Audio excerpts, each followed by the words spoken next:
All right, good evening, everybody. How's everybody doing? Happy 4th of July, first and foremost. That's, why I started the show a little later tonight because I figured most people are going to go out with their families and, have a good time, see some fireworks. Hopefully they had, a good time and everybody was safe. Sadly, we just saw on the news there's another mass shooting. So may that may that guy be brought to justice one day.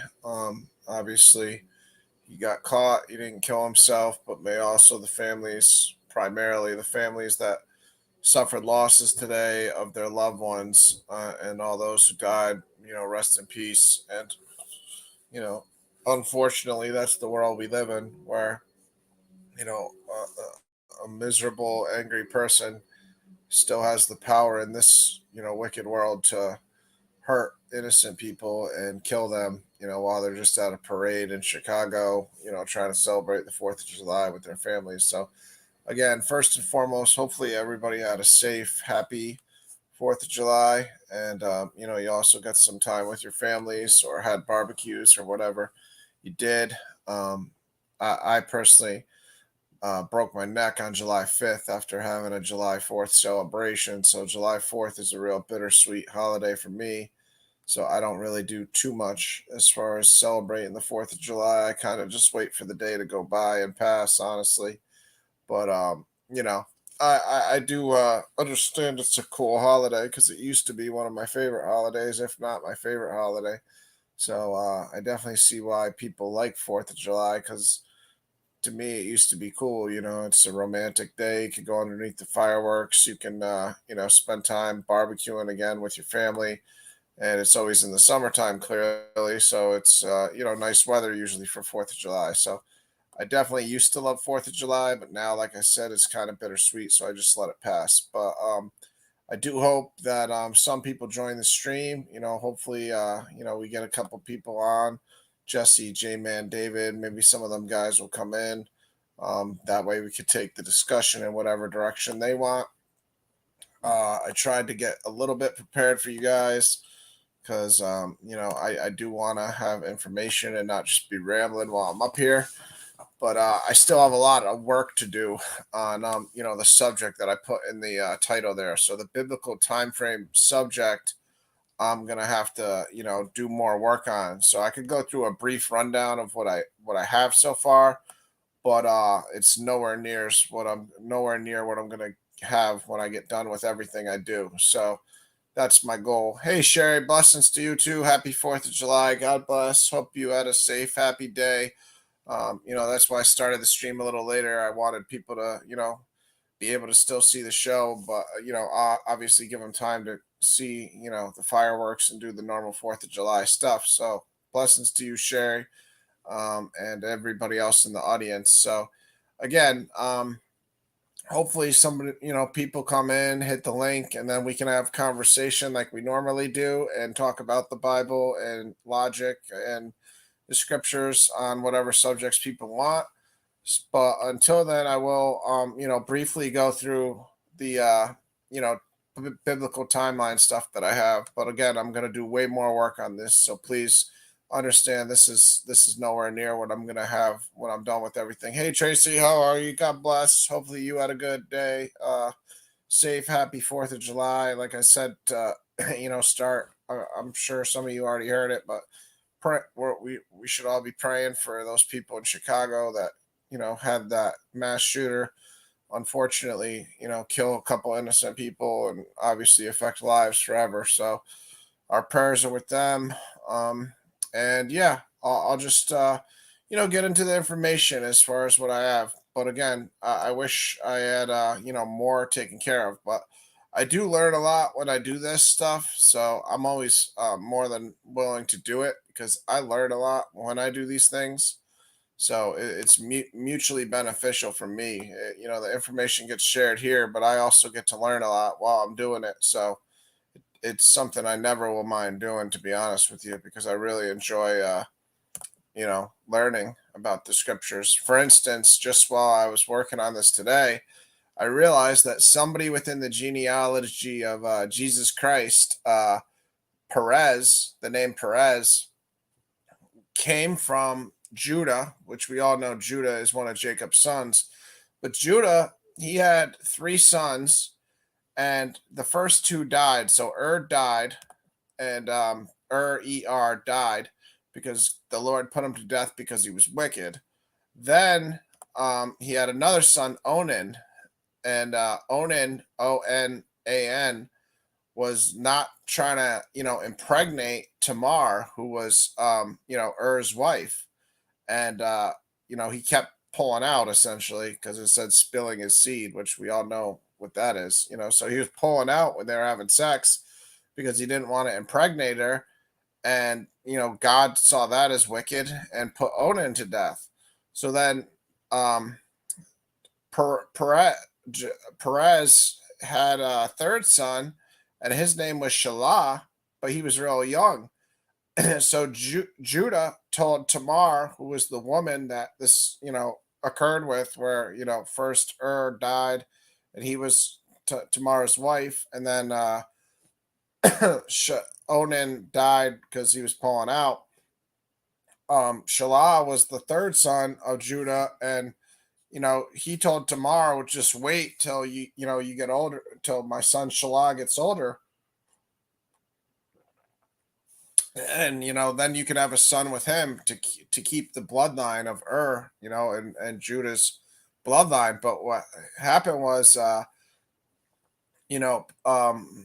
woman Tamar dressed up, and this is an interesting story. You can see it in Genesis 48 if you're interested for yourself, which I encourage everybody to read it for yourselves. But this is just one of the things, like I said, while doing research for the show, I noticed today, and it's one of those things I've read in the Bible, and you read it and you forget about it.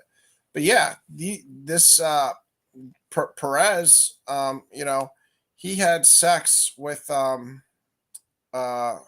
Tamar. All right, excuse me, I'm messing this up now. Judah had sex with Tamar because she dressed up like a shrine prostitute. So Jacob's son Judah had three sons. So let me just start this over so I don't confuse anybody, because I just confused myself. Jacob's son Judah had three sons: Onan, and Shelah. Married Tamar. So when was supposed to have a kid with Tamar, he got put to death because he was wicked. So God killed him because he was wicked. Then the second son, Onan, who was next in line in the birthright, didn't want to impregnate Tamar because he would, essentially feel like it was child because of the bloodline. So, he kept pulling out because he didn't want to impregnate her, because it wouldn't have been qualified or called his kid. It would have been called his brother's kid who was dead, because that was his wife. So God put Onan to death for that. Then what happened was, Shelah, the third son of Judah, was too young. So he had to wait, obviously, till he was older to try to get Tamar pregnant. So Tamar went off and lived in another land. And Judah was going to that land for whatever reason. I forget, something about shearing sheep or something like that.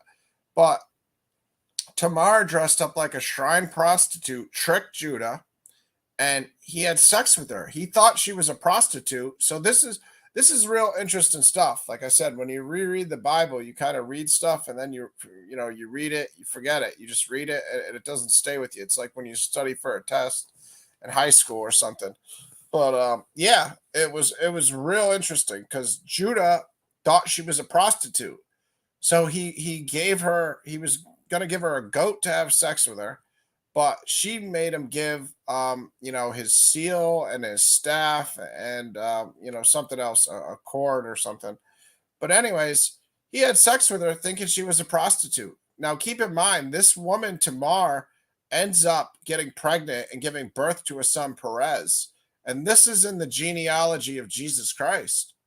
So a real interesting story that, again, I was just going through the biblical time frame, looking at some stuff, but one of those things that stood out to me clearly. And it's really interesting, and it's just another reminder of me that we should always keep reading our Bibles over and over again, because it's sure that you read something and just forgot it or didn't put enough importance into it, and just kind of neglected the significance of it. Just like, I don't really put too much significance in it in the time I read it, because I'm not really thinking, okay, this is in the genealogy of Jesus Christ.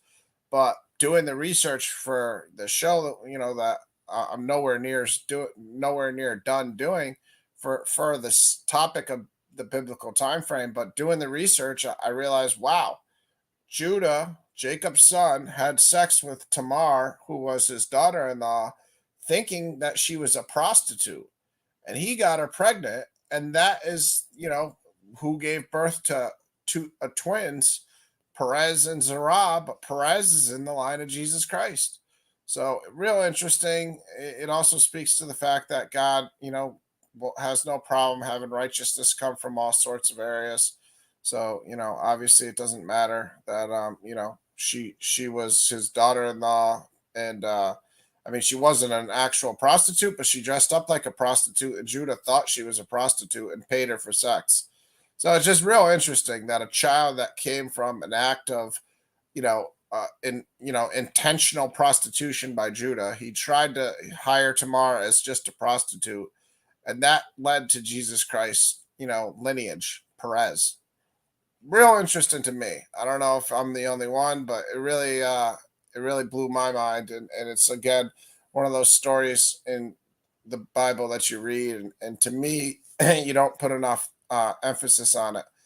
But another interesting thing that I noticed today, and again, I'm not going to keep saying it, but I'm sorry, I do keep saying it, but I'm nowhere done doing the research and putting together the presentation for you guys. But I did spend like an hour and a half or so, 2 hours trying to get ready. So it's not like I didn't do anything, but what I have isn't ready, so I'm not going to show it to you guys yet. But I have a little bit to show.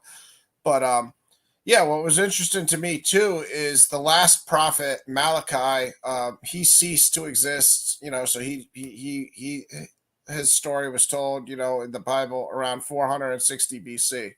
So we have a 460-year gap from Jesus Christ to, the last prophet. So it really made me think about, well, I guess I am interested in what happened in those years from the last prophet Malachi, 460 BC, to, Jesus Christ being born. And that's what the Apocrypha books, a lot of them go over.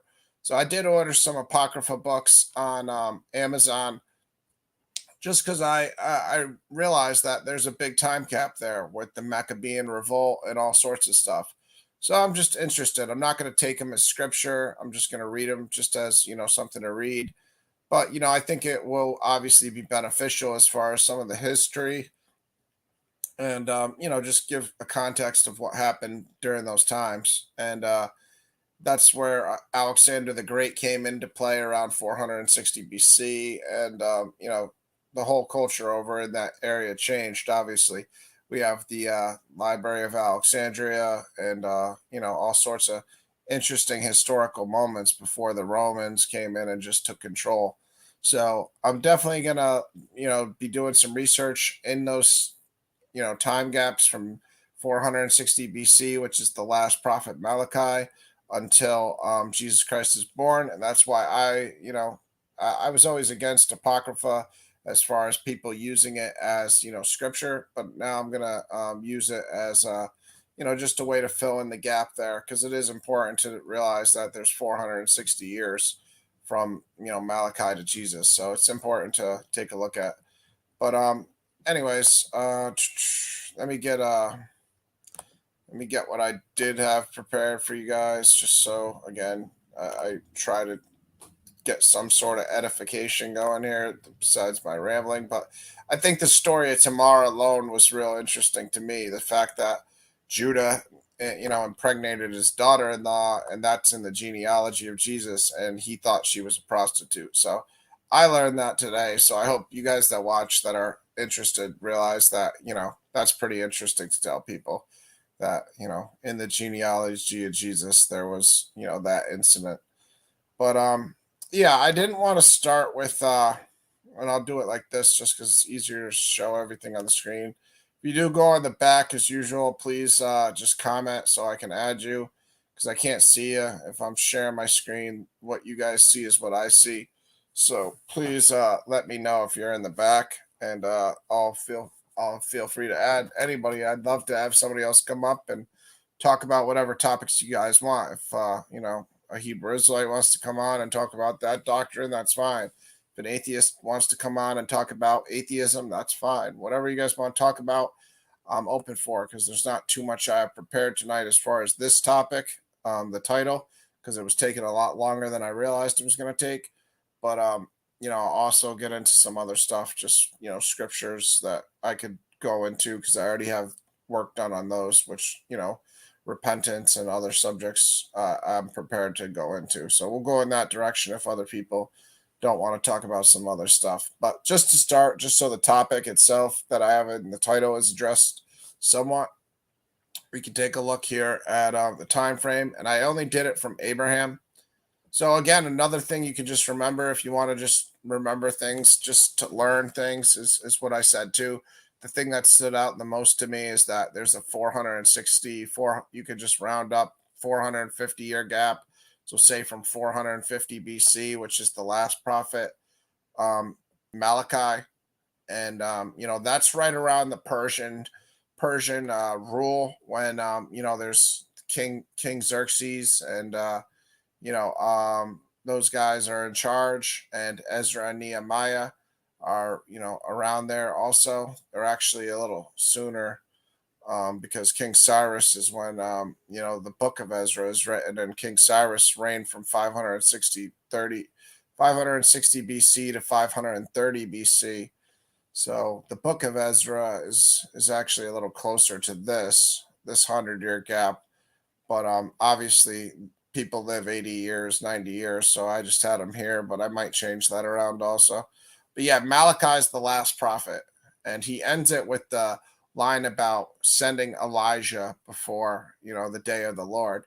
And I think that's obviously not an accident. So I can see why God doesn't want Apocrypha or anything else in between the actual story of Jesus Christ.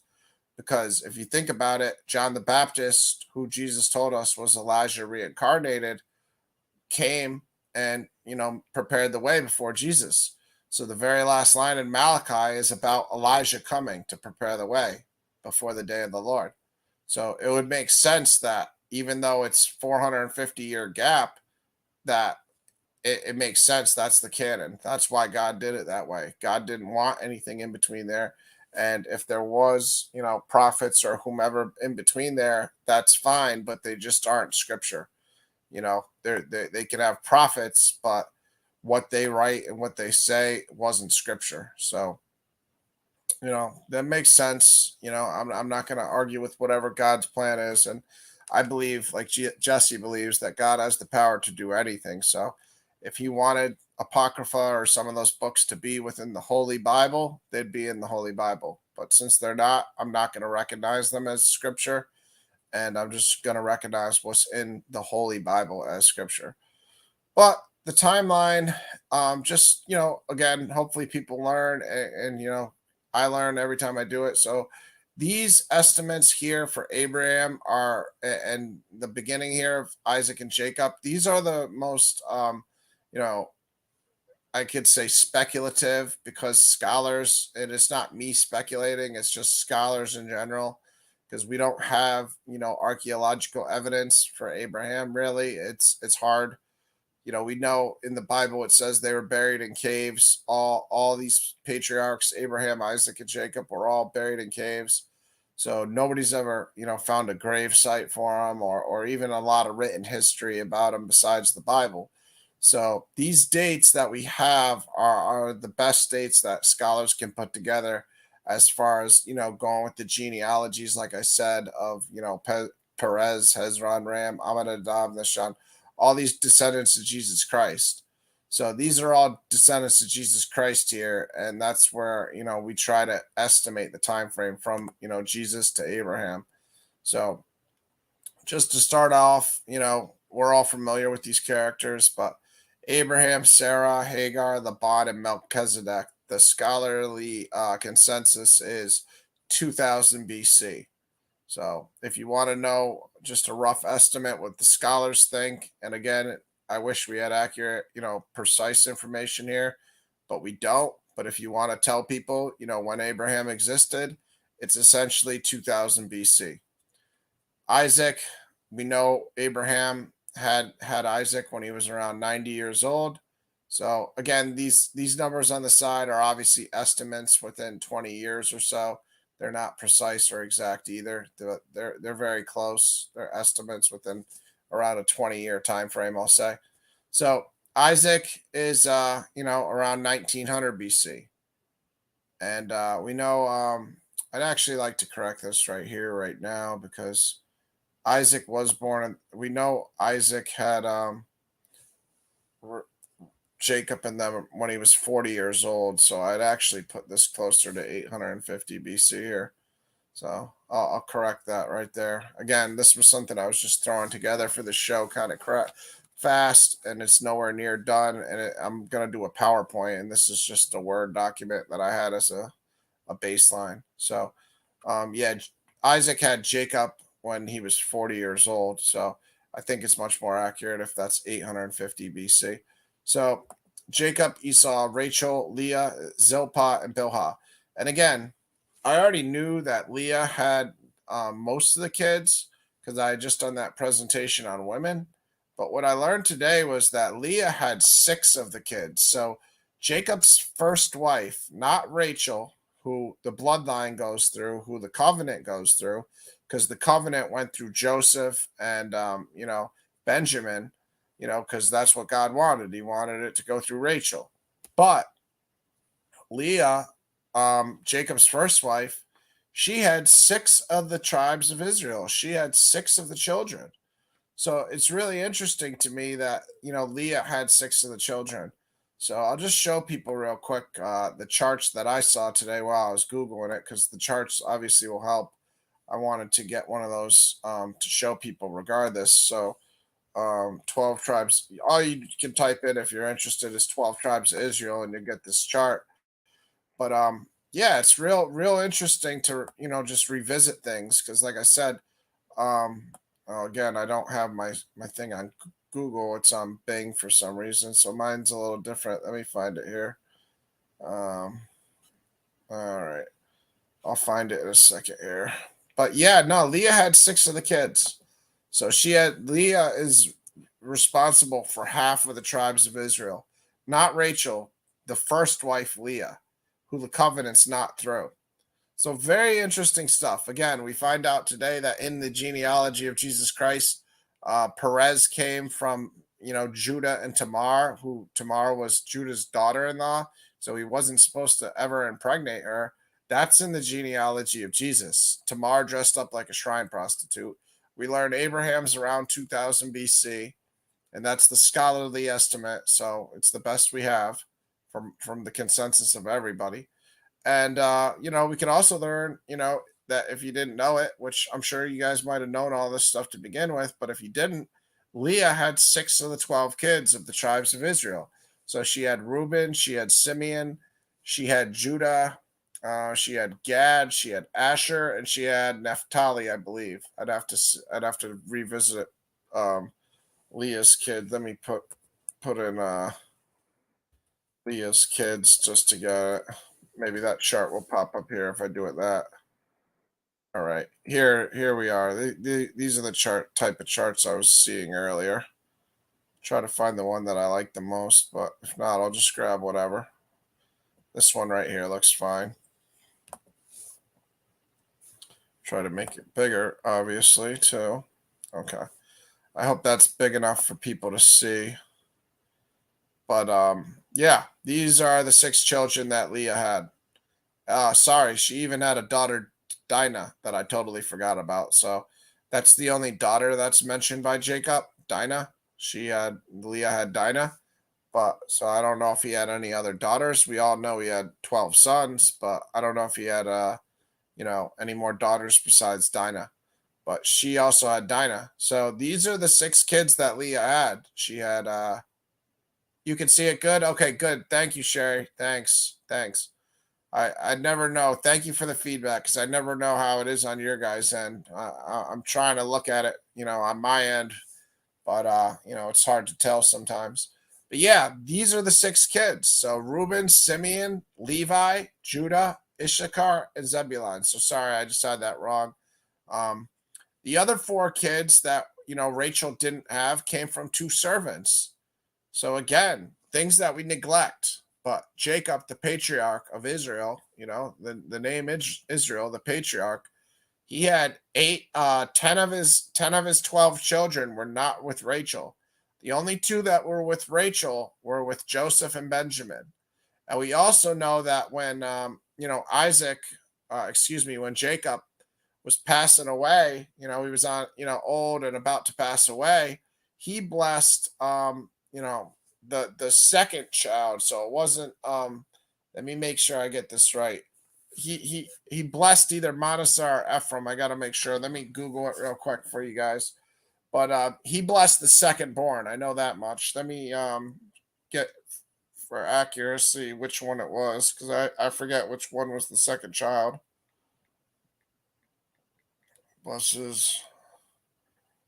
All right. He blessed them both, but he blessed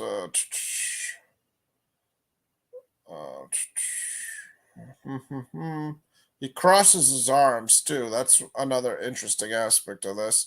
He didn't just bless them, but he, instead of grabbing one with one arm or one with the other, he crossed his arms.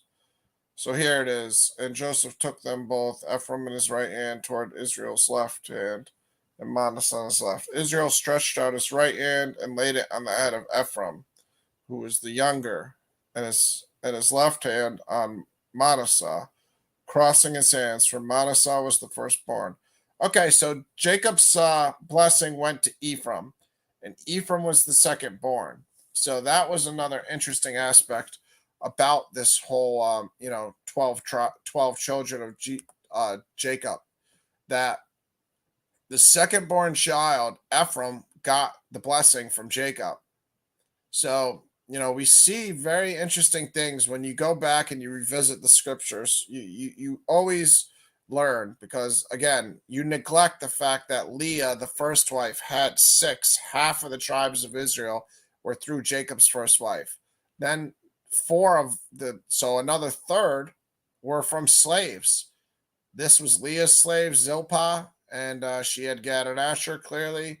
And Bilpah had Rachel's slave, Dan and Naphtali. And you can see this is a good chart because it gives you the orders of the children. But again, another interesting thing, and I'm glad this chart shows it, because I wasn't even going to mention it, but this chart shows it, is Moses and Aaron, and obviously I don't want to forget their sister Miriam. They came from Levi. So Levi was a descendant of Leah. So we all overlook the importance of Leah. We never, think about her. We always think about Rachel. But in reality, Leah is just as important, if not, I won't say more important, because the covenant went through Rachel.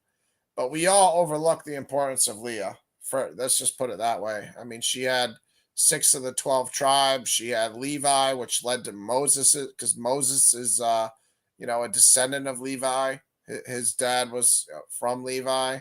So we know the Levitical priesthood, including Moses, was from Levi. So again, real interesting stuff.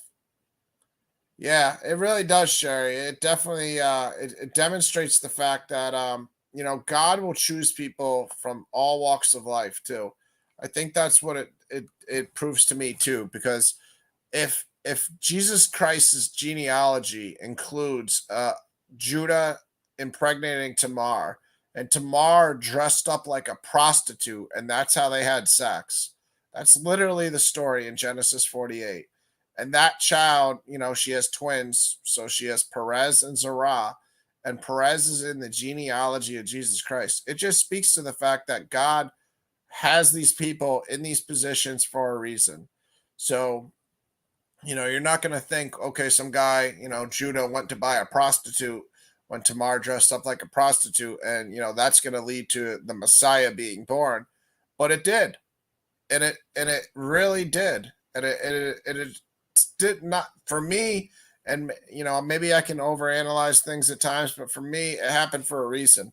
It's God showing us that even within moments of sin, people can the Messiah can come, or righteous people can come out of incidents of sin. But go back to this until if like I said, hopefully somebody comes around and we can talk into some other subjects, because this isn't done yet. This biblical time frame information. I kind of underestimated how long it would take because I want to do it thoroughly. But yeah, we could go down past, like I said, 1850 is where Jacob had the 12 sons, and obviously the one daughter, Dinah. So we could go here, and there's not too much happening from 1800 to around 1300 BC. So really, in this time frame here, what happens is the only people that I wrote here are just in the descent in the genealogy of Jesus Christ.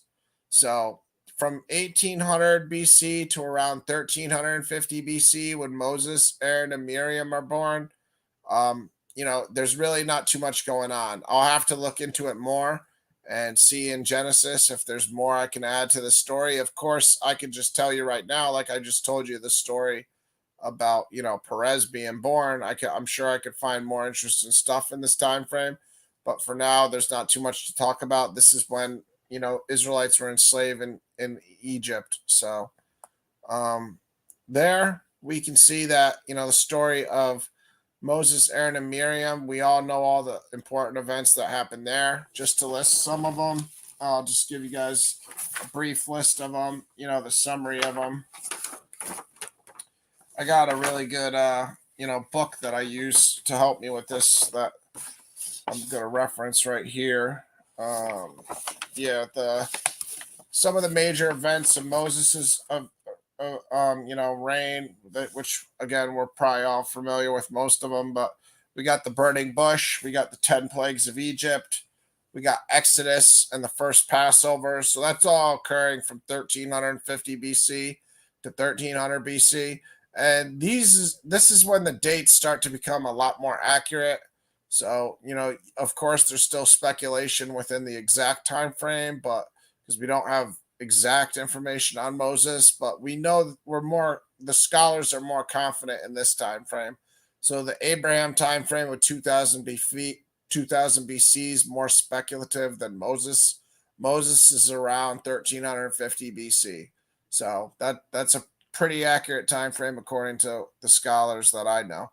But again, it's still not perfect because it's the historical Moses isn't proven like somebody that existed in America or something like that. It's still speculation to an extent for sure.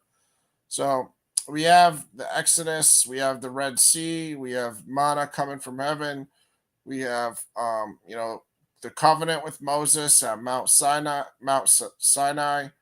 We have the golden calf. We have the Levitical priesthood established, and we have the tabernacle. So 13 BC kind of makes up for 1300 BC, excuse me, kind of makes up for the 400 years from 1800 BC to 1400 BC where there wasn't much. A lot starts to happen in 1300 BC. So just go through this here. Then you got Joshua and the book of Leviticus, and we know what happened there. The Israelites started to get into the land of Canaan because Moses passed away before they could go into Canaan. Joshua was in charge.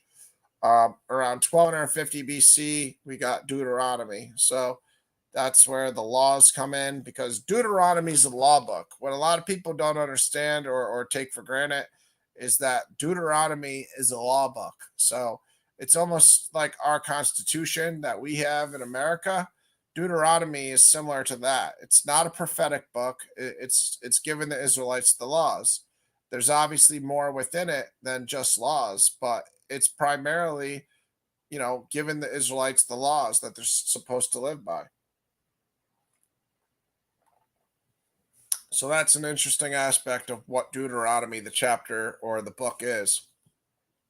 Around 1250 BC to 1050 BC is when we get the 12 judges of Israel. And I definitely am going to do, it's only 20 pages of scripture in my Bible. I don't know what Bible you guys got, but I know the font size varies in Bibles. Some have bigger print than others. So for me, it's only about 20 pages in the NIV. And these are the 12 judges of Israel. And I'm going to go through and I'm going to make a presentation on all 12 of them. I thought about doing that tonight, but I know I couldn't read the 20 pages of scripture to get it all done. So I'm going to revisit that when I can read the 20 pages and also make a presentation along with that. So that's going to take, a couple hours to say the least, because it takes me, 2 hours just to read around 20 pages of scripture. Because I don't know about you guys, but 10 to 12 pages an hour is about what I average in my Bible for scripture. And again, I have bigger print. So if you have smaller print, it's probably even less than that. But obviously, the Bible's not a book that you read fast. You read something, you reread the same sentence, you think about it a little bit. Nobody's just trying to speed read just to say they got it done. When you read the Bible, you're trying to, get the information to sink in. But the 12 tribes of, the 12 judges of Israel are right here. And I'm going to go through and do them all because there's also tons of interesting stories on, each one of them. I already, Deborah and Gideon are the ones I'm most familiar with because I just did the women presentation, and Gideon, I just, remember the story of, him, only bringing 300 men because God said, you know, only take the guys that, the soldiers that lap up the water like dogs when they went to drink water, because that way God could prove that it was a divine victory and it wasn't just because the Israelites had more men than the Midianites. And then they blew the trumpets and held the glass jars. And so I know Gideon and Deborah pretty well. Ehud's real interesting because it's a story about. There's a story in the story about Ehud, which is the second judge of Israel, about him stabbing a fat king, and they describe him as a big fat guy, a king, and I forget of what specific nation or where, but Ehud stabs him with a sword, and then the stomach swallows up the sword so nobody can see it. And it's really crazy because if it was a movie, what Ehud says to him would be like in a gangster movie or something. Because Ehud says before he stabs him with the sword, "I got a message for you from God." So I'll actually pull that scripture just because I think it's really interesting. When Ehud stabs the guy with the sword and he says, "I got a message for you from God." It was really like, wow, you could see that in an Al Pacino movie or something, but that's a story from the Bible. And, you kind of neglect it. I got a message for you from God, and let me try to find it real quick. See, this is right where it's at here. It's in Judges 3:16. Right here, Judges 3:20. And I'm going to have to look at other Bibles to see what they have, because maybe the NIV just mixed up, the language and it doesn't say it in everybody's Bible. But yeah, this was real interesting. Again, another thing that you read in the Bible and it doesn't always stick to you. Yeah, we all remember Jesus walked on water. We all remember, a lot of stories, but we don't always remember a lot of these stories from the Old Testament. So again, if you saw this in a gangster movie, you wouldn't be surprised. But if you read it in your Bible, it is kind of surprising to read. And I'll just read it here in the NIV, and then I'll check out other translations. And the context again is Ehud, is in the king's room with the door shut behind him, and there's guards outside of the door. But within the room, it's just Ehud and the king. And obviously, you guys can go to Judges 3 and just read the story yourself if you're real interested after this. But he like I said, he has a sword on his leg. If you go up a couple verses, you'll see he has a sword on his leg. And right there, like I said, he's described as a very fat man. It's Eglon, king of Moab. So that's where it's good. I went up a couple verses so we know where the king was from. It's Eglon, king of Moab. And he was very fat. And Ehud had a double edged sword, about a cubit long, which a cubit is about 18 inches. So a foot and a half long. That's the sword. And it was on his right thigh underneath his clothing. And he went up to him and, your Majesty, I have a secret message for you. The king said to his attendants, leave us. And they all left. So that's how he got into the room alone. Ehud then approached him while he was sitting alone in the room of the palace and said, I have a message from God for you. As the king rose from his seat, Ehud reached with his left hand and drew the sword from his right thigh and plunged it into the king's belly. Even the handle sank in after the blade, and his bowels discharged. Ehud did not pull the sword out, and the fat closed in over it.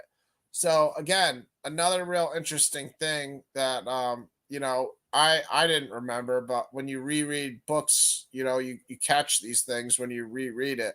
So I can look at these verses in another translation because I am interested to see if it says I have a message from God for you, and how they describe this incident. But I'm sure they have to describe it the same because I'm sure the NIV didn't describe the fat closing in over it as like, just a radical editorial, decision. So I'll check it out right now what they say. But yeah, it speaks to a big metaphor, obviously, because God's trying to tell us more than just the fact that the guy was fat and the sword stabbed him and then the fat went over it. No, God's given a metaphor that if he sends somebody to do something in the name of God, supernatural things are going to occur also, and that clearly is a supernatural thing when you stab somebody to have the fat close up over the sword. So let's read it in the King James because I know that's a version a lot of people have for their version. It's the most popular version. 50% of the people that own Bibles have King James. So right here in Judges 3:20, and Ehud came unto him, and he was sitting in a summer parlor, which he had for himself alone. And Ehud said, same thing, I have a message from God unto thee.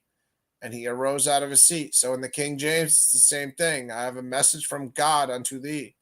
And Ehud put forth his left hand and took the dagger from his right thigh and thrust it into his belly.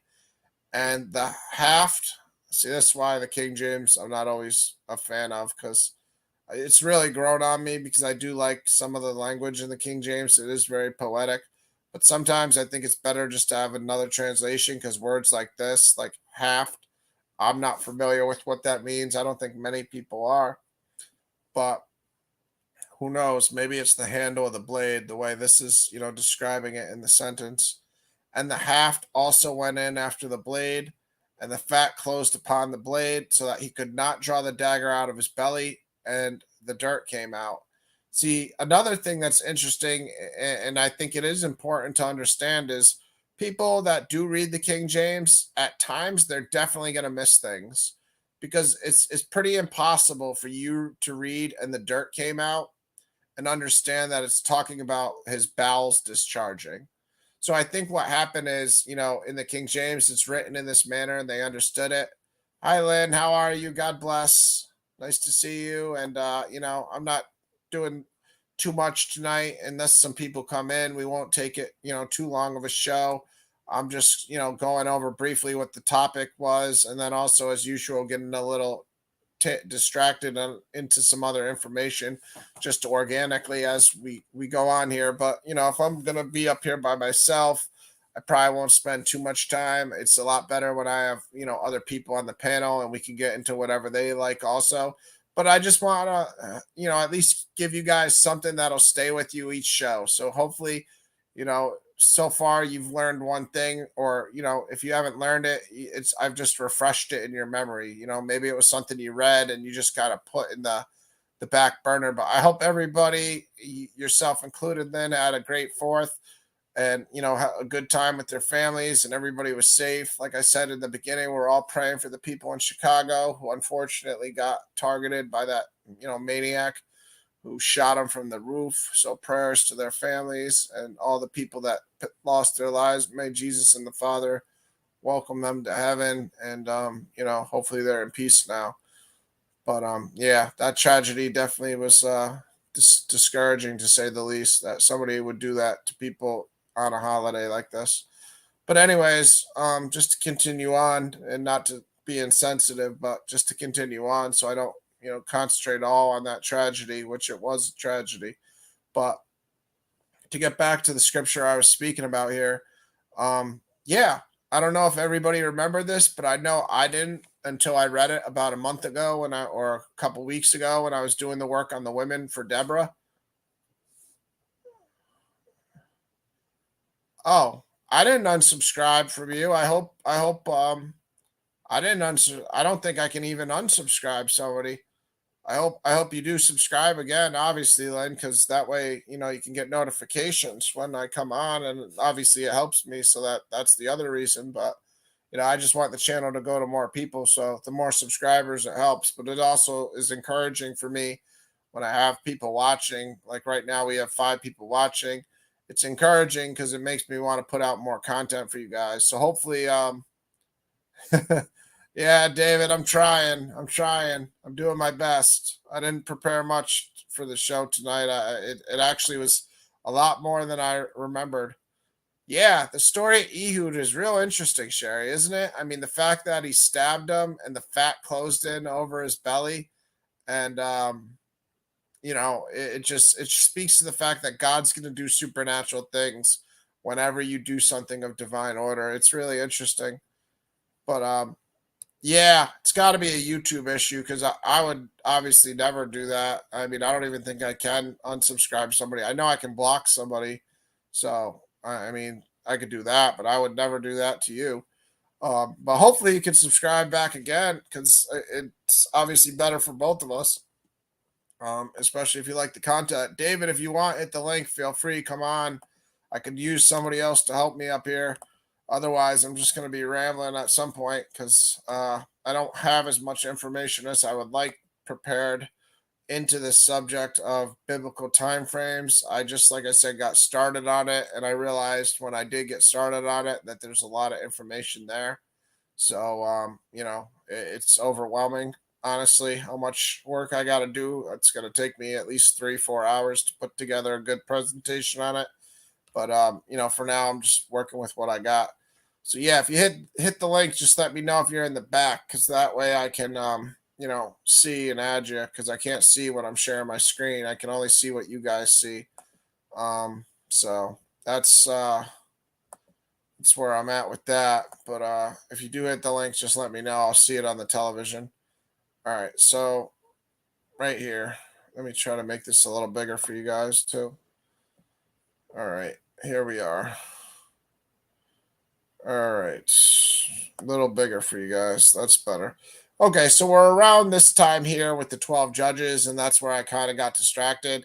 But the 12 judges are around 1250 BC to 1050 BC. So it's about a 200-year period for the 12 judges. So another thing, okay, David just private chatted me, so he's here. Okay, great. Awesome. What's going on, David? Not much. That's not exactly a light topic you're covering over here. Your timeline looks good though. Well, what happened was I realized I have a lot more work to do, so I'm nowhere near done on it. This is like not even close to what I'm gonna have. I just did this earlier, and then Mm-hmm. I realized I want to have a lot more, thorough timeline on, this happened there, that happened there, what's going on in history. So I this is just a real introductory brief thing. This isn't anything I'm gonna, call a presentation. I'd be embarrassed to actually call this a presentation, to be honest. Hey, listen. Even breaking down um, who the mothers of the 12 tribes were, most people don't even know that. Yeah, yeah, I mean, six. I really, mean, they don't. yeah, I mean, 6 of the kids are Leah's. I mean, right Yeah. here, we all kind of take that for granted. I think we all do. Until you reread it, or you reread it and then you realize it, then you remember it. But if you just read the Bible one time, you really don't remember that Leah had 6 of the 12 tribes. Like, you really don't. You know, uh, No, you obviously, don't. And Rachel was. one question. I mean, it went through Rachel. It didn't go through Leah, right? Yeah, went through Rachel and Ephraim. I just reread it because I knew, the second born child got the blessing from Jacob, but Ephraim got the blessing from Joseph's sons, and it was Manasseh and Ephraim was the second born, and that's Yeah. the famous, Jacob crossing his arms to bless him. So it was also some metaphor in there that I don't understand. I think most of us can't even grasp, but clearly a metaphor about the second born getting blessed. But yeah, I even learned today just doing this time frame. I don't know how long you've been here for, but did you hear me talking about Perez and how Judah impregnated Tamar even though he thought she thought she dressed up as a shrine prostitute? Were you here for that? No, I never heard of that. Yeah. Oh yeah. Oh yeah. What happened was Judah had three sons. So he had Er, Onan, Onan, and then Shelah. And what happened was was wicked, so God killed him. But married Tamar, and Tamar then was having sex with Onan, but Onan was supposed to impregnate her, but he kept pulling out, and it says spilling his seed. And God killed him because that was wicked, because he was spilling his seed and not trying to impregnate her, because he knew that the child would have been considered his brother who was killed first. That was her first husband, Er's. So that's why he didn't want to impregnate her. So the first two sons of Judah got killed, but the third son, Shelah, was too young to be with her, to impregnate her. So he told Tamar to go back to her homeland or whatever until Shelah was older, and then he was going to have Shelah, have sex with her because she had married his first son, and that's just how they were doing it. The whole bloodline thing. But what happened was Judah went to the land to like shear sheep or whatever, and Tamar knew he was coming to the land, and she dressed up like a shrine prostitute. And he literally made a deal with her, thinking she was a prostitute, just like a normal prostitution deal, to have sex. He offered her a goat, but she said, because he didn't have the goat with her or whatever, like, leave me some collateral. He left her, his seal, his staff, and what, like a cord, or it was called a cord or whatever. I don't know what that refers to. But anyways, what happened was she got pregnant from Judah having sex with her. And then she was about to be put to death because Judah heard that, his daughter-in-law was, accused of prostitution. So she was about to get killed because he said, burn her alive as a penalty. And then she gave him, the collateral that he had given. And he realized, oh, wait, I'm the hypocrite here. And, she's more righteous than me because I didn't even let my son Shelah, who was supposed to have sex with her, I ended up having sex with her. And then she has the sons, Perez and Zerah. And the reason this is important is because Perez is in the genealogy of Jesus Christ. So it's another story that you read in the Bible and you kind of forget. But I mean, think about that. Jesus Christ's genealogy includes a story of Judah having sex with his daughter-in-law, who he thought was a prostitute and didn't recognize her. Yeah, but Ryan, you know what? All this does, it just makes them human. Yeah. They weren't perfect people. And I mean, that's exactly, I mean, that makes a lot of sense. I could see that happening. Here's another thing. It sounds honest to me. I believe that actually happened. Yeah. Who would make that up? Good point. Good point. That's a great point, Dave. I didn't even think about that. That's a great point. That the fact that it's so flawed and it's so real like that makes it seem like it's oh, we lost David. Hopefully he comes back. But that was a great point. That's why I love having other people on the panel, because I would have never thought of that point. And that's a great point. Who would make that up? That's such a flawed story. If it wasn't true, why would God? Oh, all right, great. Yeah, sorry about that. Back, man. Yeah, that was a great point, man. That's a great point. No, I mean, I prefer it when it's like, these characters, they're people. They're not, I mean, they act like human beings. That makes all the sense in the world to me. Yeah, and I didn't even think of that point. I hope everybody listening, gets the whole, premise of what you're saying there. But what it does is it adds validity to the fact that these are real people. This is not a made up story. This isn't just something that people decided. Because if you were going to decide, the Messiah is coming from people, why would you have an incident like that? So I totally agree with you, and I didn't think about that at all. So that's an awesome story. But yeah, what if, I mean, as far as timelines, it's so speculative. I didn't even want to go back to Noah. That's why I just started at Abraham. I mean, from what I Yeah. saw, Abraham's around 2000 BC. That's pretty much, what a lot of scholars, estimate. But it's obviously going to range because nobody has definite proof. Have you ever had any, interest in that, or where do you? No, I mean, let's just say this. I am, I am quite convinced that Abraham was a real person. That Isaac, Jacob, the 12. I mean, it's because of stories like that because obviously they were human, they were flawed. When you get to the point of like Noah, Adam, and Eve, and all,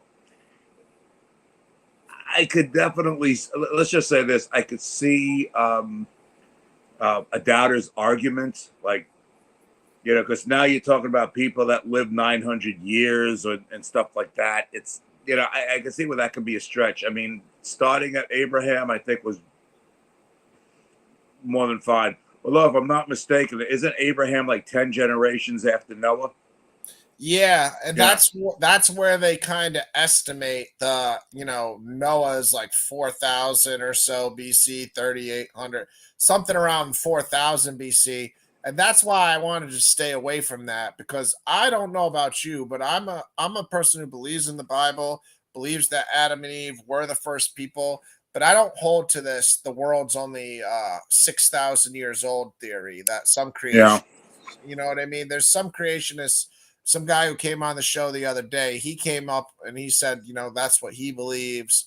And I just can't jive with that, man. I just see too much evidence of animals and what they describe as carbon dating, saying this or that artifact is this old, and, dinosaurs and so many different things where it's just like, I don't believe the earth just started, when some creationists say it did.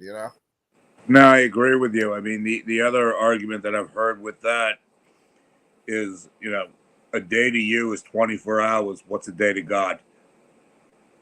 Is Yeah. it, is it 24 hours, 1,000 years, 10,000 years? I mean, there really is no proof of that one way or the other.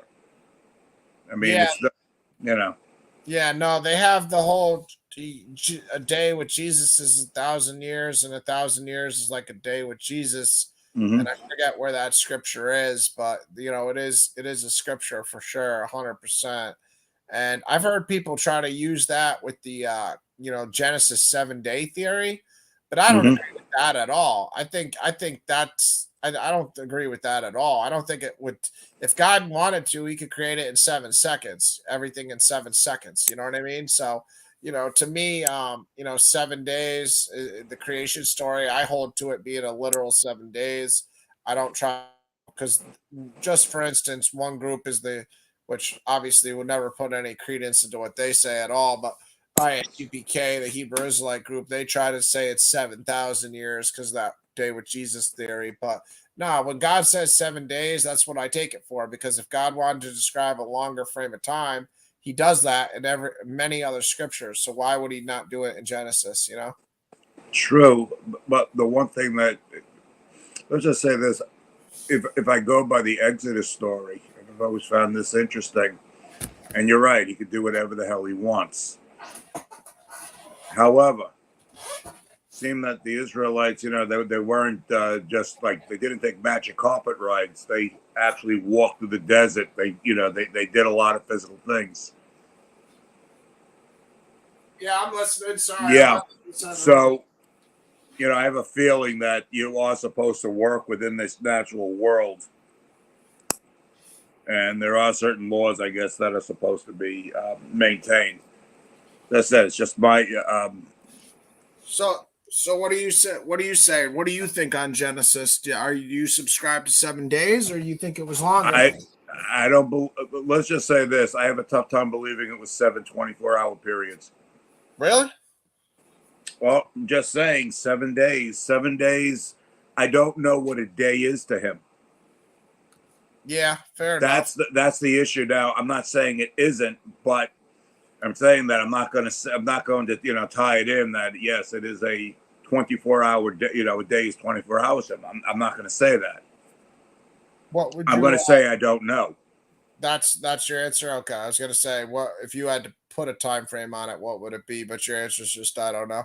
I don't know. Yeah, and I'm not Yeah. going to begin to say. I mean, like the one thing. Let's just say most people I know that do play around with the scripture. Oh, we got somebody When else. you've got people that say I don't know, I have a decent amount of respect for them because they at least they're humble about it. I mean, anybody that says they know everything, and they know it exactly. No, I don't think so. Yeah, we got Lou in the building, man. What's going on, Lou? How you been? Lou, Hey, what's going on, Dave? What's going on, Ryan? what's happening? Just cooling. Thanks for holding me down. Yeah, the other day you held me down with Captain Gabar, man. I appreciate that. He motivated me to Oh, make a no show problem. on multiple. Yeah, he motivated me to make a show on multiple wives yesterday. I don't know if you saw that, but I got into the whole is multiple wives allowed, by God.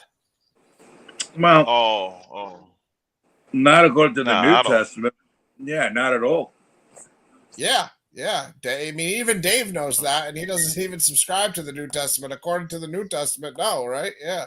What do you think, Lou? I Yeah, mean, Jesus pretty clear, and I went to Matthew 19 to prove it. And it's just, when he's talking about divorce and he says, what man brought together that no man separate, and he quotes Genesis, he says, it wasn't that way in the beginning, your hearts were hard. So just right here, just to give you a brief summary of what I did yesterday, they're asking Jesus about divorce, Matthew 19 through 19:1 through 14, and it's the same story in Mark 10 through 12, 10:1 through 12. But Jesus answered it when the Pharisees are asking him about divorce. So let me get it out of the KJV so I can read it a little easier English. But yeah, in the ESV it says here, and the Pharisees came up to him and tested him by saying, "Is it lawful to divorce one's wife for any cause?" He answered, "Have you?" And this is Jesus. He answered, "Have you not read that he who created them from the beginning made them male and female, and said, therefore, a man shall leave his father and his mother and hold fast to his wife, and the two shall become one flesh." Mm-hmm. So right there, Jesus is telling them they become one flesh. So they are no longer two, but one flesh. Therefore God has joined together that no man separate. So right there, those three verses just tell you multiple wives is not allowed, and then it just goes on and they keep asking him about divorce. And he says he only allowed divorce because Moses only allowed divorce because your hearts were hard. And the disciples deduced that it's better to not even marry after hearing this. And then the only other scripture I go to besides that, divorce scriptures is Matthew 5:27, where Jesus talks about lust being adultery. So, if you're married and right here in 5:27, you have heard it that it was said, you shall not commit adultery. But I say to you that everyone that looks at a woman with lustful intent has already committed adultery with her in his heart. How can you say that you can get multiple wives if you're married and you look at a woman lustfully? That's committing adultery. So that's What how. I don't understand, yeah, because I'm looking at this. If you were going to say you're only going to go by Old Testament, I can Yeah, see we could have an argument about it, but I can't see how you can accept the teachings of Jesus and not realize that certain things have changed. yeah. I mean, that's what I said. But this guy literally titled a show. Lou was on it trying to talk to him about a bunch of stuff, but he titled it "Make Multiple Wives Great Again." This ISUPK guy. But Yeah. yes, what do you think, Lou? I mean, I had Jesse on yesterday and another DS Banks, and we went through this, so I don't want to spend too much time on it. But where are you at? You see the New Testament pretty much in those verses there saying one wife, right? Yeah, yeah, but for me, I mean, you could read all type of verses with uh um about it don't matter how many verses you point out about married to one wife, but for me, I want to know why I can only marry one wife, and I presented the argument to him, back then. I mean, it was even till now. I mean, you're dealing with STDs and uncleanness and jealousy and and all that type of crazy stuff. I don't promote multiple wives because of that particular issue. I mean, a man want multiple wives is just a sexual desire that a man is looking for. If he have multiple wives, I mean, that's not being faithful. I mean, if he have multiple wives, he might as well have multiple gods. No, Yeah. what Lou is saying is actually making sense, because Mhm. if people are sleeping with each other, that's when diseases pop up. History has always proven that, Yep. Yeah, I I didn't mean, catch whether it's once I recent or whether it's biblical. Yeah, no, it is a great point, and I didn't see the whole time you were on that show with him. I once I commented, that's when I was there. I was there for like 30 seconds before I commented, so I was like at the end of the show when you were there. So yeah, that's what you were talking to him about earlier about the STDs and stuff, because that puts in better context why you brought that up. Because when I yeah. came in, I didn't know why you guys were talking about that. But yeah, if you were talking about multiple wives and like same with circumcision, God got people to circumcise because it's a lot healthier, you know what I mean? Like in the long Do run, do you I'm do not you a know doctor. do you know why God chose 8 days What do you mean 8 days? What are you talking about? Oh, for circumcision? No, I for don't know. circumcision? No, Man, why? it's crazy. It's crazy, man. That's another blow for skeptics. Doctors find out. Okay, when somebody have a baby, the doctor can't do no surgery until the 8th day. No, go ahead. Go ahead. Sorry, I was talking to somebody else. Yeah, the doctor can't do no surgery on the baby till 8 days later. Because if they do a surgery on a baby before the 8th day, the baby could bleed to death. Really? Yeah, So yeah, that's a blow for skeptics. even to this day right now, like the medical rule is to wait 8 days before you do anything Do to a any type of baby. surgery. Yeah, before you Wow. do anything to a baby. Wow. Yeah, that is like David's talking about the kosher food laws being more accurate than anything that has come up in the last 2000 years too, or even longer if you talk about what God gave the kosher food laws Oh, no 3000. question. Yeah, I mean there's no question. I mean, Yeah. let's say show me some government or some agency or some whatever that is superior to them. The answer is none. Yeah. The They answer. So yeah. skeptics trying to say with rabbits don't chew the cud, something like that. And then after investigation or research, they found out that rabbits do chew the cud just like the Bible said. Yeah, there's what was it? There's a few animal. I think it's like four animals that have the split hoof, but don't chew their cud. That you're not allowed to eat. Yeah. And it turns out that, and this was, and the Bible was written in the in the Middle East a couple of thousand years ago. They have not found additional animals that have those features. It's still only those four. Wow. Yeah, I mean, there's a lot of things that just like, how the hell did you know this?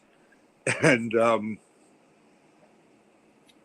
Yeah, they didn't have they didn't do the science experiments and all that type of stuff back then. They were just getting it from God. Like there's no way around it. Like and yeah, these type of things are just proof of God. It's like Lou said, something for a skeptic. Like okay, so explain why you can't do anything on a baby for 8 days still, but yet that's the ordinance God gave for circumcision. It's pretty clear. There's more than coincidence here. Like I've said many times, Einstein's quote, "Coincidence is God's way of remaining anonymous." No. Yeah, I mean, here's the other thing. They go off of a lunar calendar, and occasionally they'll throw an extra month in there because it doesn't, fully. It's 360 versus 365. So I think like every fourth or fifth year they will throw an extra month in there. But the accuracy of the calendar is basically dead on. How'd they know how to do that? Explain that. Yeah, yeah. That always blows my mind when ancient civilizations are able to have such accurate calendars and know just the ways of the sun and the moon, and obviously that's why a lot of ancient civilizations worship those things. But the Israelites also were unique where they were told specifically not to worship those things. So you know what else blows my mind is when they describe in Job like who knows the ways of the Pleiades or the Orion. They're describing constellations. Obviously those are the Greek words. Yep. That's an interesting question for you, Dave. In the Torah, like in the Kabbalah, what do they have in those sections in Job? Do they have what do they have? Do they have Pleiades and Orion? Do you know what I'm talking about? In those scriptures. Yeah, no, it would fully be there. I'd have to find the scriptures, but I'm Yeah, just because I'm just saying, if you go there, I mean, this is one reason why I would look at what Rashi's comments on these things would be, because he does have a tendency, he does tie them into other stuff. I'm not saying use them as an end all, but no. certainly as a reference. Well, I don't use myself or any of you guys as an end all either, but I Yeah, definitely learn from hearing your opinions. Just like you said about the story earlier about Judah and Perez, how that proves that this is more likely a story about real people and not just a made up story, because who would make that up? So exactly. I'll definitely put weight into what Raji says. I wasn't trying to say that the other day. I was just trying to say, especially when we're talking about like a prophecy about Jesus or something, like we got to bear in mind that Raji's going to have some biases because he's Jewish. He's not exactly going to look at Emmanuel's. I mean, Isaiah 7:14 and our. Actually, I'd be interested in looking at what he says. What does he say on Isaiah 7:14? Do you know, or should we just look at it? I would probably look at it. I can't answer that. I never looked at his comments, if he does have any comments on that, or what he would, or the comments he'd have on Isaiah 53 or 9:6 Mm-hmm. or any of these others. Hey, let's take a look at that just because I'm interested. I'm sure other people may be also. Because if you're unfamiliar, the guy Dave's referencing is a Jewish rabbi who I'll have to Google just to get some exact information on him. But he's from over 1,000 years ago at least, and he breaks down the scriptures just like we're doing. But he gives commentary. If you go on this site here, kabod.org, and you want like it's just like on Blue Letter Bible how you can get commentary. Oh yeah, Lou, we definitely got to talk about it because you cut off on it the other day too. Dave, this is another interesting thing. Not to get on a tangent, but Lou Yeah. said to me, do you know that the word God's not in the book of Esther? And I was like, what are you talking about? I was like, it's got to be. You know what I mean? I read, and then I just skimmed it, and I was like, you're right. I don't see it. And then I couldn't think of anything. I was like, because he asked me, do you accept it? Because some Hebrew Israelite groups say, well, I don't accept it as canon because it doesn't have the word God in there. And I'm like, well, it's in everybody's Bible. And I just assumed it had to have the word God in there until he said that. But then I said, Lou, what about Song of Songs? Because I just thought of that, because that will be my rebuttal to him now. And then when I look through Song of Songs, it wasn't in Song of Songs. And then when you Google it, it'll tell you God's not in Song of Songs too. So yeah, I lost you right when I figured that out, Lou. But that's like the perfect rebuttal for if they ever say anything about Esther, because you could just say, well, what, do you not accept what Solomon wrote now? You don't accept Proverbs? You don't accept anything Solomon wrote? Because Solomon wrote Song of Songs, you know? But wait a minute, but they celebrate Purim. I mean, that's a totally different subject. I'm just saying that, like Lou said, some groups don't accept Esther. I don't know. I don't know which groups they are, but there's definitely some people, some in those groups that say Esther's not canon, when it's just insane because it's in every Bible that you buy. And Wow. that's bizarre. But yeah, Lou, that's a great rebuttal though, right? To say, well, what about Song of Songs, right? Yeah, yeah.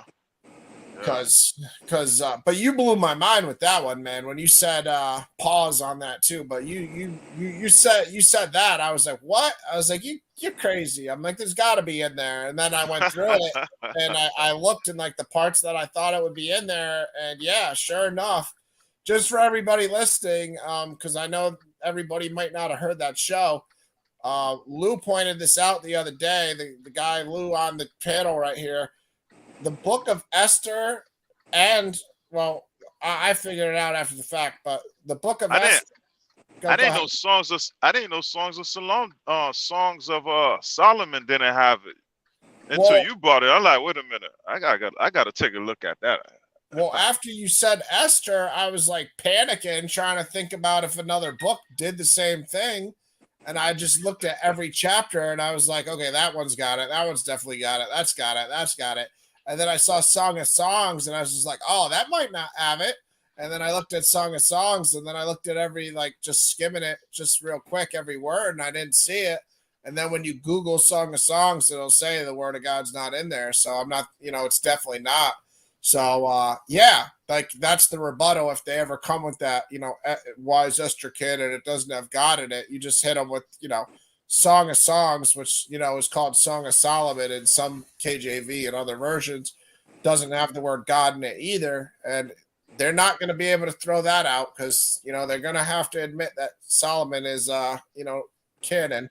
So that's the perfect rebuttal if you ever hear a Hebrew Israelite or anyone try to bring up that the word God's not in Esther. But also an interesting side note and information for anybody listening. Just the fact that Esther and Song of Songs don't have the word God in it at all. So hopefully that's, some more new information to some of you guys too, and just something to tell your friends or, to study or think about. But yeah, pretty interesting stuff. No, it is interesting. Yeah, because it's not something you ever think about. It's not like I ever thought, well, I didn't see the word God in Esther. You know what I mean? It's not something I ever thought about. But sure enough, once Lou said it, I started going through the book and I was like, okay, it's not in there. He's right. All right. Yeah, Raji's comments says they are constellations. Wow. So he had that back then.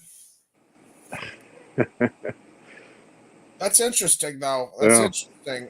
I'm interested if the Jewish name for him was also the Orion and the Pleiades, or what the origin of Orion and Pleiades is. Lou, you're like a history guy. Maybe you would know that better than I would. You know anything about the name of Pleiades and the Orion, where that originated, Lou, or no?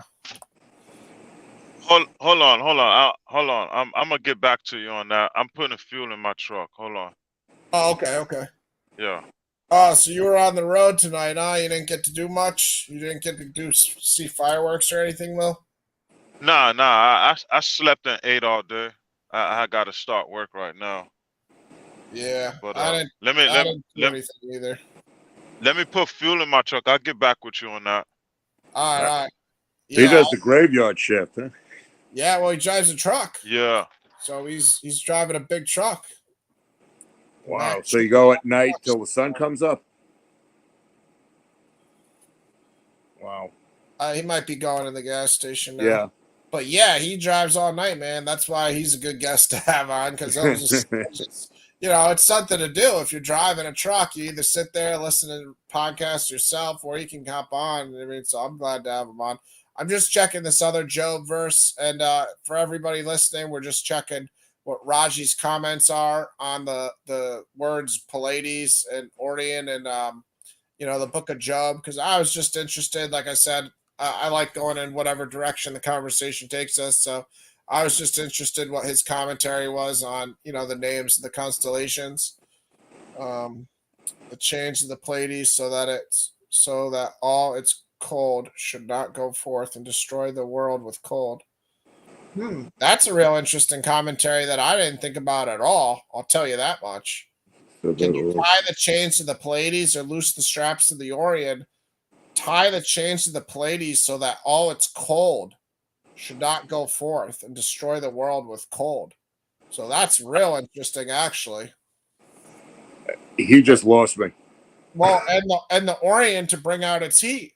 I didn't even notice that right underneath.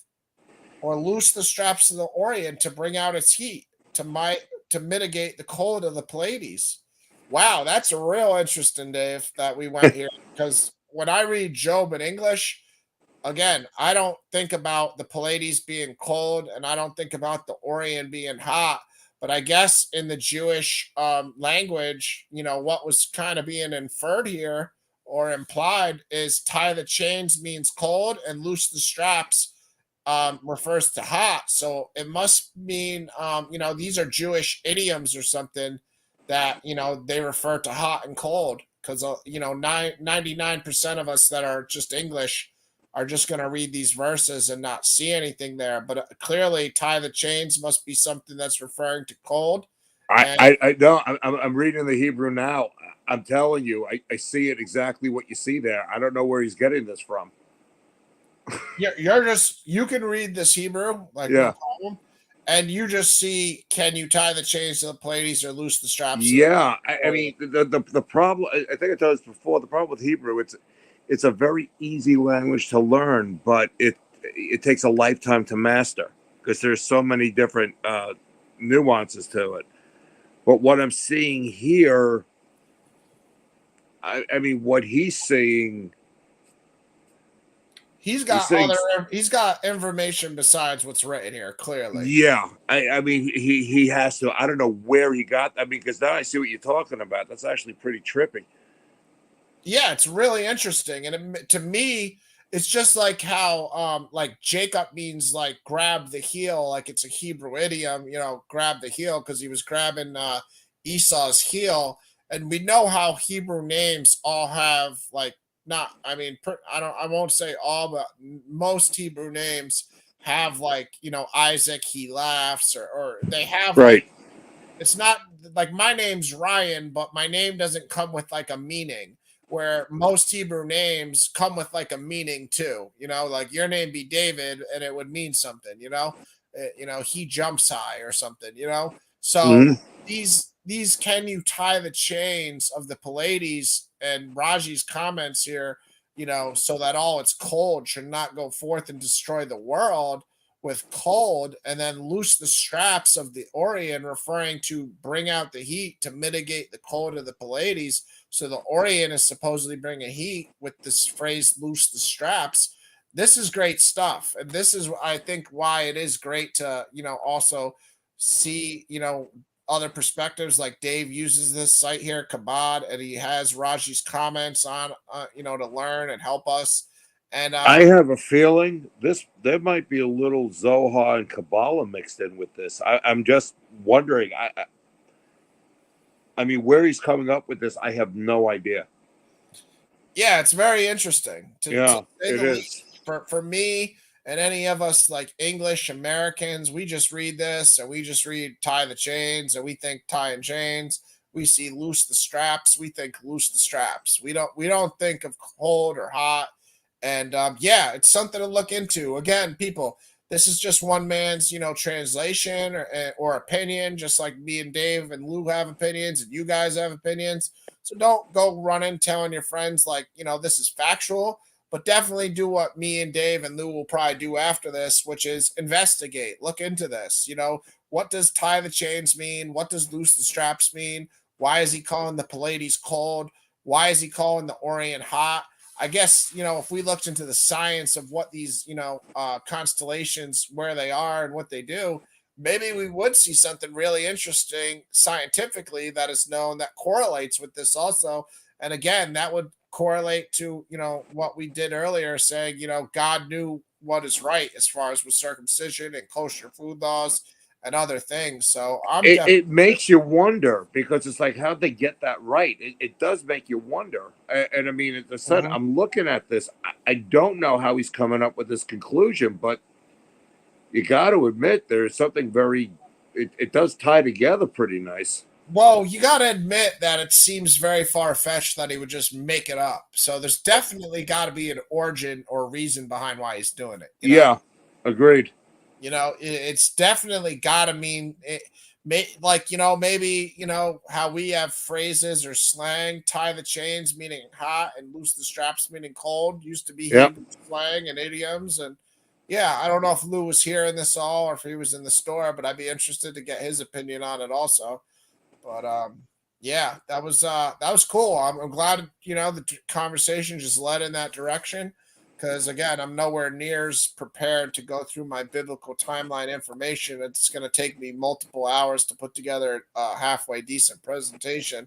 So that was just a starter to get us into other subjects. So I'm glad the conversation. I'm glad you and Lou. Thank you for coming on, Dave. Always a pleasure. And again, the first comment you made already taught me something too about, that the fact it's just such a, imperfect story speaks to the truth of it, because I'm going to use that in the future when I talk to people, when they say something about, well, who would make that up? Because, if you're going to write a fairy tale, you're not going to use, such an imperfect, Agreed. you know? Agreed. I mean, look, even go further. I mean, think about story of Jericho. I mean, a prostitute was Yeah. was a major character. I mean, why would you make that up? Yeah, and Rahab, obviously, we know in the New Testament, like when if you subscribe to the New Testament, she's one of like 12 names mentioned as far as being a demonstration of faith. So Rahab wasn't just this minor character, but she was the epitome of what faith is, as far as Right. believing in the God of Israel, the God of Abraham, Isaac, Jacob, and Jesus Christ. So she really made a impact in the story, even though she's not in the book for a long time. Her role can't be understated, because she lets you know that God's going to have salvation for Gentiles, because she's not from Israel, but God saves her and Yep. her family. And I think that's clearly a lesson that you can take from that story is God's telling you more than what's on the surface. That's a clear metaphor for the future covenant. And that's another thing I was learning today when I was putting together this presentation that I have nowhere near finished, but I just wanted to do a show and started the show anyways. But yeah, I mean, with Abraham, there was actually three covenants that were mentioned. It was the Mosaic covenant. So they had the land covenant, which your relatives will get the land of Canaan. Then there was the Mosaic covenant or whatever about the king. The oh wait, that might be the land covenant. Excuse me. Let me get this right. Well, I tell you, but yeah, there's three covenants with Israel with Abraham that I didn't really think about. So it's the let me tell you, the land promise, the Mosaic covenant, the kingdom promise, the Davidic covenant, and the promise of the worldwide blessing through Jesus Christ. And those are all referenced to Genesis 15, then the Mosaic Mm-hmm. covenant, 17 for the Davidic covenant, and then 22 for the blessings of the whole world covenant. But yeah, I always think of Abraham's covenant as just one, but I guess there are three aspects to it. Yeah, it is a complicated book. A lot of interesting. That Pallades Orient thing I really want to look into for sure. What's that again? I'm sorry. No, the thing we just looked at in Job, the Pallades and the Orient, and Raji's comment here of the Pallades being hot and the Orient being cold. It really makes me want to go through. I'm kind of interested in what he has to say about Leviathan, because I look at Leviathan as a mythological beast, but I've heard other people try to use it as like a metaphor for Egypt and stuff like that. I don't know. And I can tell you that there's sometimes he will make the comments that it's difficult to grab hold where he's coming from, but other stuff is like he will just hit you right on. And I mean, I could the one thing I tell with this guy, he's considered to be above Maimonides. Maimonides is a legit heavyweight in this stuff. He's another known scholar. What's that? The I can't even pronounce the guy's name you just said, but he's another Jewish rabbi or something. Yeah, Maimonides, I think was from the was like from the 1200s. He was a Sephardic Rambam. He was also Tanakh scholar, but Rashi is considered to be above him as far as actual scripture knowledge and the way he's able to tie all this stuff in. I mean, clearly, if Chabad is using him as opposed to Maimonides, it speaks to the fact that he's up there as. Let me get the exact verse here because I didn't see blessed. I gotta find what exact scripture Leviathan is in because it's in Job 41 here, but again, I don't know. The one guy who gave me his interpretation of it was see, this is where I was confused because in the NIV they have Leviathan in this first verse here, but in this Kabbalah they don't have it. So can you pull in Leviathan with the fish hook I have in first? Oh, I'm only in chapter 40. That's probably part of the problem. Now you're in 41, I think. I'm supposed to be in 41. Yeah, you're in 41. Oh, okay. Yeah, they don't even have Leviathan in this. Do you read about Leviathan in the Kabbalah? Like, does the Jewish, you know what I'm talking about, right? With No, Leviathan? I know what you're talking about, but I'm looking at this thing. You're saying it should be in it should be in 41:1. Yeah, I mean, this is just. What did the ESV say on 41:1 just as a comparison? Because this is not. Yeah, I'm gonna have to go to Blue Letter and compare because I'm not. Yeah, because I'm looking at this right now. I don't see any mythical creature in here. Well, the NIV is where I was at, so let me just see if I was wrong as far as, totally. I just Googled something, so maybe I'm on total wrong page here. Let me check what it has. Yeah, and ESV has Leviathan too. So okay, go back to the Chabad. Can you draw that's out? really strange. That's what I mean. Maybe I'm not even in Job anymore. I don't know. I thought I was. I don't know. I'm still in Job here, right? Did I type in Job? Yeah. Yep. Yeah, it's strange. Okay. Yeah, something's off.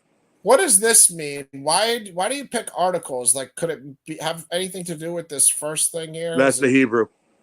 Oh, okay. Okay. That's what Job is in Hebrew? Yeah. Ayav? Yep. Yeah, so that's strange. That's strange because in the NIV and in the ESV here, we see in Job 41:1, can you draw out Leviathan with a fish hook or press down his tongue with a cord? That's not the same at all. Yeah, this. Yeah, can you put a rope in his nose or pierce his jaw with a hook? Yeah, I'm just curious. What does 41:2 say in the Chabad? That's why I read 2 too. You know what I mean? And wow. Yeah, they don't have Leviathan at all in this verse. That's very, very different. Very strange. Behold, his hope is in vain. Shall not one be cast down, even at the sight of him? Let me see what this says. Can you? I mean, this is just a totally different verse. I'm back now. Hey, what's up? Did you hear what we were talking about with the Pleiades and the Orion? Because it was real interesting. Nah. What was the question? Okay, what happened was we were looking at a verse in Job on Dave's site, kabod.org, where they have the Rabbi Rashi's comments, and it was a verse that had the Pleiades and the Orion in it because I was just interested. It's in Job 38, but Raji said something about well, I'll just read the verse. Let me just go to it. He said something about the Pleiades being cold and the Orion being hot in his commentary, and it says nothing about the constellations being hot or cold in the actual verse. It has loose. I'll read it exactly so we know exactly what it says. But it's got to be like a Hebrew idiom or something for cold or hot, because the actual verse says, "Can you tie the chains?" And this is in Job 38:31, talking about God, being able to do things that a man can't. And this is when God's telling Job, can you do this? Can you do that? Do you know when the lion wakes up, or how does she feed her young? So forth, so forth. This is God, talking to a Job, basically saying, how he can't do it. Job can't do anything that God can do. So this is a list of all these types of things. And 38:31 reads, "Can you tie the chains to the Pleiades or loose the straps of the Orient?" And the Jewish rabbi that Dave, uses for commentary sometimes says, "Tie the chains to the Pleiades so that all its cold should not go forth and destroy the world with cold." Or loose the straps of the Orion means to bring out its heat to mitigate the cold of the Pleiades.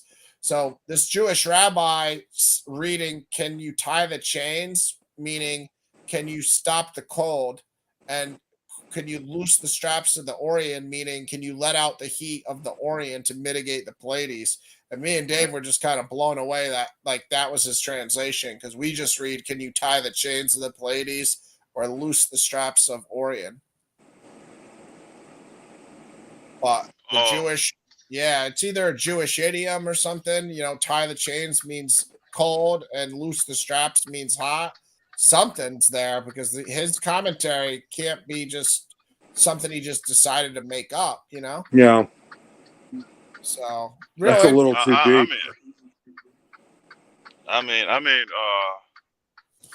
with that, I mean, it has to do with astrology or astronomy. So I mean that Job situation where God is explaining who He is. I mean, I ain't much gonna lie, man. That's something I can't totally explain to somebody. I mean, he practically describing creation. So I mean, it's kind of, I don't much think scholars have explanations for that. yeah, he's especially in verses chapters 37 through 40. That's where I always try to take Hebrew Israelites when they hit me with the Psalms 82:6. "Oh, I'm God. It says ye are gods," even though they don't read 82:5, which says your mortal gods know nothing, and 82:7, which says you will die like a mortal. But they always like to quote Psalms 82:6 that says they're gods. So I like to say, read above 82:5 and read below 82:7. But beyond that, go to Job, chapter 37 through 40, read what God's saying in these chapters and tell me, how you're a God. Because Job 37 through 40, like Lou said, really is describing like how God does all these wonderful things that we have no idea about, just, how animals get food, how the stars align, just everything. Just, 37 through 40 is really deep, or maybe it starts at 48. You can't use that argument because what they're gonna tell you is that word God is just a title. Yeah. They always do that. They Yeah, always you say it can't just use means that. power, Yeah. wisdom. Yeah.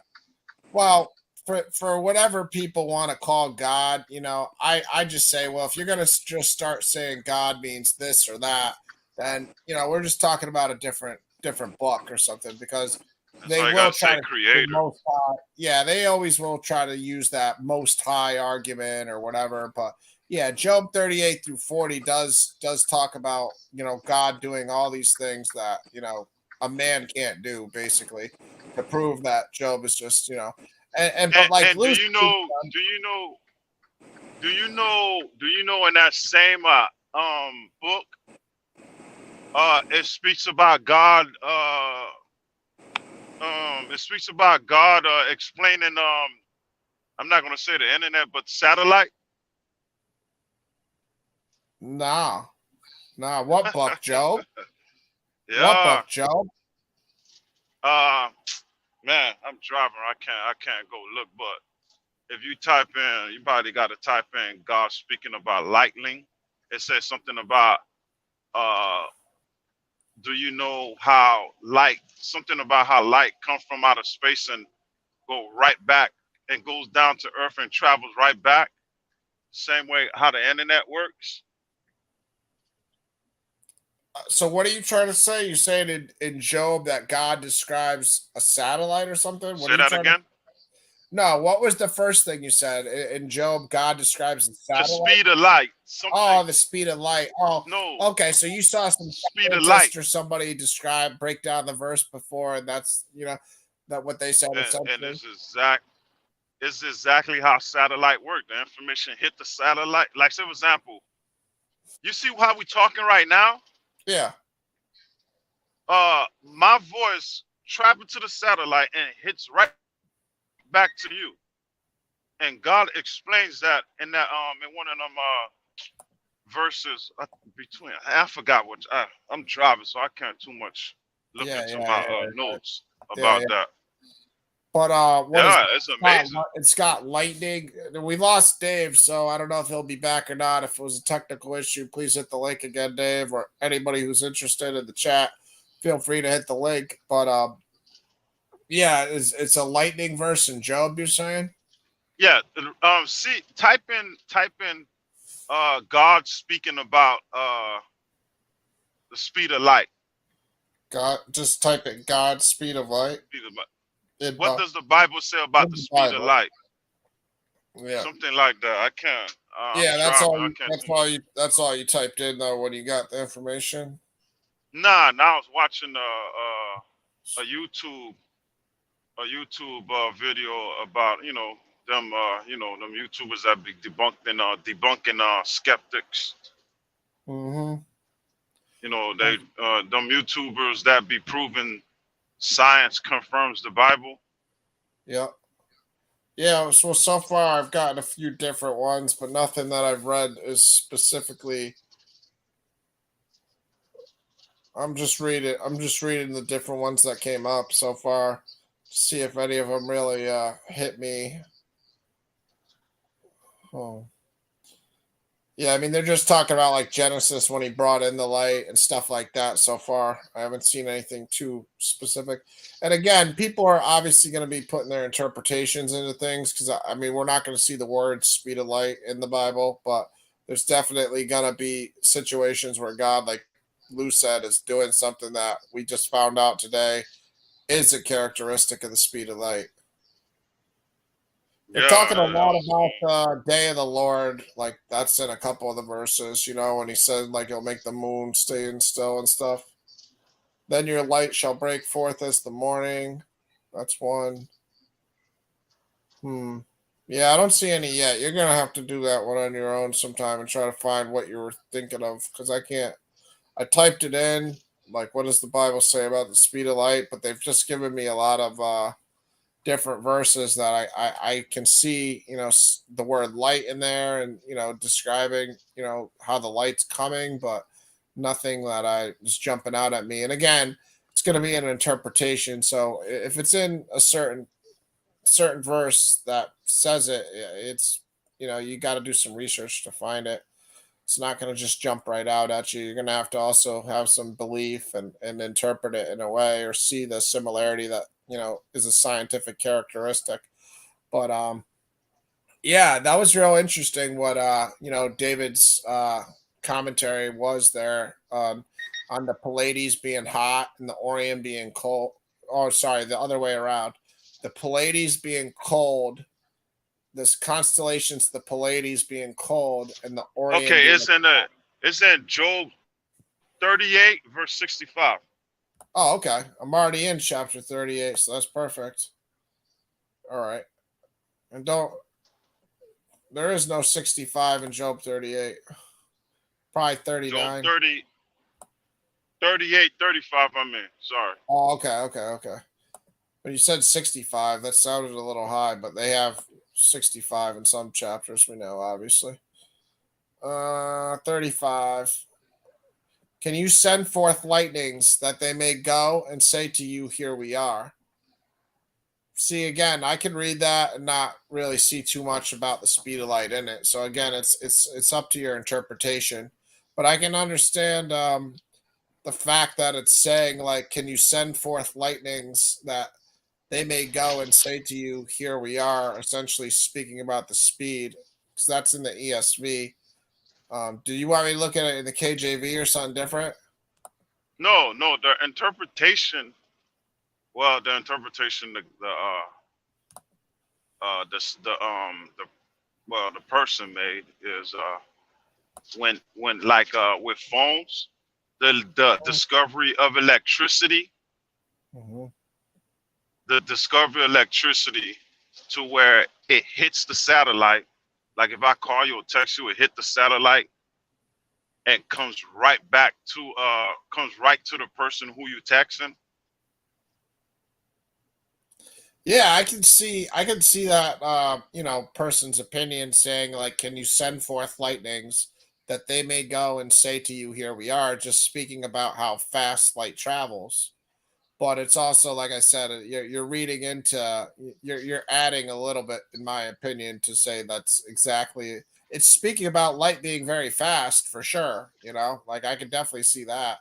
I mean, it uses the word lightning, so that kind of is a distraction to me or some of us too, right off the rip, because we're thinking about just thunder and lightning. We're not thinking about light in general. But yeah, if you're reading as just light in general, and it's just talking about how that it may go and say to you, "Here we are," because when it says "here we are," it's essentially saying what it can in Hebrew to say like it's instantaneous. The light is instantaneous. So yeah, you can read that, but and say that God's showing you that light's fast. But you know, again, people interpret things different ways. So I don't mind somebody saying what they want to say there, but I also am just careful Yeah, not to add too much. But that thing that that rabbi said, like David was saying about the Pleiades and the Orient, that has to be something about like Jewish idioms or something. So the the, the, the the but the concept, the understanding of it is the way it's being described. You know, how would they know what they're describing? Because okay, like the verse we just read, Job 38:35, right? It said, "Can you send forth lightning?" What is it? Can you read it again? Yeah, sure. Sorry, I was messing around. Can you send forth lightnings that they may go and say to you, "Here we are"?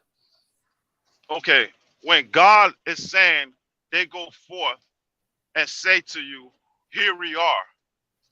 What is he explaining about lightning? It's just instantaneous, fast. He sends it forth, and then it says to you, "Here we are." So it's Who just does it instant. say? Yeah, Who does the lightning? Who does the lightning say? Here we are too. it doesn't say that. Just, It doesn't just say it. it just ends on, "Can you send forth lightnings that they may go and say to you, 'Here we are'?" Yeah, that's what I'm asking. Who is God referring to? Here we are. We know Well, lightning comes from the ground. wait, what did you just say? Lightning to me comes from clouds. What are you talking about? Now, lightning starts from the ground. No way. What are you talking about? What are you talking Yeah, about here? Is this another one of your Esther doesn't have God moments? that's Am I something gonna I am I always. gonna am I gonna Google this and find out Lou actually knows what he's talking about? Or Yeah, no yeah. way, dude. See, No way. lightning starts from the ground No and goes to way. the sky. No way. You can't. How can it start from the ground? That makes no sense. I don't believe you Yeah, yet on this one, though. I'm gonna have to do some Google searches on this before I believe this one. yeah, Sure, you already yeah. have, Like, probably, else you wouldn't be saying it publicly. But yeah, yeah. Because well, in that verse, why would God bring up lightning going forth and say who we are? I mean, here we are. who is the lightning? Who is God referring to when he says, can you send forth lightning for them to tell you, here we are? This first answer to the lightning thing on Google says it's both.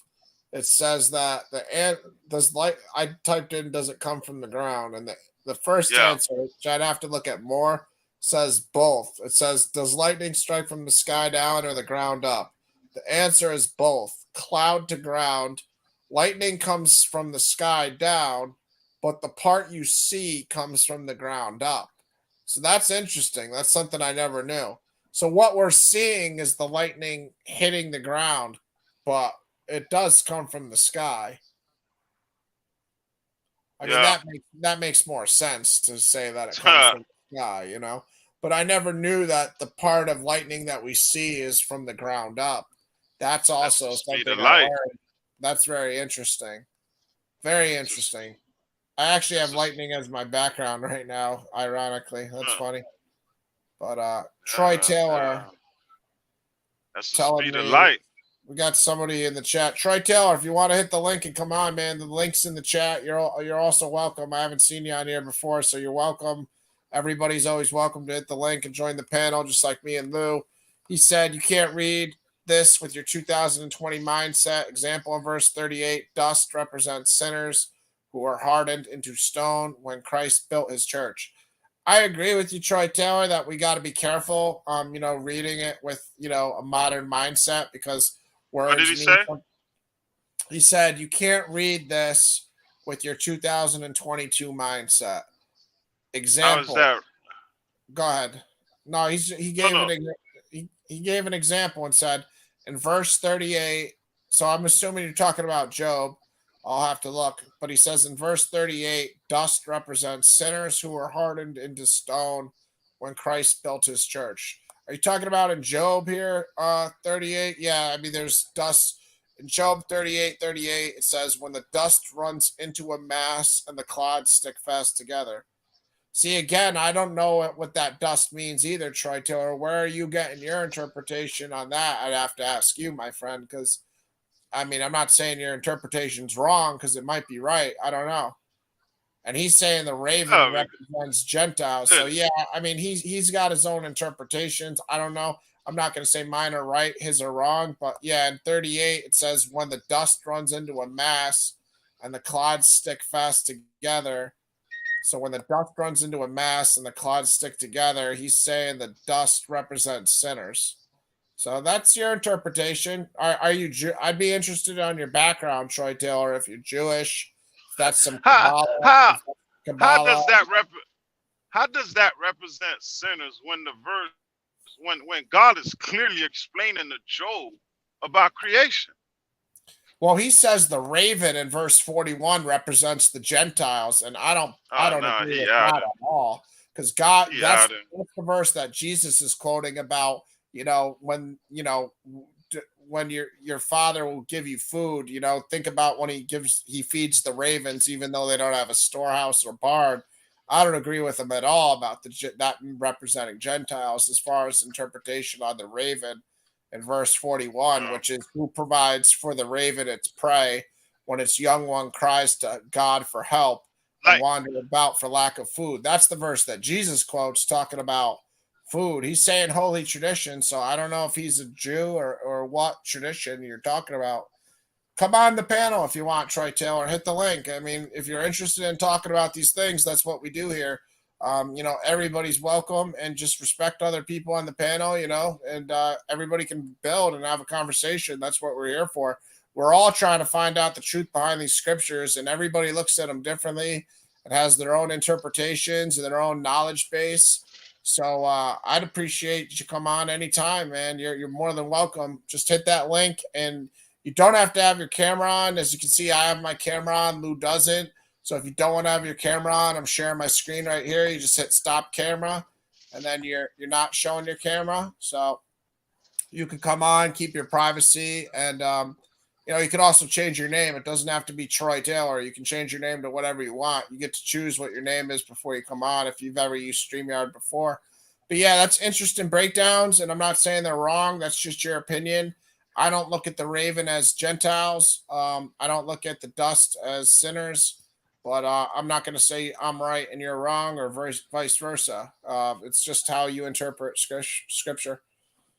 But yeah, what do you think? Yeah, because Yeah, go yeah, ahead. because with that verse, he says he sent forth. I mean, okay, he sent forth, and for them to say, "Here we are." How is he Mhm. gonna send forth? In order for him to send forth lightning, it has to come back to him. For them to say, "Here we are." Who is he sending the light? Who is he sending the lightning to? And I for mean, them to say, "Here we are," yeah, I mean, it's really you deep. know, It's just like how Troy Taylor's kind of breaking down the other verses. I can it's say that you have your way, or anybody can have their way of breaking it down, but I also try not to get too metaphorical, because then I might be missing some of the literal. So it's a balance yeah, of, obviously there's a lot of metaphor in every verse, and yeah, allegory, because allegory is written in Galatians 3:24. The word allegory itself is written in I think it's 3:24 or maybe 2:24. It's written in Galatians, because this other guest, Astral Projection, pointed it out to me. So I mean, there's definitely allegory within scripture and metaphor within scripture.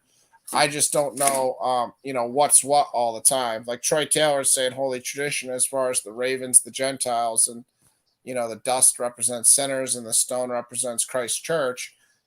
I don't know whose tradition that is. I mean, maybe it's a Christian tradition, because he's saying Christ built his church on the stone. It doesn't sound like a Jewish tradition. I don't know. I'd be interested if Troy Taylor ever comes on, hearing him speak, because that's something new to me, and I'm always looking forward to learning and hearing other people's opinions. But yeah, I got to go to the bathroom real quick, Lou. So just hang tight. And if you want to say anything to anybody talking about that verse, feel free. I'll be right back. Okay. all right. Yeah. I'm just taking a piss. So not going to be that long. I can't run upstairs either, because I don't walk at the speed of lightning. Oh. Oh. But yeah, feel free to talk if you want, just because there's a couple people listening still. Ugh.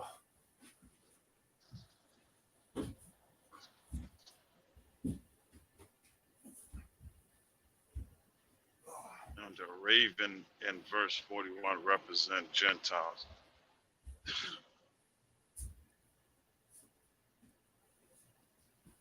Hey, Troy Taylor, you do know Job is an Edomite, right? And the book of Job is, I believe, is one of the oldest books in the Bible. Job time was way before Israel time. So if you're playing that Edomite game, we're saying the ravens represent Gentiles, you're in some trouble with that one.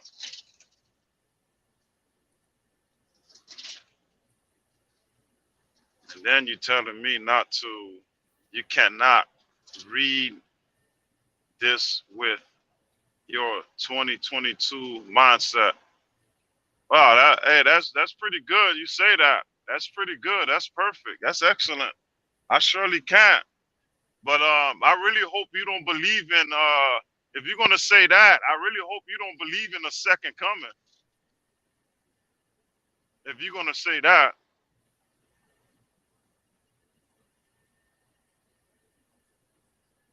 I really hope you don't believe in a second coming if you're gonna say for me not to read it with a 2022 mindset.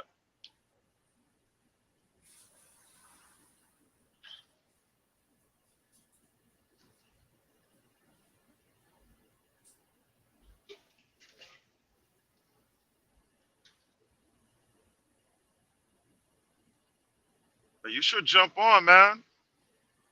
You should jump on and see where you at with what you're saying. Ain't nobody gonna cut you off. Ain't nobody gonna pick on you. Just want to hear what you gotta say, and get your chance to talk and exchange information.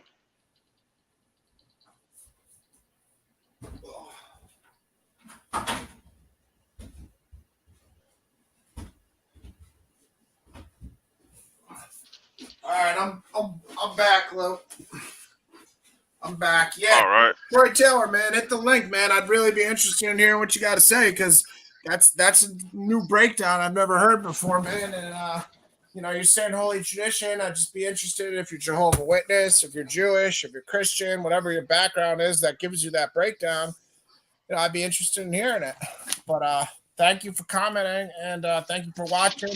Hopefully you subscribe. Hopefully you come on the channel sometime. You know, Go ahead. you know, Job is a Edomite, right?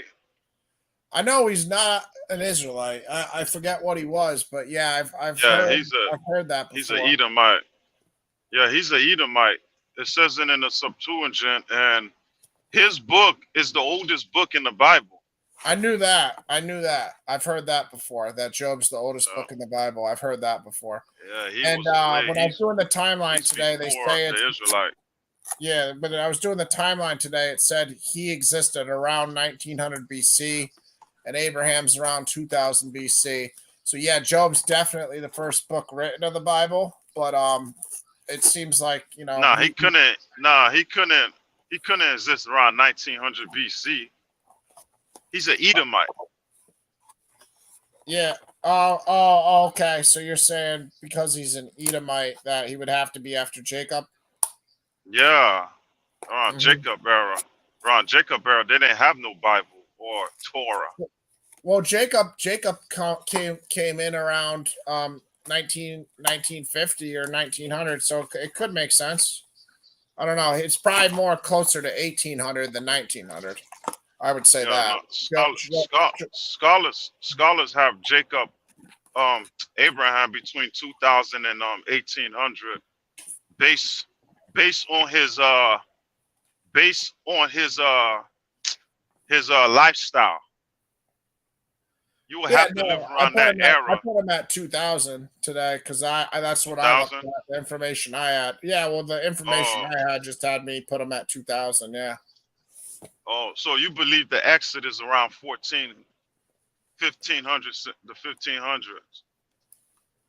Yeah, well, around 1350, 1400 from the information I was working with today. But I mean, nobody knows exactly. It's all speculative, Yeah, it's a debate between the late date and early date. Yeah. I mean, even get to the point to where, when they say when the Bible say not Abraham, but Adam lived 900 years. Yeah, but I mean, I believe that stuff because it's written in the scriptures. I just think, human beings don't understand that, we could live that long if we live differently, Nah, they describe the early date people of the Exodus, or the people that don't believe the earth is 6,000 years old. They say the 900 year represent the clan of Adam. So when you see like a person living like 900, 800, it's speaking of their clans. That's what they're saying. That's why they don't believe in the young earth theory. Well, there's definitely more to all those like ages than we understand on the surface. Because if you look at like the Sumerians king list, they all have similar ages like that for the Sumerian kings list. And Sumerian king has got like kings ruling for like 2,700 years. Well, that's what I'm saying. They have how?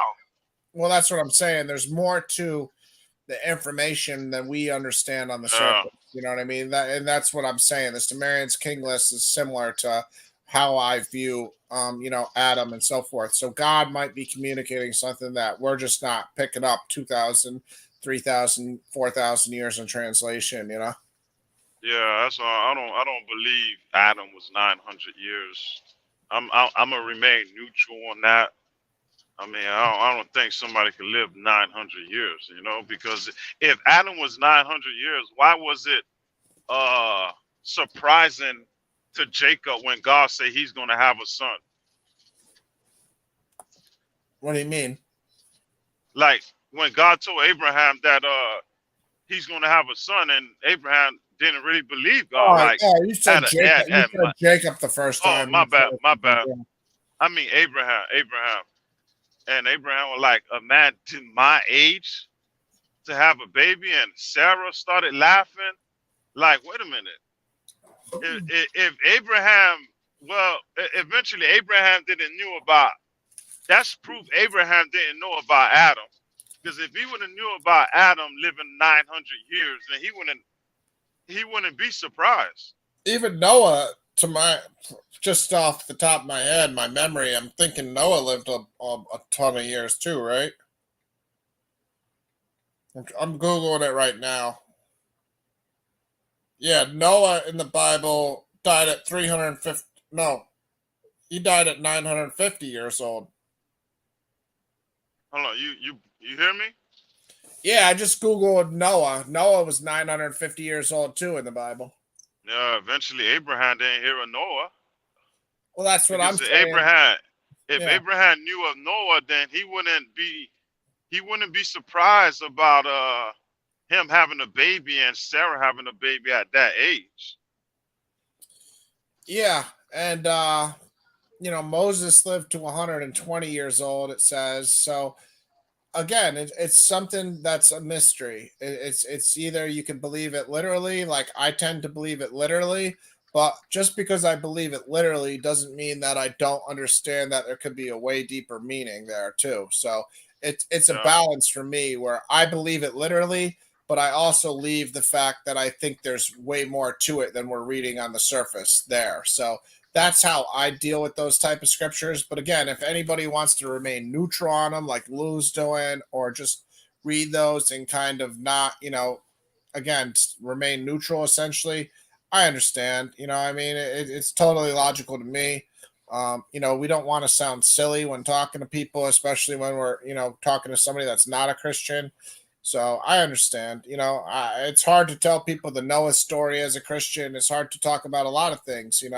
So I have a hard time telling the Noah story, and the best I do with describing the Noah story is that maybe it was talking about DNA and more of like a scientific, like two of every animal, as far as like in a petri dish type thing. It is hard to fathom, even though the scriptures seem pretty clear that they're talking about literal animals. That part is kind of hard to understand for me.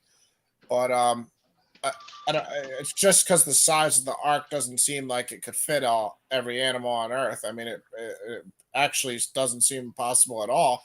But if you say DNA, then you're talking about something that's likely or possible. So it's hard to interpret Genesis, especially. It's not easy. There are aspects of it that are hard, but there's so much supernatural abilities that God, demonstrates in other chapters and other verses that we also have to realize that there's going to be divine intervention in a lot of these instances too to make them possible. So I don't know. It's a hard one. Where do you fall on Noah, Lou? I mean, how do you navigate Noah's story? I believe it was a local flood, but not a worldwide flood. I mean, the flood story is all over the place, you know. Yeah, I But mean, I yeah, believe, Gilgamesh and stuff like that, telling there's so many cultures telling a similar story. yeah. I mean, I believe the reason I believe it was local, what I mean, because God. I mean, you got to understand a godly language when you see it. I don't think God meant everybody. Not, I mean, at one point I feel like the uh the earth was probably like a one land, you know what I mean? And then the flood happened, and then it started breaking apart and forming, because if when you read the creation, it does says one sea. Like, go to Genesis. Go to Genesis. It speaks about one sea. It don't say seas when he first Genesis, created it. Go to Genesis, Genesis 1 about the creation Genesis when he one. when he created the sea. Okay.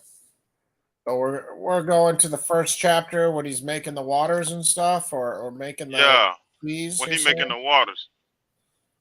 Okay. So Genesis 1:7, and this is in the ESV. And God made the expanse and separated the waters that were under the expanse from the waters that were above the expanse, and it was so. So that's probably not the ones you were thinking about, right? I'm think you were looking for the No. sea ones, right? Okay. Start. Genesis 1:10. Genesis 1:10.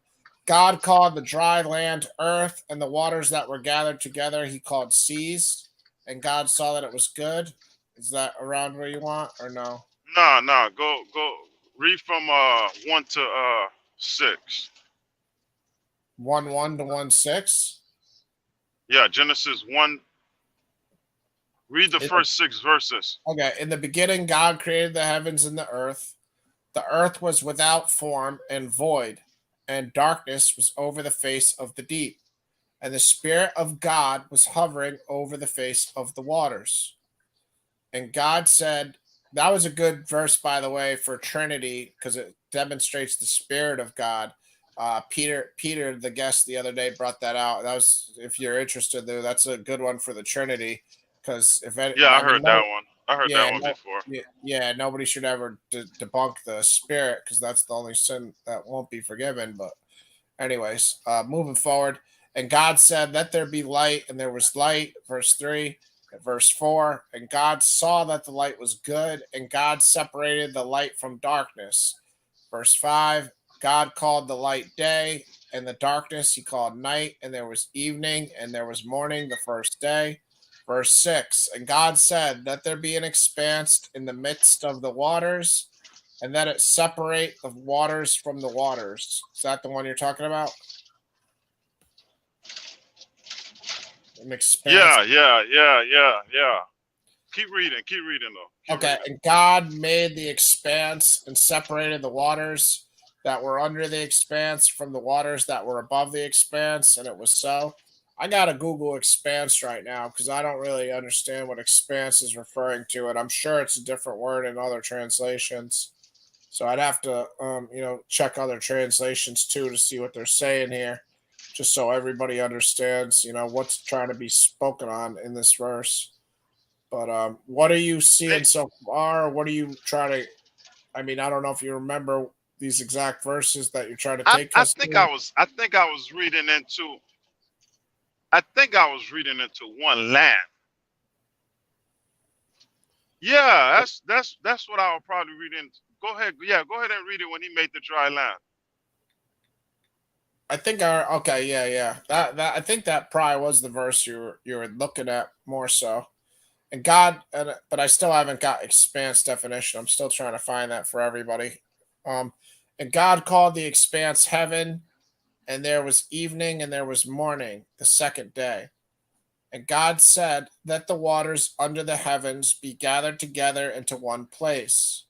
Okay, so he's saying Oh, okay, right there. that's the verse I would think, yeah, matters. And God Yeah, said, where let it the gathered the waters, water into one place. yeah, and let the dry land appear, and it was so. Dry land. They don't say lands. It say land, singular. No, at one point, Mm. this world. I mean, I'm not saying it's facts, but for me, the way I'm reading that verse, it seems like at one point, this world was one piece of land. Yeah, I mean, I we all seen the old maps with Africa and America and South America, and the way the continents are even shaped today. We all can see that there is a possibility that every piece of land was one at one point. I forget what they call it, Pangea or something like that. I would have to Google what people call it. I think Pangea, but yeah, I mean, the way the continents are shaped could speak to the fact that every piece of land was connected at one point and they were just separated from natural processes. Yeah.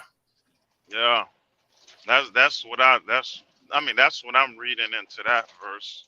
And 'Cause I mean, it God, say land. yeah, It don't say lands. yeah. And God said, let the waters under the heavens be gathered together in one place and let the dry land appear. And it was so. Hmm. And then the next verse, it even uses the singular land again. It says, God called the dry land earth, and the waters that were gathered together he called seas, and God saw that it was good. So in the next verse, it kind of qualifies what land is. It says, God called the dry land earth. So maybe, Yeah, maybe not. You could go with your interpretation there because it's saying, land's in a lot of verses too, actually. yeah, It's showing us that it's in a lot of verses. So we could read more on to figure out, what exactly he's speaking on. Because yeah, land appears in a lot of verses. It's showing us there. It appears in, verse 11, 12, 22, 24. Well, it's actually not. yeah. It's not explicitly written in verse 11, so it's kind of strange. It says it right underneath there.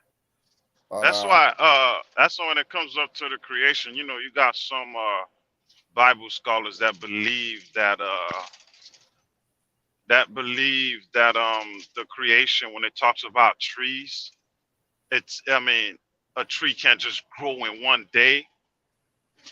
But but if we're gonna if we're gonna look at creation through the eyes of God, I mean, me personally, I feel like God planted everything at a adult stage in order for everything to reproduce.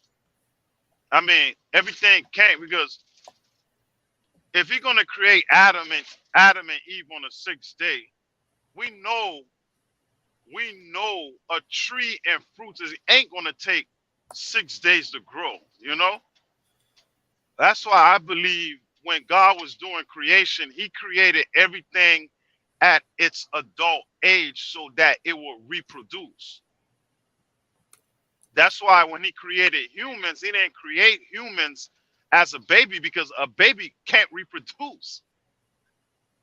You know, yeah, yeah. Fair He point would, there. I mean, for your argument, fair point. Adam was fully grown. Eve yeah. came from him fully grown. That's why when He created animals, He told the animals to multiply, to basically reproduce. How they gonna reproduce? You know, if they're not an adult. Only adults can reproduce. A baby can't reproduce. A plant, if you plant a seed, you know what I mean. You're gonna have to wait for the tree to grow and reproduce fruits and all that. I'm pretty much sure that all them trees and green plants and all that animals. I'm pretty much sure that it takes 6 days for them to grow. I mean, I could hear your opinion on it for sure. Because I mean, I think the first things there definitely were probably some mature, all the way grown things like trees and obviously Adam and Eve and probably a lot of animals. I mean, it's interesting. It's interesting. It's not explicit or Yeah, implicit in the scriptures. It's up to people to really go with their imagination somewhat and decide, or yeah. how they interpret it to It's decide. Just like it's Troy not. Taylor read in the scriptures, certain things that I didn't see, or some people see stuff that, I don't see. Yeah, That's all up to people to decide on, what's what, how they view things. But I can yeah. run with Not. I can run with that for sure. The whole earth getting flooded though, I'm trying to find the scriptures on Noah right now. Because for me, I do think that the entire earth was flooded because I think God wanted to reset and just get rid of everything. So I'm not with you on the flood. But I'd have to elaborate. I'd have to, ask you more questions to get clarity on your position. Do you My think there were position. Yeah, well, no, I got to ask you questions to understand it more. Oh, Do you think okay. there were people living other places on Earth that weren't affected by the flood? Um, that that right there. I'm gonna say yeah, because the Bible has a lot of hyperbole language and metaphors and allegories and figurative language. I mean, for everybody to be sinning, and the only person God could find on earth that wasn't sinning was Noah. that's that's the astronomical number, you know. Uh, I mean, Well, we I kind of don't think believe. of it in the I way mean of, that. yeah. Okay, let me put it like this. Let me put it like this. Let me put it like this. I would agree with that if the world was under one rule. You know what I mean by one rule? One Like, country, one government, like, one dictator. You're saying, yeah, exactly. Yeah, I would believe it was a global flood if the world was under one government. well, the only problem is with scripture here. Like I just went to it because I was just curious because I thought it was saying the whole world, but what it does say is Genesis 7:23. He blotted out every living thing that was on the face of the ground, man and animals, and creeping things and birds of the heavens. They were blotted out from the earth. Only Noah was left and those who were with him in the ark.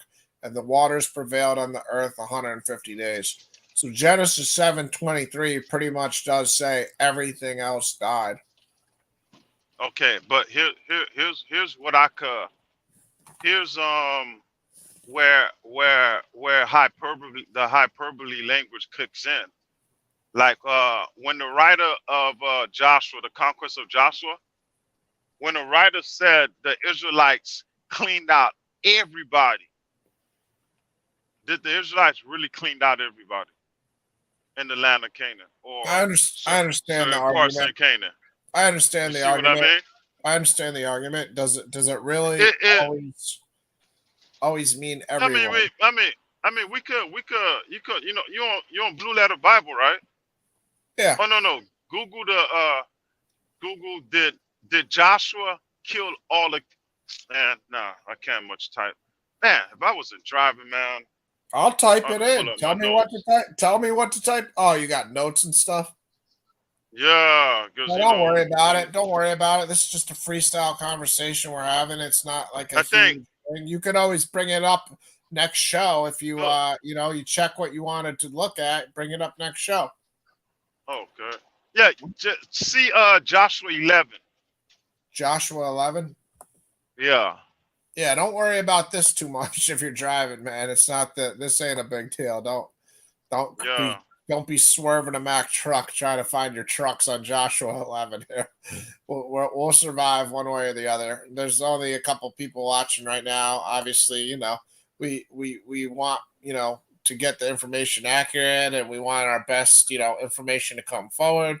But everybody understands you're driving a Mack truck, and we are where we're at. And I can Google whatever you want if you tell me to type it in. Yeah. Joshua 11, what verse you think? Uh, What am I looking for? What part I want about to it? say 9. I want to say verse 9. Oh, just when they kill everybody. You want me to be looking for that Yeah, verse? Okay. yeah. All right. It's not 9, but it's probably close to it. I'm sure. Okay. So verse 11 says, "And they struck with the sword all who were in it, devoting them to destruction. There was none left that breathed, and he burned Hazor with fire." So you're probably thinking about verse 11, probably, right? Yeah, verse 11, verse 11. Yeah, you're right, you're right, you're right, Yeah. you're right. So it says, "And they struck with the sword all who were in it, devoting them to destruction. There was none left that breathed, and he burned Hazor with fire." So you're basically just saying this is similar to Noah when No, it. no, no, no, no. Now listen. Do you think literally that the swords they had could have destroyed a whole nation? But they got God on their side, yeah. Yeah, but that's not what the verse said. If all right, I could even give you that. Okay, they had God on their side. I'll give you that. Have to portray them as as immortal people. Well, if we read just to speak on this subject, and it's not just Yeah, Samson, but King David's mighty men, there's so many instances where they kill, lions, they kill bears, they kill 100,000, they kill thousands of people and they don't get killed. So this isn't like a one-off in the Bible. This is like, Uh, a familiar theme. If we look in 2 Samuel at King David's mighty men, um, yeah, I, I could go to those verses and the things that they do. They list like, what they did, and some of them killed a lion, some of them did this, some of them did that.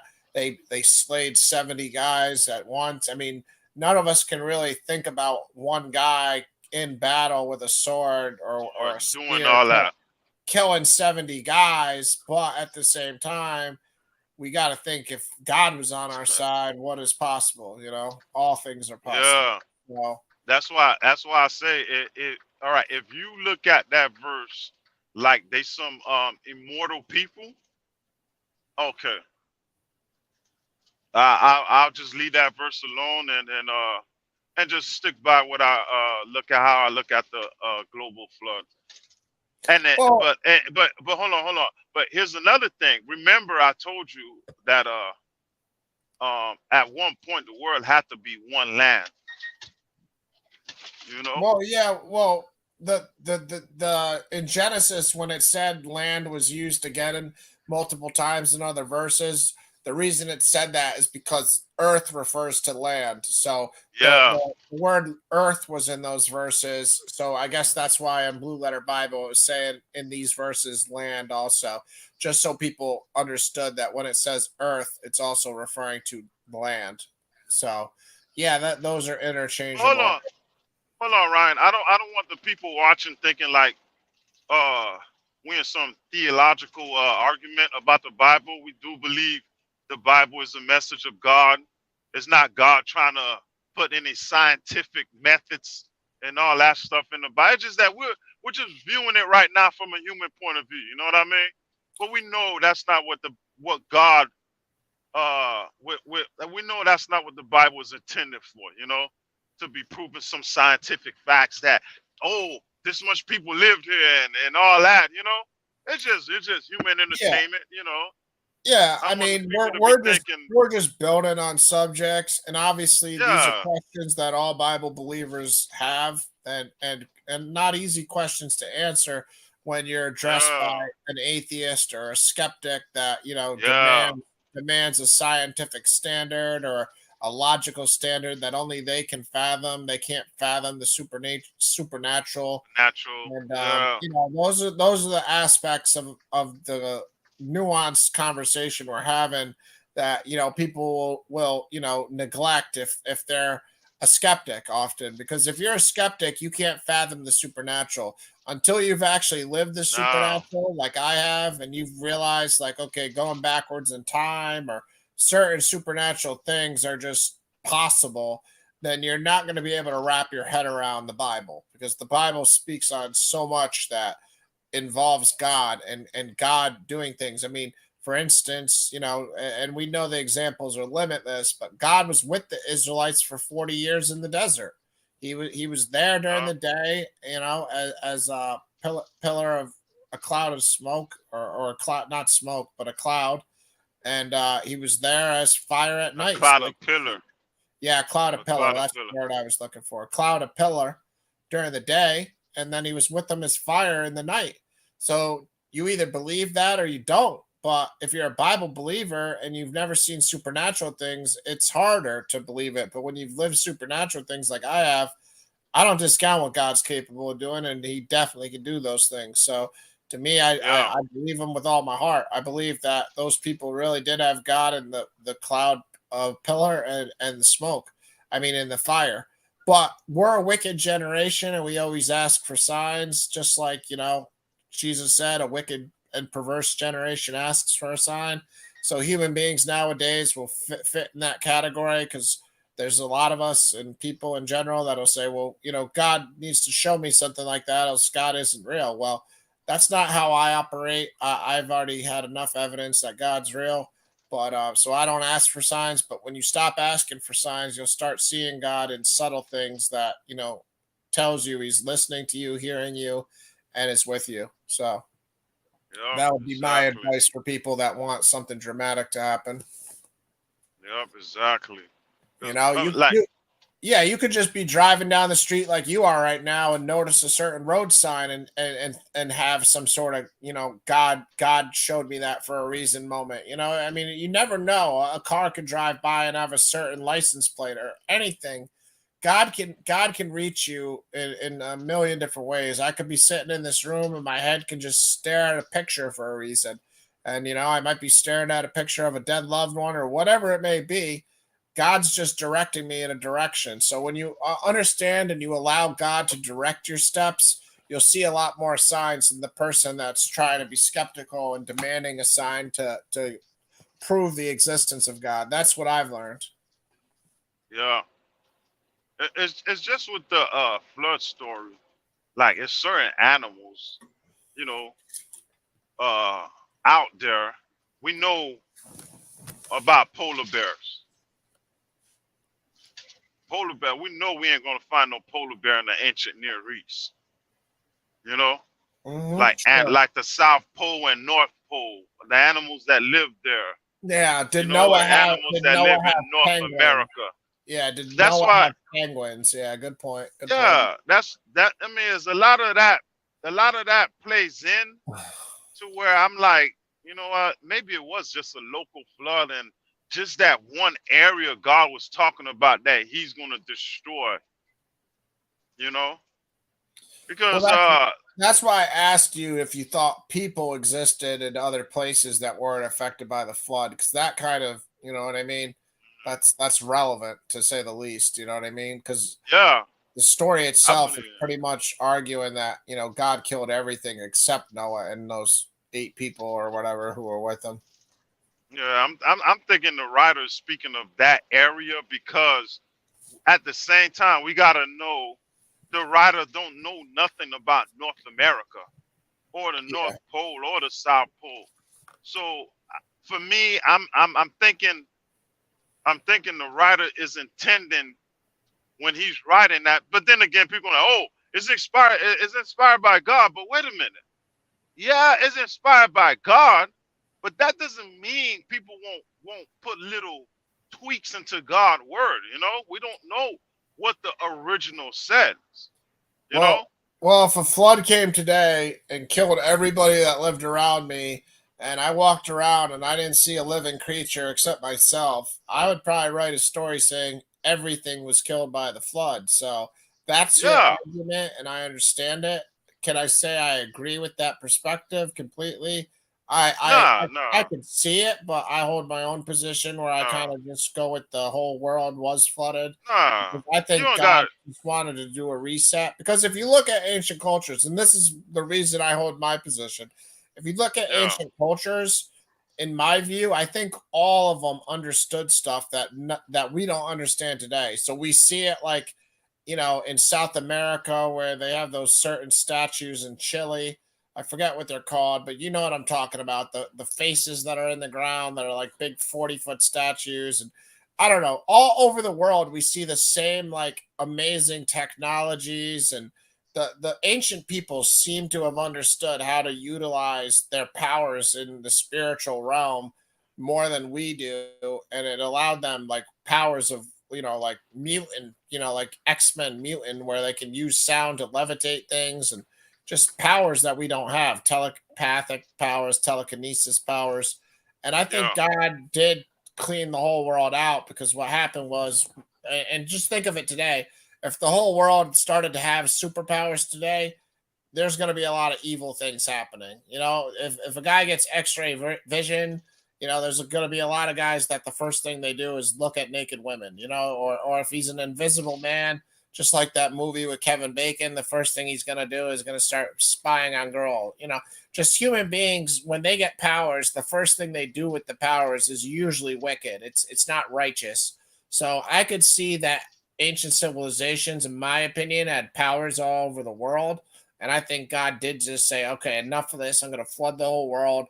We're going to start over through one righteous man and the 8 people in the ark, Noah, and, just rebuild from there. You know why I believe you on that? Because God told remember it was two trees, the tree of life and the tree of good and evil. Yep. You know what I mean? And Yep. I believe okay, they ate from the tree of good and evil. You know, so that right there weakened them, you know, to where sin, that's why I believe sin is run through the blood. Sin can enter to the earth, went in their blood to where they not able to live forever. Well, I'm not gonna say forever to where they never die, because God did say, uh, let's protect the garden. I'm paraphrasing, so I don't want nobody saying, oh, that's not what the Bible say. I'm paraphrasing where, well, let's go to the scripture. The scripture, What are you talking about in Genesis the? 3, Okay. Genesis 3, verse, the one verse that speaks about banning them from the garden. When he puts like the cherubim there with the sword of fire or whatever. Yeah. All right, I'll get to it. I'll get there. All right. All right. I'm almost there. All right. All right. Genesis, and I don't know if this is the right one. It's probably close though. Okay, Genesis 3:24. He drove out the man, and at the east of the Garden of Eden, he placed the cherubim and a flaming sword that turned every way to guard the way to the tree of life. Is that the one you were looking for or no? No, it must be before that. Before that. Well, that's the last chapter. That's the verse in chapter 3. The cherubim's the last verse in chapter 3. So Go there's only read 20 verses. So I'll go up a couple because yeah. yeah, verse 20. Well, 20. They're just talking about putting skin on them and stuff. 20. Yeah, 20 yeah, Oh, you wanted that? Oh, okay. yeah. 20 is the man called his wife's name Eve because she was the mother of all living. And the Lord God made for Adam and for his wife garments of skin and clothed them. Then the Lord God said, behold, the man has become like one of us in knowing good and evil. Now lest he reach out his hand and take also the tree of life and eat and live forever. Is that the one you wanted? Yeah, yeah, yeah. You see that? So Yeah, I mean, I know, I was eventually Adam. familiar with it. You were familiar with it, but yeah, I mean, the tree of life, they stopped him by putting the cherubim in with the flaming sword. Yeah, Yeah, eventually Adam wasn't meant to live forever.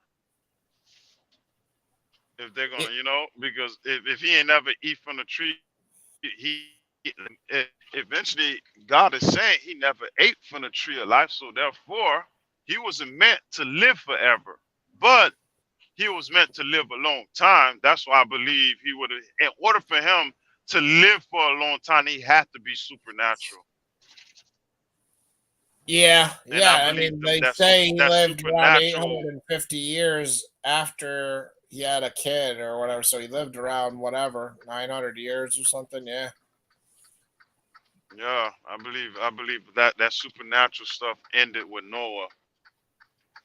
Well, that's that. Well, actually, the way we're talking about this now, it isn't a coincidence that the crazy amount of years that these people are living does end at Noah.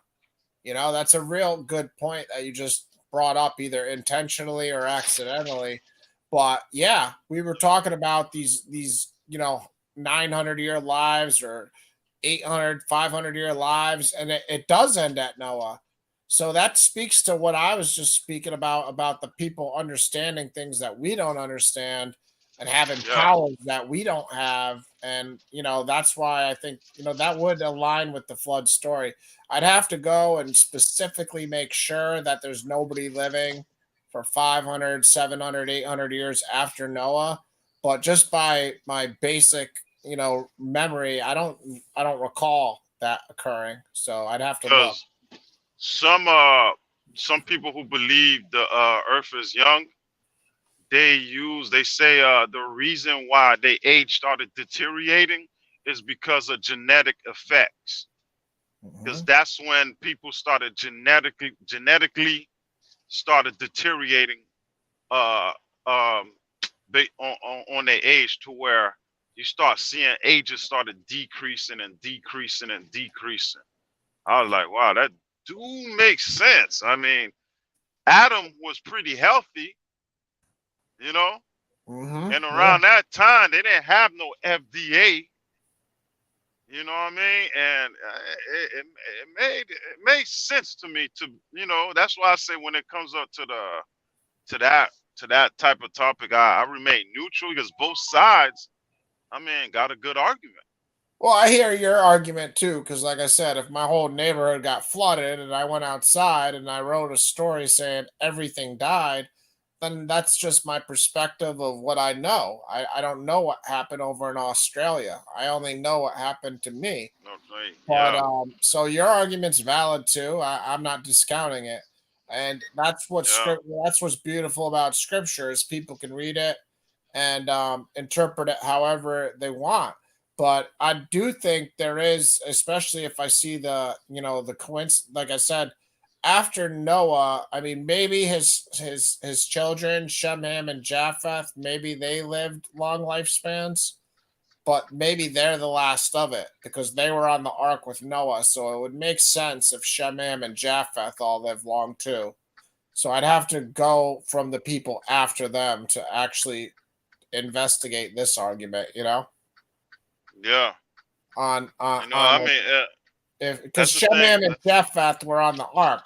So if they live hundreds of years, then I can't say that matters because it shouldn't matter. You know what I mean? It would only Yeah, matter if people after them didn't live long. So, but yeah. I mean, it would be beyond not a coincidence that the lifespans did start to become normal again, right? If after the flood that the lifespan was 120 years for people, you know. And yeah, to speak on what you're saying, we have the Tower of Babel also in Genesis 11:1, and it says, "Now the whole earth had one language and the same words." And we know in Genesis, they did use the word earth and land interchangeably. So when you read this in Genesis 11:1, and it says, "Now the whole earth had one language and the same words," maybe yeah, you should be careful that in Hebrew they're referring to the whole land. So that would yeah, that would also be a thing because we know in Genesis we just saw earth and land are interchangeable in Genesis. So, or at least in Genesis 1 they were. So when you're reading the story about the Tower of Babel, you could either read it now the whole earth had one language and the same words, or you can read it now the whole land had one language and the same words. And it's very different if it's just land. yeah, And we yeah. know in I Hebrew mean, it's only it's just, 10,000 words too, so that matters. yeah. Hold on. I gotta check in right quick, okay? Sure, do I you gotta think? check in. Hold on. I'm looking into how old these people were after Shem, Ham, and Japheth. And Yeah, yeah. Let me check in right quick. I'll be right do your back. thing, do your thing. I'll talk. I'm just gonna Yeah. keep talking to the people. If All that's all right. right. If you could put me on mute or something. Um, all right, so yeah, this is an interesting thing, and that's why these organic conversations are fruitful. And we all learn. I learn every time, and I'm sure you guys in the audience hear things that are interesting and just different perspectives than the way you read the Bible. Because I know I hear things and it enlightens me and it shows me, gets me closer to trying to understand these scriptures to the true meaning. Because when I hear somebody else say something, maybe I'll adopt what they say in a manner. But it is interesting to look into these lifespans to see after Shemham and Japheth if any of these other people lived, long lifespans. And right here, I do see that Arpha and Shem lived after he fathered Arphaxad, or whatever his name is, 500 years, and Arphaxad lived after he fathered Shelah 403 years. So that is interesting that the long lifespans and Shelah lived after he fathered Eber 403 years. It is interesting to see that the long lifespans didn't die off immediately. after Shem, Ham, and Japheth, and that their children did still live long lifespans. So that was what I wanted to check into and answer the question on. And we can see here it's very clear that these people, their children still live long lifespans. So it didn't end with the flood, which is interesting because to me it would have made more sense if it did end with the flood. But because it didn't end with the flood, now we're kind of back to square one as far as, how do we figure this out? This is still a mystery. How are people still living this long? That because if they had supernatural powers or abilities before the flood, and then the flood, killed people, that would make sense. But considering these people live long years after the flood, it's not that simple for us. We still have more work to do. When did the lifespans, start to become our normal lifespans? And it seems like almost here at Terah, he had fathered Abraham, Nahor, and Haran. And Nahor lived after he fathered Terah 119 years. So Terah lives to be 148 here. They're living, 200 years after fathering their children at 30. So it's gradually getting lower and lower, all the way down to Abraham, Nahor, and Haran. And we know Abraham lived to be about 120, I believe. So yeah, interesting subject. We can see Terah lived 205 years still. So it's going to come down to, I think Abraham's generation, Abraham, Nahor, and Haran. But if Abraham's father, Terah, lived to 200, Abraham at 90 did say he had lived a long time, but I guess I would say that too. But if he saw his own dad live to 205, he would probably think he's about halfway to death, but maybe his physical condition had deteriorated. I don't know. These are hard questions for us. We all believe in the scriptures because we know God is real and Jesus and the Father are the truth and the answer and the way and the life. But what do we say? What do we do? How do we navigate these things when an atheist comes up to us? So we want to go through them. We want to have these discussions with our fellow believers, and we want to come to conclusions that are logical, but also not lies. We don't want to start lying. We want to just be honest on what our beliefs are. We don't want to blindly believe something and just argue irrationally. So we don't want to just start saying, oh, of course it's true. It has to be true. It's the only way. But to me, I believe every word is scripture. So I do have to make that argument just in a more logical way, not just in an irrational, okay, it has to be right because God wrote it. No, I want to say it has to be right because God wrote it, and you're reading it wrong because it's referring to this. For instance, like Lou did with the whole world getting flooded, maybe he can say, the whole land got flooded because we already just saw that the word earth and land were interchangeable. But we also saw that it said every living thing was destroyed. So we have to find the balance. And to be honest, these flood stories of Noah and these long lifespans in Genesis, these are the hardest things for us to explain. So it's not like we're tackling minor issues. These are pretty much the harder issues. And then again, you could go to King David's mighty men, and those are hard things. Samson's hard. There's some hard things as far as defending what supernatural events occurred in the scriptures. So nobody's saying that it's not a hard battle at times. But it's not a bad thing to talk about them either, and it's all right to do. What Lou said and what I said in some situations is, I don't know. That's an all right answer. It's an all right answer if you don't have the answer to say, I don't know. I'm not God. God was probably explaining something that I don't understand, or the translations from thousands of years. They only had 10,000 words in Hebrew. There's probably a deeper meaning here that I don't understand. It's all right to say I don't know and have those answers when skeptics come up to you. And if they want to mock you and say you're believing in this fairy tale, let them do so, because one day they'll be before God and wish they didn't. Yeah, But hello. hey, what's up, Lou? Yeah, man, I don't know why I answered you as if I'm on the telephone. My bad. Yeah, it's all good.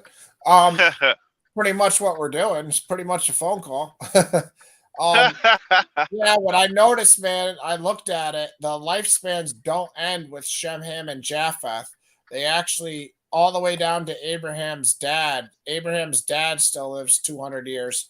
But like I'll just read it for you right here because I could read it.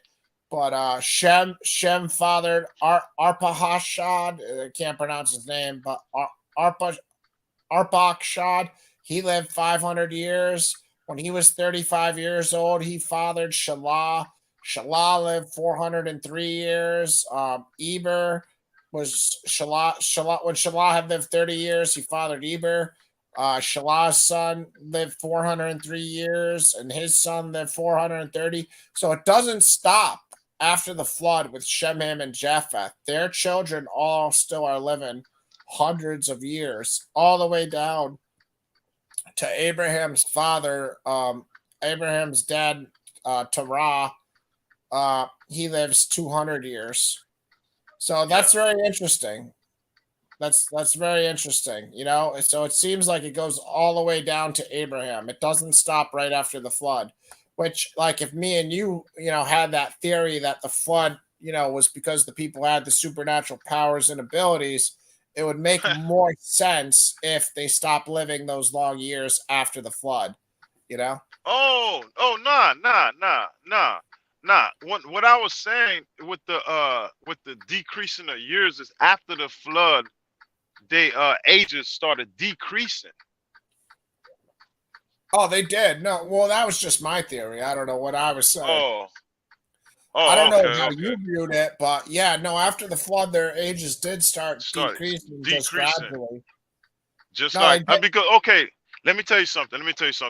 Okay, with like you know, Moses died at the age of 120, right? Yeah, yeah. Okay, in Egyptian writings or in Egyptian culture, to live 120 years is to live a perfect life because around that time, people wasn't living that long. The average lifespan of people around that time was around 35. It'll be a miracle if you live to see 40. You know, Yeah. because Yeah. people were dying rapidly around that time. You know, but that's why I brought you that argument with the people living like 900 years and all that. It could represent a certain number. That number could represent something. You know what I mean? But Oh, definitely could. I mean, God uses numbers for everything. Like yeah, we're walking numbers that we don't but understand. You know what I mean? We're walking, functioning beings that have numbers in our DNA as far as how we move. We have binary yeah, coding within every movement we make. So yeah, no, God is using numbers in ways we can't fathom. So for you to point yeah, that out, I totally agree with that, and that's why yeah, I see it as literal, but also metaphorical and allegorical, and I could run with, you know, it can mean multiple things. I don't limit to what it can mean, you know. yeah. That's why that's why my viewpoint on that I'd stay neutral because then we could go to the argument of people being supernatural. I ain't gonna say supernatural, but uh, well, we could say supernatural because we gotta think about it. Uh, if Adam named all the animals, right? Did he name the animals in the sea too? Because if he Well, named the animals in the sea, he had to have one one supernatural lungs to be inside that water. well, maybe he wouldn't have to go in the water. He could just see from. I mean, it's a tough argument, man. It's Yeah, I That's why mean, you have to go with the argument of the supernatural. He had to be supernatural well, when it says because you when ate from the tree of the knowledge of good and evil, maybe that knowledge would expound everything, or expand to everything. So I don't know. I'd have to look back to see what order it was. When did he name all the animals? When did he eat oh, the tree from the tree? But again, I hear your argument, and these are hard questions for Christians to answer. So I just want everybody in the audience to understand it's okay to say, I don't know, and to yeah, say that I don't understand what God was writing there. And he probably is writing something that I'm interpreting wrong because I'm reading it in a literal way thousands of years later. And maybe God was referring to when he said somebody lived 900 years, that they lived in a certain amount of something that isn't directly yeah, talking about the years. For me, I want to be careful as far as what I don't, accept. So I want to always be careful with that. So I accept the literal age, but I also don't discount the metaphorical and allegorical meanings of what could be. yeah. Because all of that is not a salvation mission. It's just you being curious about God. I mean, that's what God wants us to do. He wants us to study His creation and to figure Him out to where it gets so enticed. Only the strong survive doing that. I mean, skeptics is 100% proof. Only strong, only strong people can survive trying to figure out God creation. Because a skeptic would be like, you know what? I just don't believe in it. It's too much.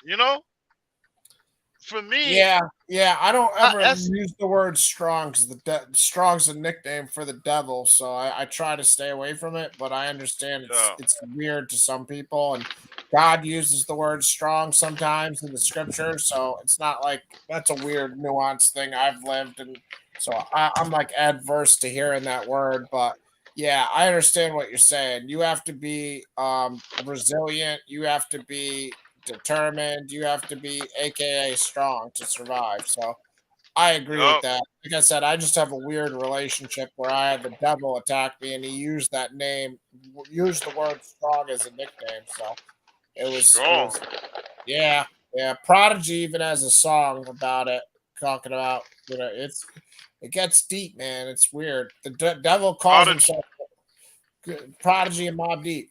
he Rest has in a peace. song about it. Yeah, it's called Stronger. And Oh, in the chorus, it says, "My name is Strong, Strong." I don't know, man. It's weird shit, oh, but okay. yeah, I try to I stay mean, away sorry, from it. sorry. You hear all the firecrackers, right? Nah, nah, I don't. Oh, okay, okay. Oh, all right, all right. Our man Troy Taylor's hung in there for the last hour. I mean, Troy, you could have hit the link, man. I love having you watch too, though. So don't think I'm like saying you have to hit the link. But yeah, you seem like you have a lot of knowledge in scriptures. So me and Lou would be interested in having a conversation with you sometime or whenever it's good for Yeah, you. I understand people are at work and doing things; they can't always hit the link and come on and talk like this. So don't act like I'm trying to peer pressure you on or saying you should have did it, woulda, coulda. I'm happy however you want to watch. But he said in the comments, maybe Moses had been supernaturally strengthened and protected from the effects of aging, and then he died because God had completed what he had planned for Moses. And yeah, I could totally buy that. Because he's saying that he lived yeah. I mean, God 100 did say He has 70 years. spirits in Him. You hear me? What did you said? God said he had 70 spirits in him in a verse. Yeah, God did say He has 70 spirits in Him. That He was going to spread around to the. I think it's 70 spirits, but He did say Moses had a lot of spirits in him, and He was going to take some of them spirits and give it to the Levites, something like that. I'm not familiar. I mean, I've probably read it. I'm sure I've read it because I've read the whole Bible a few times, but I don't remember that Hey, verse off the top of my head. You know what I mean? So all that right, I'd have to look we up and gotta we gotta find it. go to go to scripture and type in the Seven, 70. I think it's 70 spirits of Moses. I'm just typing in 70 to see if that pops up. 70 pops up Uh, a bunch. I can see it. So 70 pops up 50 times, so there is a lot. But I just didn't want to. Sometimes on Blue Letter, if you type in like one too many words, then it doesn't come up at all. So I didn't want to overdo it. But I'm looking. okay, I think hold on, I think the Lord said, the Lord answered Moses, bring me 70 men from Israel known to you as elders. Take them to the tent of meeting, then I will come down and speak with you. I will take some of the spirit who is on you and put the spirit on them. Yeah, yeah. Numbers 11, 16 to 17. Okay, see, I just saw that verse, but yeah, I didn't see what you're talking about as far as 70 spirits. Then the Lord said to Moses, gather for me 70 men of the elders of Israel, whom you know to be the elders of the people and officers over them, and bring them to the tent of meeting and let them take their stand with you. You want me to keep reading? No, that's it. That's it. That's it. Yeah, see, I didn't see 70 spirits there. He's just saying, gather for me 70 No, men. yeah, yeah, said the 70 men, the 70 men. But he did say he was going to take some of the spirit that's in Moses and put it into the 70 men. Wait, hold on. Let me read this So, verse with you. I'm reading it in the ESV. Then the Lord said to Moses, gather for me 70 men of the elders of Israel, whom you know to be the elders of the people and officers over them, and bring them to the tent of meeting, and let them take their stand there with you. And I will come down and talk with you, and I will take some of the spirit that is on you and put it on them, and they shall bear the burden of the people with you so that you may not bear it yourself alone. Okay, yeah, I didn't ever pay attention yeah, to that. Really, that's really a great point right there. We see here in Numbers 11:16 and 11:17, God saying He's going to take some of the Spirit that is on Moses and He's going to put it on the 70 elders that Moses chooses to look over Israel. So great point as usual, Lou, and obviously something new to myself and I'm sure a lot of other yeah, people watching that Moses had a spirit on him from God, and God says he's going to take some of that spirit from Moses and put it on the 70 elders. So that's what Lou was thinking about when he said the 70 spirits. He's talking about this Moses' spirit going on 70 different men that are going to be the elders of Israel. So yeah, a yeah, lot of supernatural things, like Troy Taylor said. Moses may have been supernaturally strengthened and protected from the effects of aging, and then he died because God had completed what He had planned for Moses. Pretty much exactly. I don't think anybody that reads Scripture will argue with what you're saying there, Troy Taylor. That's a good point. And yeah, I think that verse we just read speaks to the fact that God is clearly giving him supernatural and powers that the average human being doesn't have.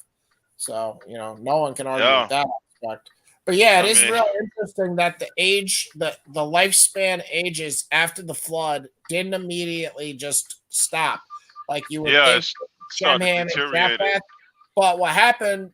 It would also make sense that Shem, Ham, and Japheth it did gradually go down. So their children still lived 500 years, but then the generation after that, it was 500, then it was 400, then it got down to 300, 200, and Abraham's father was 200, and then Abraham is where it goes back down to normal age ranges.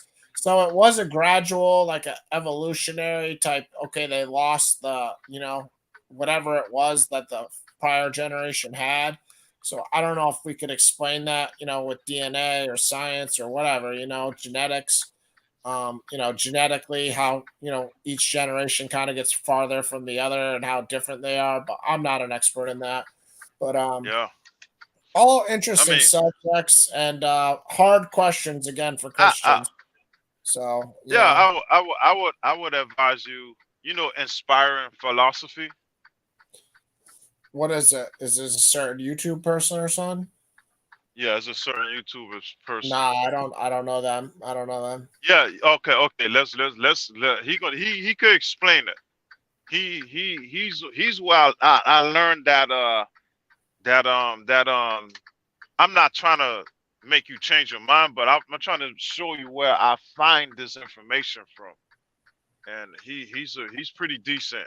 Type in inspired philosophy on YouTube, and I mean, and I could point the video out to you for you to look at on your spare time, or if you want to look at it with the people on the chat, so they could have a good understanding I have why I'm playing neutral on this stuff. I'm like, I ain't never hear that. I grew up thinking like, yeah, he actually lived 900 years, and in order for him to live 900 years, he had to be supernatural.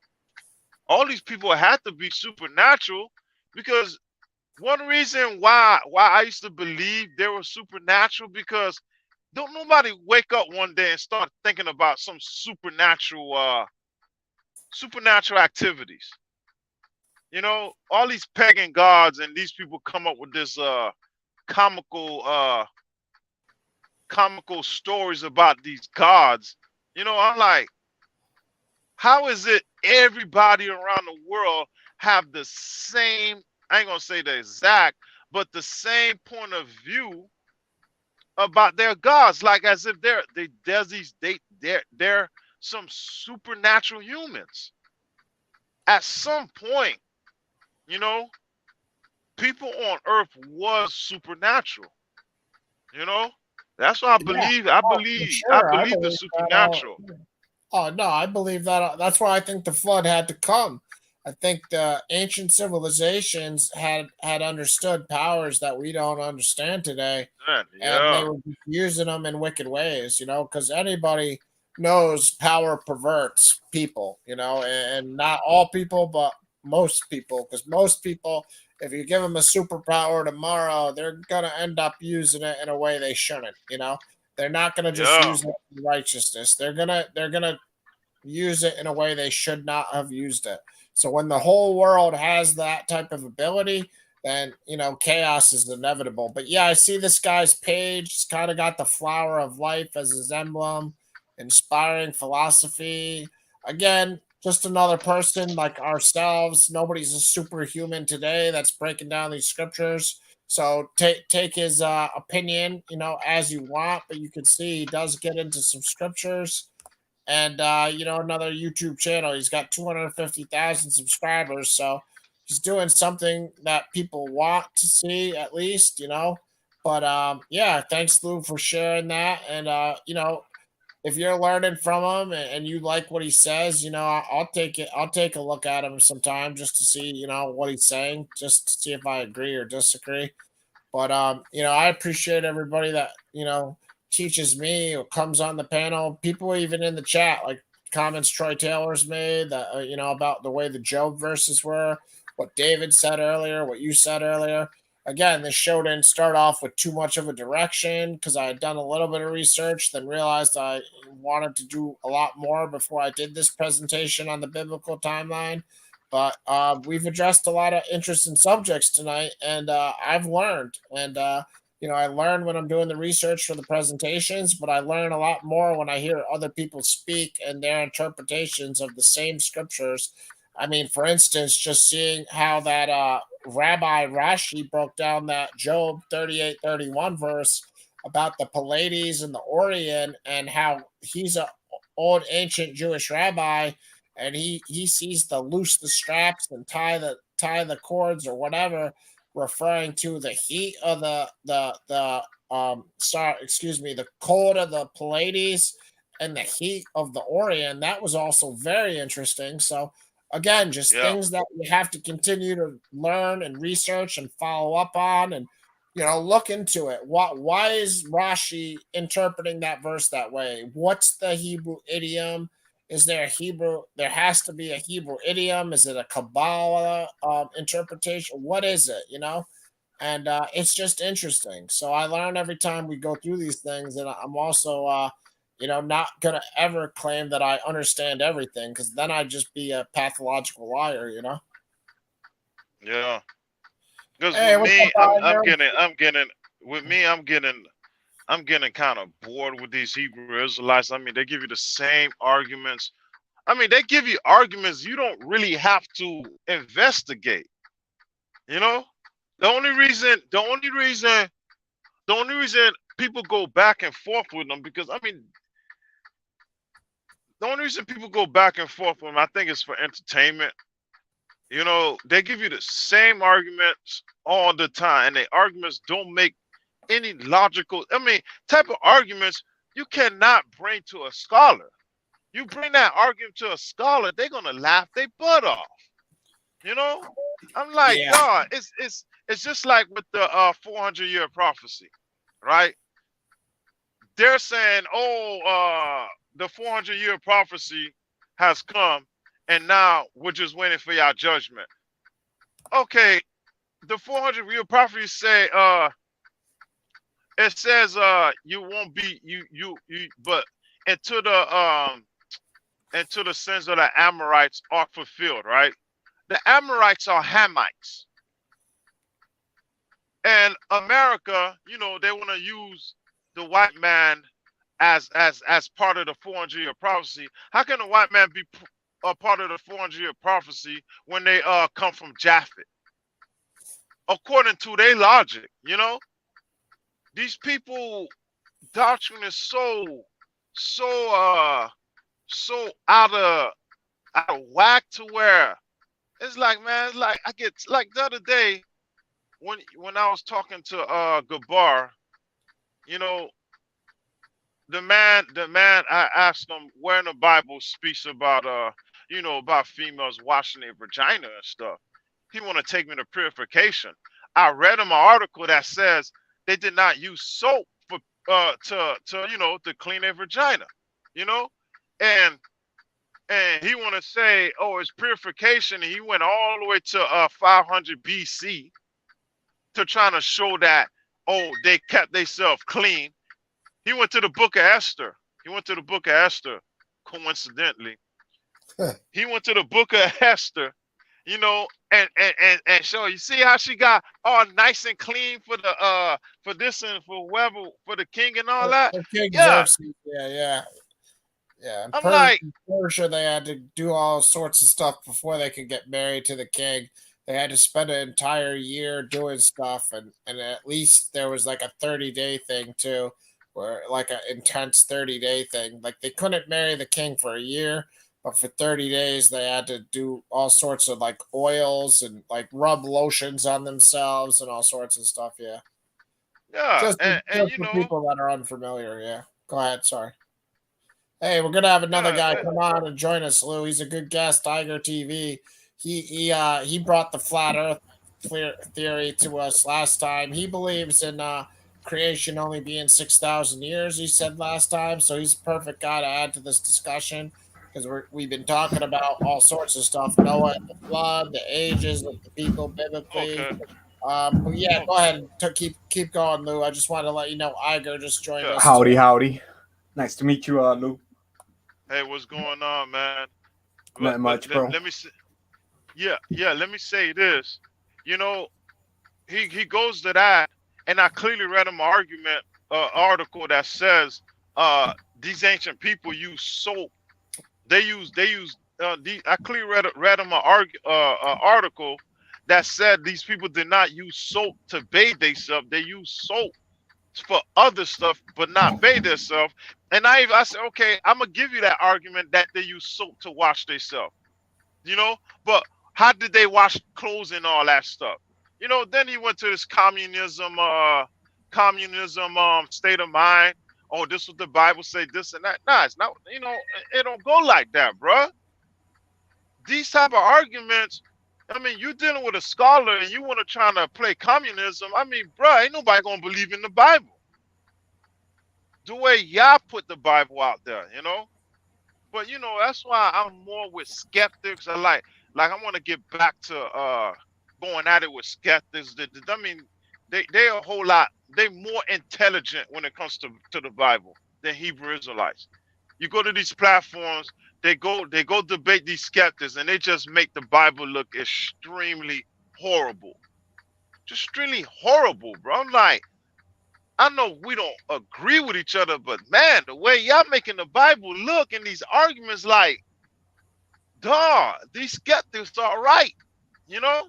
But you know, that's why I want to get more into going at it with skeptics that don't believe in the Bible than these Hebrew Israelites, man. They arguments is just don't hold no weight, man. But go ahead, man. I pass the mic. Yeah. I just want to show people real quick before I let Iger talk about whatever he likes. Esther 2:12 and 2:13 is what Captain Gabar was probably referencing as far as Esther getting all pretty for the king.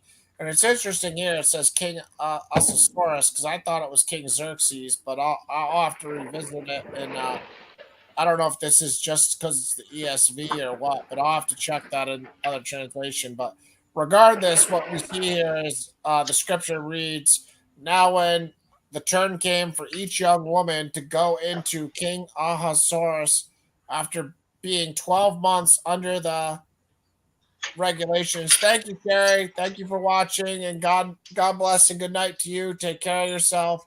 As usual, Sherry, I appreciate you more than you know, and I'm humbled that you guys find us interesting and entertaining enough to watch. So thank you, Sherry, for watching as usual. God bless. But yeah, again, the scripture's telling you here that Queen Esther, before she was queen, after being 12 months under the regulations for the women, since this was the regular period of their beautifying, 6 months with oil and myrrh, and 6 months with spices and ointments for women. So that shows that the virgins that the king chose in Persia had to go through an intense 6 months of oil, of myrrh, and 6 months with spices and ointments for women. So they were, getting clean in a very intense way just to marry the king. So that's what Lou was referencing as far as his conversation the other day. But go ahead. And hold on. One more thing. And then he trying to make it seem as if the Israelites invented soap. Oh yeah. You heard him when he said that, right? When he trying to make it seem as if they invented soap, like they was the only one using soap. Nah, man. I don't know how long you were talking to him, but like I said, once I commented, that's when I was there. So I don't know. I don't remember him saying it when I was there. He probably said it before I was there, but yeah, I was only there from the time that I commented. So I don't know how long you were talking. How long were you talking to him for? I don't much know, man. It was probably a good hour or so. Okay, so yeah, you were definitely talking to him for a long time before I got there, at least a half hour, 40 minutes. But yeah, I'm gonna go upstairs and just grab a med because I need a med for my pain real quick. But Iger, go ahead and start speaking, and then I'll just jump in the conversation when I come back. Share my screen, bro. While you're yeah, sure. Do it now. I don't know what man. Last night I was watching some. I found a channel that talks about these giant trees a lot. I thought it was pretty interesting, but I don't really have anything. Yeah, bring it out. Bring it out. I'll share your screen right now before I go up. Okay, go ahead. And the other thing I was going to tell you, like when you share your screen, you share your entire screen or just the tab? Oh no! I mean, once I hit share screen, it's shared. And the only thing, if you want me to put it in that mode, and welcome to Leader J too. You can leave it the other way so I can see who's talking. Well, this is the whole screen if you want. I'll do it. No, what I was going to say right now, I'm not sharing my whole screen. I'm only sharing a tab, and I find it's a lot easier that way. If you're like playing a video, you can toggle. You could go back to the StreamYard tab, and then the video's still showing to the audience. There's like when you're using StreamYard, there's like a thing. Because I noticed you're always sharing like the StreamYard tab, and then if you just share like one window, then you can kind of copy and paste everything you want to present to the audience. Yeah, I don't really care. Like when I'm showing you guys what I see, that's just me being lazy, kinda. I don't really care too much. I know what you're saying.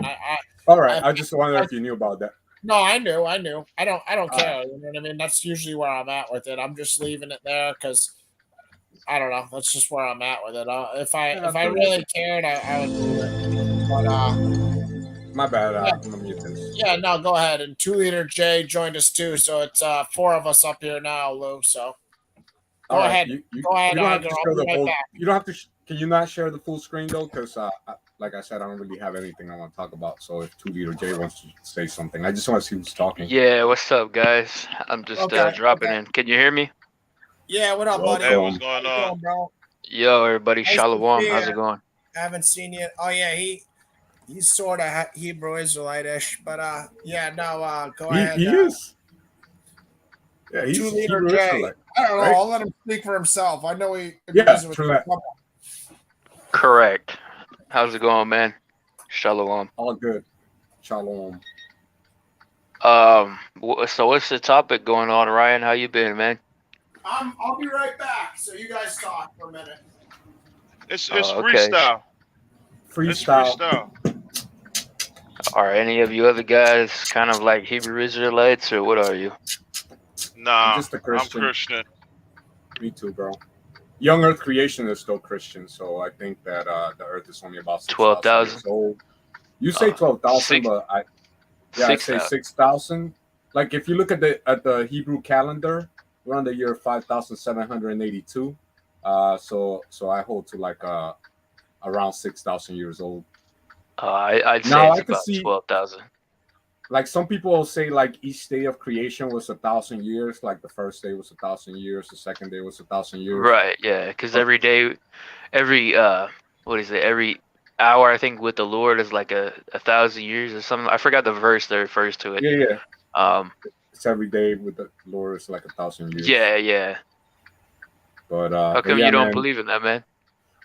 because I find like to believe in that to a degree, because like somebody once had somebody on my channel talking about like the 6 days of creation represents the 6,000 years basically, and we're almost about to go into the 7th day when Jesus Christ comes back. And then they were saying how the first day, I don't know, man. I would have to talk to them again, but they had some weird conception. You've been talking about, listening like, to too much of those Mennonites, man. That's some like yeah, I don't. I you know. think he was like a Seventh Day Adventist or something. This guy, and then he had like this whole how each day in creation kind of represents a day in the if you hold to he was a younger creationist too with a 6,000 year old. And then my other thing with that is like on the 4th day, God made the sun, moon, and stars. So then at that point, the 5th day and the 6th day, they will be literal because the sun's already up there. But even before that, I think God just divided the day and the night, and he didn't need the sun. And it was still just a day. I still hold to a day, but I mean, I can't prove it. So I give it room for like a 12,000 year old Earth, like you're saying. But it's way better than the 4 billion year old Earth, nothing explosion. Yeah. 14 billion years ago. So it's still like a complete contradiction to that. And that's kind of like my my beef originally was, I believe the Big Bang and the evolution stuff all of my life, 35 years basically, till somebody told me about this young Earth stuff. Right. So what's the topic tonight, man? What y'all talking about? We were talking about chronology of Abraham and Noah and the flood, and what else were we talking about? Right now, we're just talking about basically mostly about, it's just been freestyling, you know what I mean? But towards the end, but right before you came on, well, I don't think it was a topic, but it was about me saying I ain't. You guys are up here making songs, man, freestyling.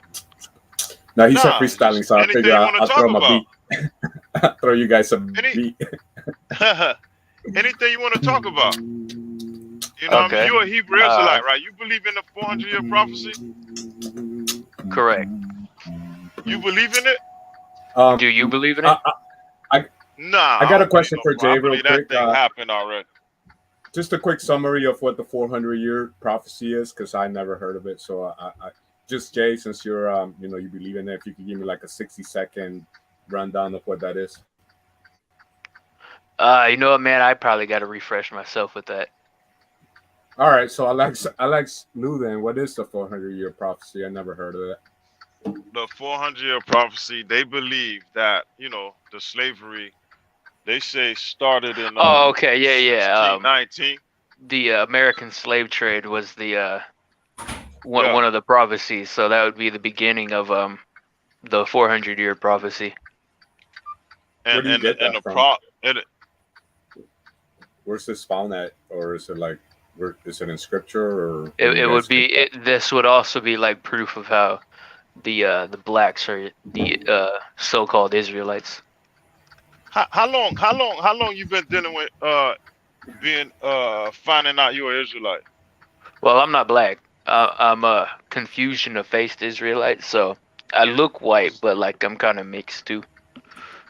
No, not all Israelites believe all Israelites are black. You know, Yeah, I know. It's it's Native just you got American and Latin American, African American, and then there's the confusion of faced Israelites, the Israelites that look like the heathen nations. Do you fit into Native American, Latino, or you're not those either, 2 Liter J? No, I am. I think I told you that already. No, when I saw you before, I thought you looked like that. That's why I'm asking why you call yourself Confusion of Faith, because I would think that you would just qualify underneath their. Well, I mean, I'm a white guy, man. So like, not a lot of people might come to your conclusion. why? But why do you have to see yourself as a minority? I don't. The Bible said the Israelites scattered to the four corners of the earth, right? Right. So well, I don't know if you take a DNA test, because if your DNA traced back to Europe, I mean, you could be an original Israelite, because the oldest Israelite group Oh, you're going off right of the now. Anglo-Saxons, how the whites are No, actually the Israelites. no. British Israelism. Is Oldest, that what you're talking about? no. The oldest Jewish group is the Roman Jews, and that's facts. I wouldn't know about that, man. Yeah, do your study on that, man. Those They are call them romantic Jews. They the oldest I group of don't know Jews. about that, man. That's probably like a bunch of Mennonites, to be honest with you. Minute. Are you talking about Okay. Midianites? No, Mennonites. Spell What's that. that? Look it up. Mennonites. MEN? I can't spell it. I know how to say it. I forgot how to spell it. Well, I'm Just saying there's Midianites that Gideon destroys in. No. That's something different. I said That's what I'm Mennonites. Well, that's what I'm trying to ask. Go into Google and then say it into it, and then it'll spell it out for you. All right. Well, you let me know if you ever get the spelling, but I don't really want to. Mennonites, nah. Yeah, if you Yeah, the Roman Catholic Church, man, they were Mennonites. It's not the Roman Catholic Church. It's actual Jews who've been there since the destruction of the temple. I Even wouldn't know about before that, man. destruction of the. So you don't know about were the Jews were they in Rome? black? Did they look Roman or were they black? What did they look like? They Romans. So they look like Romans. They look like Italians. Yeah. I wouldn't know about that. I'd say they're probably Edomites. Yeah, he's drinking the Kool-Aid, man. You got to stop drinking the Kool-Aid. I'll be able to turn that way. Okay. Yo, this is a cool video you got on the screen, Iger. Can you talk to us and let us know what? But I wanted to bring some to your attention, guys. That's kind of the reason why I hopped up on here. So I don't mean to interrupt. No, you're not. But don't you guys find what you're doing up here a little bit, pointless? Up here talking about like Christian doctrines, when without a shadow of a doubt, you know what's gonna happen to you guys in the new kingdom. All you so-called Esau praisers up here. Oh wow! Wow! No, don't do it. Don't do it. Wait. Don't do it to yourself, 2 Liter J. You're gonna get shown scriptures that are Why do you gonna always do that? Oh, show you that you have but don't you find it pointless though, because you know what your fate's gonna be. I'm not speaking for Iger, because he's kind of like on the right path, but like with Ryan though, because he looks Jewish, so I'm gonna say he's probably Ashkenazi or Khazarian. But how you gonna say that and you don't know if the Roman Jews are the oldest I Jewish mean, community? they might be, but then that might be something, something, off-putting or, not worth looking into when we know what the Jews are. So, you know what I'm saying? But yeah, man, like Ryan, man, you might be Amalek. And then the brother down here, he sounds black, so I'm gonna say he's black. Um, and he would be an Israelite, but he would be an Israelite who's living the ways of the heathen. The Bible calls those Gentiles. Who, me? Yeah. So you and Nah, I'm a Ryan, Hamite. You're even I'm a out of Hamite. You're out of here nah, too, Lou. You're out of I'm here too. 100% Hamite. You're out of here uh, too, Lou. you guys Hey, are going into Uh, captivity, hey, man. Just saying. hey, 2 liter J. What does the screen say right there on Titus 2:11? What does that say? I can't see anything. I just see like Oh, rocks okay, moving. hold on. I got you. Yeah, Iger turn it share. off. Hold on, Iger. Let me share my screen. Yeah, But go for it, man. but got- like I your got guys' fate is was gonna be like the way that you people portrayed the brothers, like it was foreshadow of how you people will be betrayed in the new kingdom. Oh, okay. You'll be in captivity under servitude. Okay, Titus Man. 2:11. Can you see it now? Can you read it for everybody? No, I can't see any of that, to be honest with you, man. He's not a It's really Hebrew small. Israelite. You He's can't not see a it. Hebrew Israelite. He's You not can't see the screen? he's not a Hebrew Israelite. Well, no, because like I'm on my phone and like your Okay. screen not. is really All small. I'll do you a favor. I'll read it for you. Titus Awesome. 2:11. For the grace of God has appeared that offers salvation to all people. What's that verse say to you, 2 liter J? Does that all people No, I only agree with that. refer to- I definitely do. But that's not referring to everybody. That's referring to the Israel. So why does it say all people? Again, I agree with that. The God all had a people typo? Did he would be did no, he no, no, mean no. to say all Let me Israel? talk, man. That would be referring to Israel.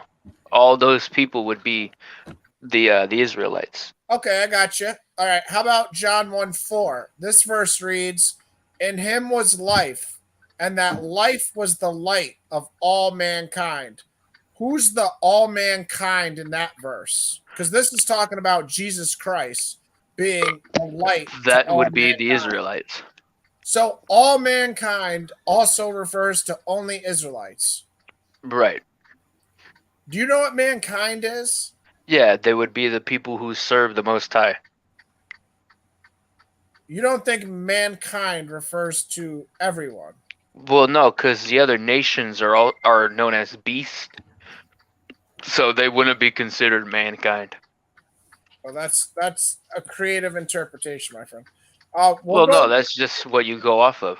Okay, That's we'll go fact. to the famous verse just because I'm interested in how you view what the word world means, since mankind doesn't mean mankind.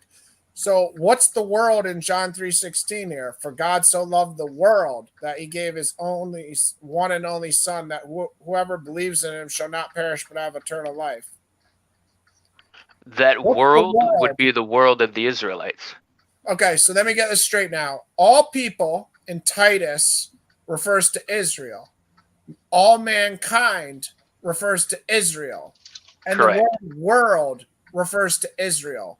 What would Correct. be the word God could use when he wants to refer to everyone on earth? Let us know what God could use when he wants to use a word for everybody on earth. Tell us the word. What are you referring to? I'm asking Like you a question synonyms, or because say what God would wanted your to question refer be? to everyone on earth. Maybe God had an urge to refer to everyone on earth. Tell us, 2 liter J, what is the word God can use? Because apparently God can't use all mankind. He can't use the word world, and he can't Well, use no, the he word can all use people. those words, but then you Well, got to look into the context of what they're being used in Well, that's for. what I'm asking you, 2 liter J. What's the word that God can use to refer to the world that we can hear from God? It would depend on the context and how it's being used, It and would what the depend. verse referring to it is You being would used in. you would need to answer my question though. You would I understand. just that, answered your right? question, man. No, you didn't. You said a bunch of nothing. You said it would depend on the context and how Yeah, it's it used. depends on the That's not the context, word. I'm how the asking you word for is a word. used, What and word? what it's being used for. Up, down, left, right. What word? What word for what? You're asking me how the word I'm would be asking you used. how God can refer to every human being on earth. He would use it how he would ever use it. You So know, if he's your answer is you don't have a word. That's your no, answer. there any word Would- word that would relate to it. Oh, Give so, us a verse. Give yeah, us a yeah, verse. yeah. Give us a verse. Well, I don't know off the top of my head. I'd have to look into He not that. a Hebrew. He not a Hebrew Israelite, man. He would have a verse. He a He would pure. have Well, a verse. no, a I'm just sitting Christian. here, man. He a Christian playing Hebrew Israelite, man. Well, hold on. I've seen this before. Yeah, no, he's just a He's confused not little a. guy. But No, I'm not gonna at all, I'm gonna man. help him out. He's I'm gonna not a help him Hebrew out today. Israelite. Go ahead, man. I know. I'm gonna help him out today. I'm not sitting here with like a Nah, Bible Ryan. open and Acts everything. 10, 34, 35. Then Peter Ryan. began to. No, I know he's not in a camp. Trust me, I know. Yeah, I'm not in a camp. I've No. never said that. Yeah, he's No, just. it's not. he's It's not. It's not. It's not. He's not in the camp. He's not a Hebrew Israelite. He's a No, I know. Christian playing a Hebrew Israelite. Because if he was a Hebrew Israelite, he would have gave us. He A would have verse. gave us verses. Yeah. Well, no, I could give you verses. It's just I don't have anything open to give you. Nah, Right now. you've seen these arguments 100 times when Christians say salvation is for all. Stop playing, bro. You is not a Hebrew Israelite, man. Stop it. He's just a guy who wants to If you be want to down say with that, go white ahead. kids Yeah, for I school. guess. That's what he is. He's young. He's like 20, 22, man. He just Yeah, sees. 2022. Well, how old are you, bro? I'm 22. I'm not 2022. Okay. See, That's a year, man. Yeah. See, I was saying you're either 20 or 22. I didn't exactly Oh. remember your age because I got better things to do than remember people's ages, bro. But anyway, Yeah, no, like if you guys want to have a debate, I can go into like that kind of. I can't do it at the second. Oh, we could definitely have a debate. I'm just Like trying to ask you. I'm doing laundry and stuff right now, man. I just hopped that's on here cool. I'm to just tell you trying to about ask your guys' fate, about what you're going into. Oh, okay. Well, I just want you to exegete some verses. So that just means interpret verses. If you don't know what that means. I got a quick question for Jay. Go ahead, Iger. Go ahead. What's up, man? You know about like the Rothschilds, the Rockefellers, you know, these satanic. Yeah, man. That's that's Esau. That's Amalek. Do you clump like Fake all white Jews. people along with them? Like you think Not at like, all. They're not white. They're Jewish. All right. All right. I'm just wondering because like I don't know if anybody that's Fake like, Jews. Like I'm right, yeah, they're fake Jews. They're Okay. fake, even fake Jews. Yeah, the synagogue of Satan, the Rothschilds, Rockefeller, these people that sell their soul to the devil to control humanity and enslave us and stuff. That's. But I'm saying, like, I feel more like I feel like they're Ryan's gonna brother. be the ones that are gonna be punished like that, not like some Irish family that immigrated to America and it's been. Well, they're not Irish though. I know. I am Irish, actually. I'm very Irish. I was just curious, like if it's I all white highly people doubt or that, buddy. just- You look Jewish. or just. I'm Irish. I'm Irish, and I have Jewish. But do you understand? Know it. Jewish is a religion too. It's not like Yes. right. If you take When out the you say accountability, somebody looks Jewish, do you understand that Jewish is a religion like Christianity that people practice, right? well, no, Jewish. Do people look Christian? Do people look Muslim? Like, how do people? Well, I look mean, in if you the let me religion? talk, man, I can Oh, explain it for you. I'm just trying to ask you to make sure you understand my question. Yeah, no, totally. Because I Buddhist? have that type of bloodline too as well. Okay. Just half. So there's Jewish, the religion, and then there's Jewish, the race. It's an ethnic religion. It's also a group of people and their faith. Okay, so you're saying I look like an Israelite. I look like I'm from the. Well, tribe of no, Judah. not at all. You look like a Jew, like Okay. Khazarian. Well, you look Ashkenazi. clueless. You look clueless, so I'm going to help you out today. Acts 10:34 and 10:35. This is the disciple Peter. Then Peter began to speak. I now realize how true it is that God does not show favoritism, but accepts from every nation the one who fears him and does what is right. So, 2-liter J, can you help us out? When it says God does not show favoritism, does that mean that God only chooses certain races of people to you? What does that mean? Correct. So, wouldn't that mean God does show favoritism because he only selects certain races of people? In a sense, yeah. You want to say Okay, that? so is this verse incorrect? Not at all. No. Okay. What is every nation, 2-liter J? Because it says God does not show favoritism, but accepts from every nation the one who fears him and does what is right. What is every nation, 2-liter J? Hold on. Give me a second, real Israel? quick. Is that only Israel in Acts 10:34 and 10:35? Yeah, you should probably call a friend or something. Try No, to get hold on. somebody else up here to help Fuck, you. I died, man. Hold on, Ryan. I'm Sure. playing a game right now. Sure. You are playing a game and you're losing. Oh No, wow, you a Hebrew Israelite and you playing video games? Oh A wow, lot do, man. that's A lot crazy. do. That's crazy. Well, what's your That's definition crazy. on one? I got to be on the street corner at what is it? 10:46 at night. Because video games is customs of Americans, not Israelites. So technically, you're a Gentile or Israelite in the Gentile state of mind. I wouldn't say that's a thing. That's not a part of your culture to play video I've games, met bro. I don't know if that would be the case. I know actually a lot that do. I've met a lot actually playing video games. So I mean So that they believe in gymnasiums. gym. What? Gymnasiums. They believe in that.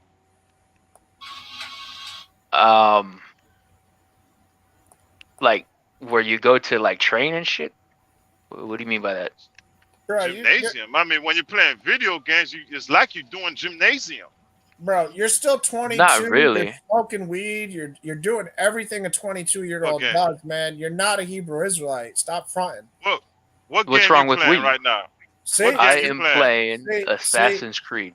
See, Assassin's Creed. you just Yeah. admitted he's still blowing trees. This man a trolling Christian, man.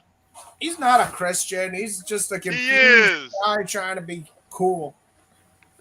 Medical Kush, man. Medical the Hebrew Kush. Israelites are cool, and he's saying stuff on the internet he would never say to anybody in real life. He wouldn't go up to a white guy in the bar and start talking this. So he's on the internet trying to be cool, man. Well, no, I wouldn't do that. Let him live. Let him live. that Be would, cool on the internet, man. Be cool on the internet. I got you. that wouldn't be very wise to do. Why? Would you get hurt? Probably, yeah. Wow. I never would say that back when I was on my time. I don't know about you, Lou, but I wouldn't say that. Would you? I'd say that in debate on the street if people, aren't in their hostile mentality state of mind. Me and Lou wouldn't be like that if we were out in the street. We wouldn't say some dude would hurt us, bro. And I'm handicapped now, so those days are retired for me. And God's in my life now. But man, you got us messed up with somebody else. You got us confused, bro. We wouldn't be on the street saying somebody's gonna hurt us. You're telling me to go in a bar and say that? Most likely, I'd probably get in a fight. Well, but hold on. Hey Ryan, let him present himself, man. So we don't jump into conclusions. Yeah, you're kind of like lumping me in different categories and everything, and I'm sorry. Speaking of it's like the Bible will call it gossip. But then again, I'm right here, so it's kind of not really gossip. I'm not really gossiping. More of assumption. I'm talking directly to you, so it's not exactly. Yeah, right. It's not talking to a man directly and being honest with him. Right. Yeah, you're right. It's more of assumptions, though, man. That you're a confused kid who's following idiots because you think it's cool on YouTube. Oh no, not really. I mean, where else do you see Hebrew Israelites? Do you see them in real life? Actually, yeah, I run into them all the time. Oh, okay. So is that where you got introduced to them? No, not at all. I had a buddy in high school that who put me onto a Great Millstone, and then I kind of tuned out of that for a while. Then I got back into it. Oh, you EMS? No, I don't subscribe to any of the camps. What do you subscribe to? I subscribe to myself and what the Bible says. Mm-hmm. Well, I I'm mean, asking you what the Bible says in these verses right here, and you're not helping me out. I'm asking you. Then in Acts 10:34 and 10:35, then Peter began to speak. I now realize how true it is that God does not show favoritism, God, but accepts from every nation the one who fears him and does what is right. So I'm trying to ask you, what is every nation? every nation. Um, Is that Israel if you only? don't know, you don't know, bro. You don't know, you don't know. You young yeah, I and you wouldn't know still off the learning. top of my head. I'd have to read that Okay. for myself. Good. Good Well, job, bro. okay. Yeah, good job. That's good. Okay. Yeah, that's I don't got that's anything open in front of me right now, to be Well, honest with yeah. you guys. yeah. I was just wondering if you thought every Man. nation also meant Israel too. I was just curious. But it doesn't seem like you think that. So every nation might not mean only Israel. Let me continue on for you though. In Acts 10:44, about 10 verses down to 10:48, while Peter was still speaking these words, the Holy Spirit came on all who heard the message. The circumcised believers who had come with Peter were astonished that the gift of the Holy Spirit had been poured out even on Gentiles, for they had heard speaking in praising God. Then Peter said, surely no one can stand in the way of them being baptized with water. They have received the Holy Spirit just as we have. So he ordered that they be baptized in the name of Jesus Christ. Then they asked Peter to stay with them for a few days. So what I'd like to ask you about is this verse in 10:45. Who are these Gentiles that were given the gift of the Holy Spirit? Were they Israelites? So to that Gentiles are actually Israelites who live the way of the heathen. So yes, they are. Is that why the circumcised believers were so surprised that these people got the Holy Spirit? Um, Because it says Probably. the circumcised believers who had come with Peter were astonished that the gift of the Holy Spirit had been poured out even on Gentiles. So the circumcised believers were surprised that other Jews got the Holy Spirit, or Israelites. You could say it like that, yeah. Okay, cool. We'll go on to another verse in the same, book, but it's just the next chapter up, about 20 verses away. See if it can help you out to understand who these Gentiles were. Okay, 11:18. When they heard this, they had no further objections and praised God, Oh wow. saying, "So then, even to Gentiles, God has granted repentance that leads to life." Again, who are these Gentiles? Those Gentiles will be Israelites. Is that just going to be your answer over and over Well, I again? mean, the Bible refers I to want to them let as Iger, Israelites, and we know what I want, Israelites I want are. to let Iger speak. So why don't you study for the Well, next? Iger's a Christian, so like his Well, answer would be exactly. different from I mine. don't want him to have to sit here because he How might say something productive. how You're how just going long to how say long everything's Israelites. hold on, Ryan. How long you been studying the Bible as an Israelite? I'd say about 3 years. You still young. Yeah, go ahead, Liger. Go Well, ahead, Iger. yeah, I mean, I don't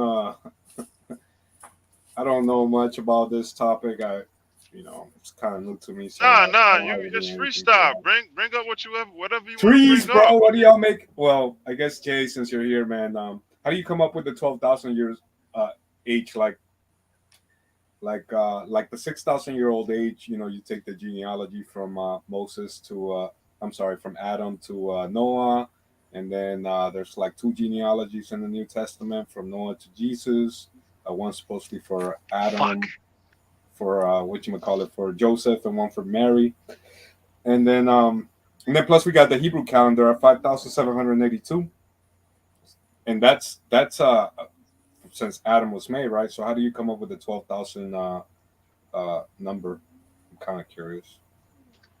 You Um, believe in the 6,000 years? Yeah, I believe in the 6,000-year-old Oh, there. okay. He was How the about guy I mentioned earlier that believed in 6,000. All right. Yeah, you did mention him. I forgot. Yeah, I'm also not on the 6,000 year theory, Iger, and I'd be interested in you talking to us about why you do believe that. Just for everybody's edification, where you came up with that.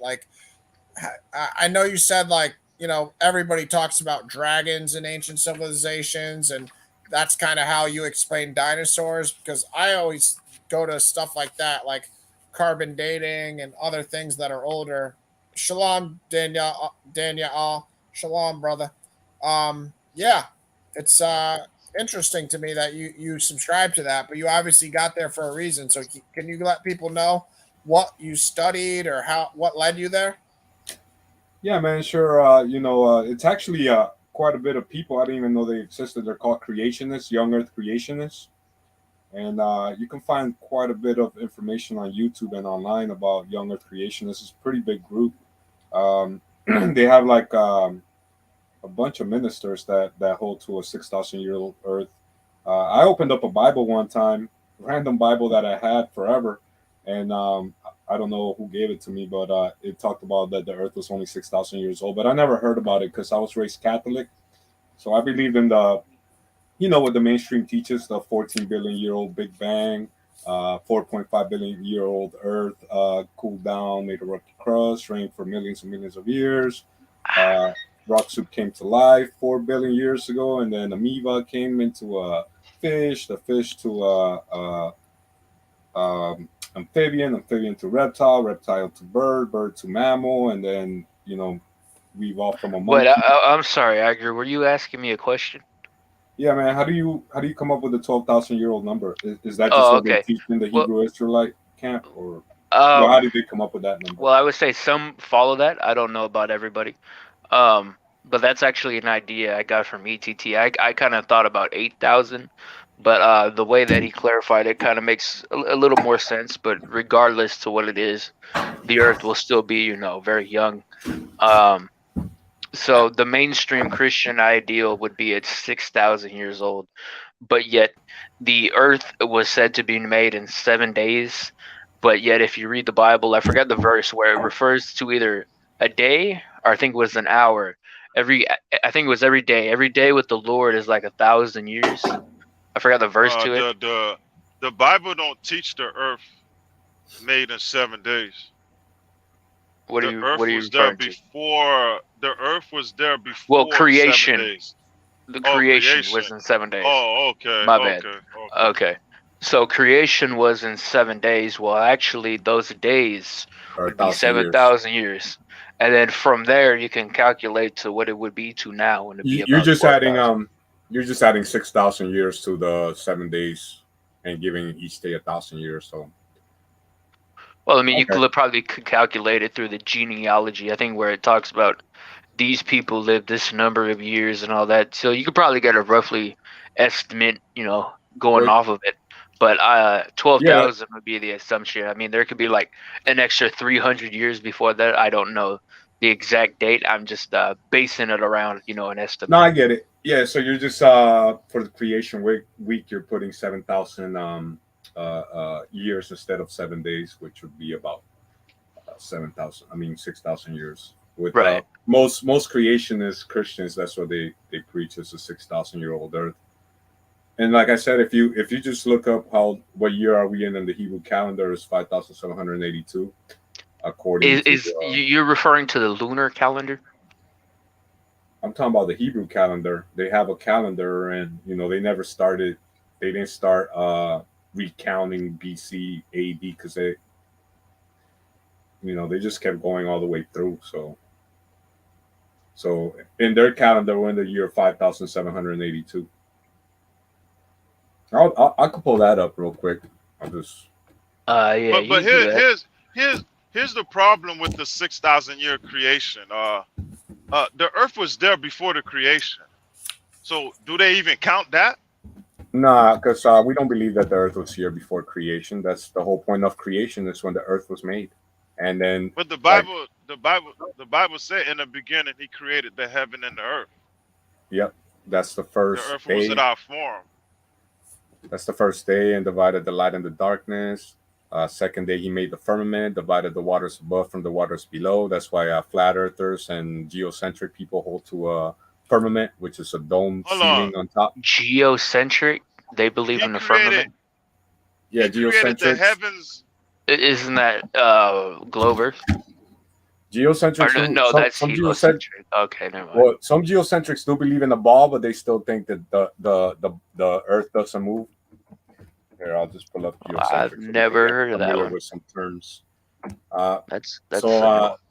Yeah, so in the geocentric model, which it was made popular by these big secret society dudes. So I think they in their cosmology anyways, they believe that the Earth is a ball, and then that there's 7 firmaments, 7 layers, one for each, and then the Earth is in the middle.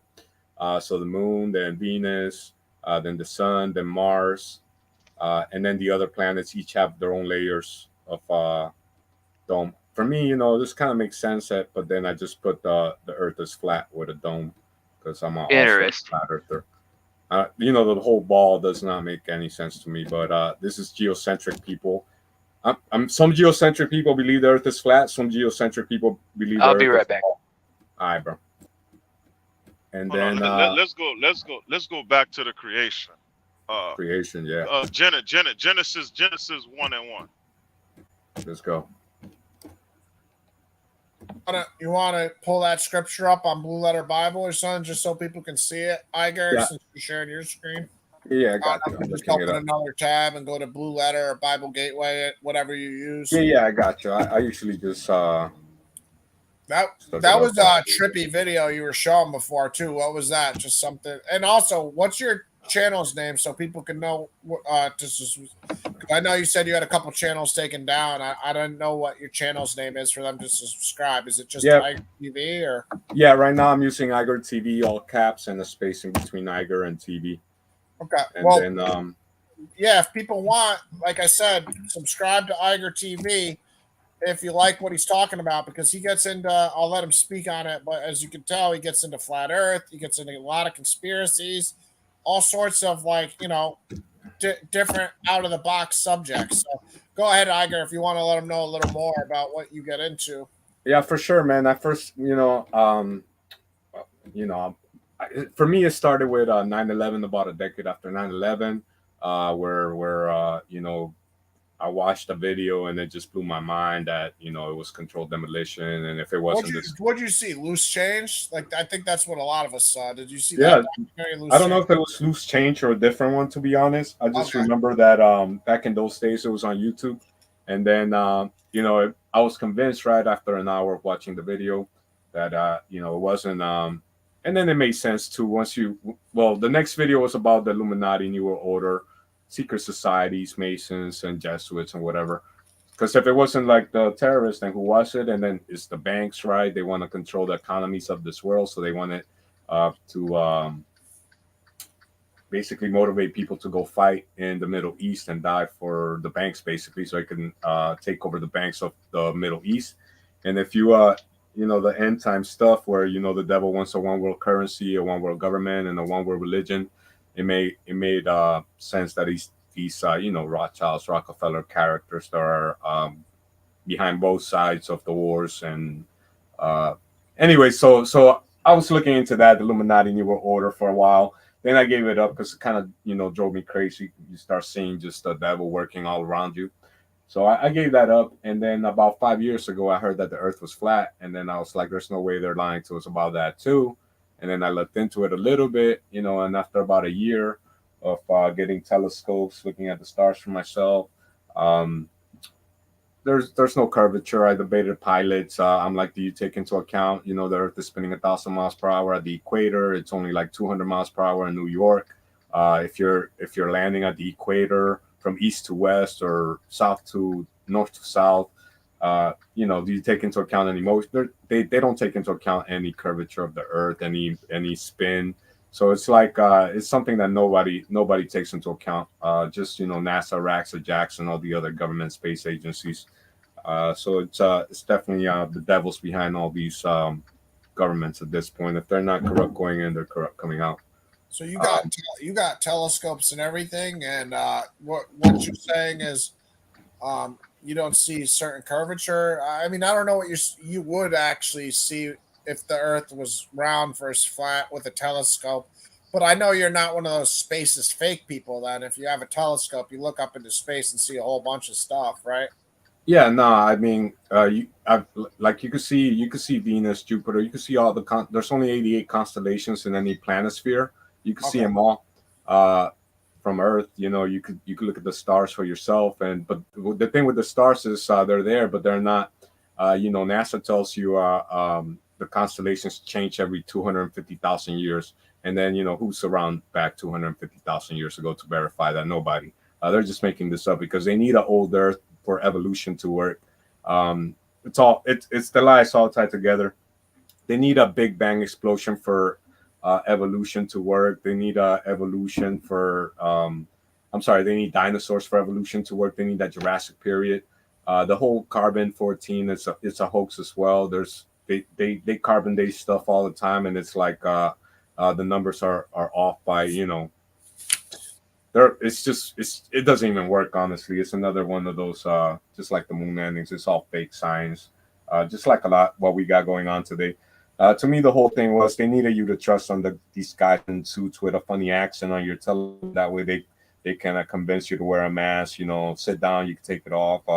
We got experiments here. Go ahead, inject yourself. This is good for you. Trust the science. Anybody that goes against the science gets the platform deleted or whatever. So it kind of worked.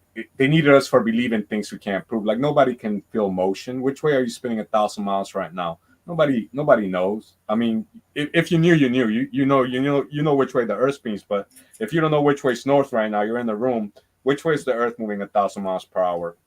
You don't. There's no experiment you could do to see which way the Earth is moving 1,000 miles per hour. It's just things we take on faith from these guys on the History Channel and the Discovery Channel that they figured it out long time ago, and then we just go with it because it's what everybody believes. But I don't want to get too far off topic. That's kind of when I woke up again. It was like 5 years ago because then I was like, if they're lying to us about this, they're lying to us about anything. So I started going on YouTube in 2018 when I saw this thing right here. I'm gonna show you real quick. Tesla in space. I don't know if you guys seen the Tesla in space. Oh man, I didn't see that, but I heard it looked very fake. But yeah, that was Elon Musk sending up his Tesla or something, right? Yeah. So I'd love to see that if you got it. And thank you, David, Jessica, and everybody in the chat. Go ahead, Lou. Sorry. Yeah, Lou. Before I move on, since I got Genesis 1 pulled up here, we'll go back to the Tesla in space. But in the beginning, God created the heaven and the earth was without form and void. And the darkness was upon the face of the deep, and the Spirit of God moved upon the face of the waters. And God said, "Let there be light," and there was light. And God saw the light that it was good, and God divided the light from the darkness. And God called the light day, and the darkness He called night. And the evening and the morning were the first day. So on the first day, He made the heaven and the earth. That was the beginning of creation there. With the heaven and earth and separating the light from the darkness. Unless you want to say, read it a little slower, just for everybody, but everybody can see it on the screen too.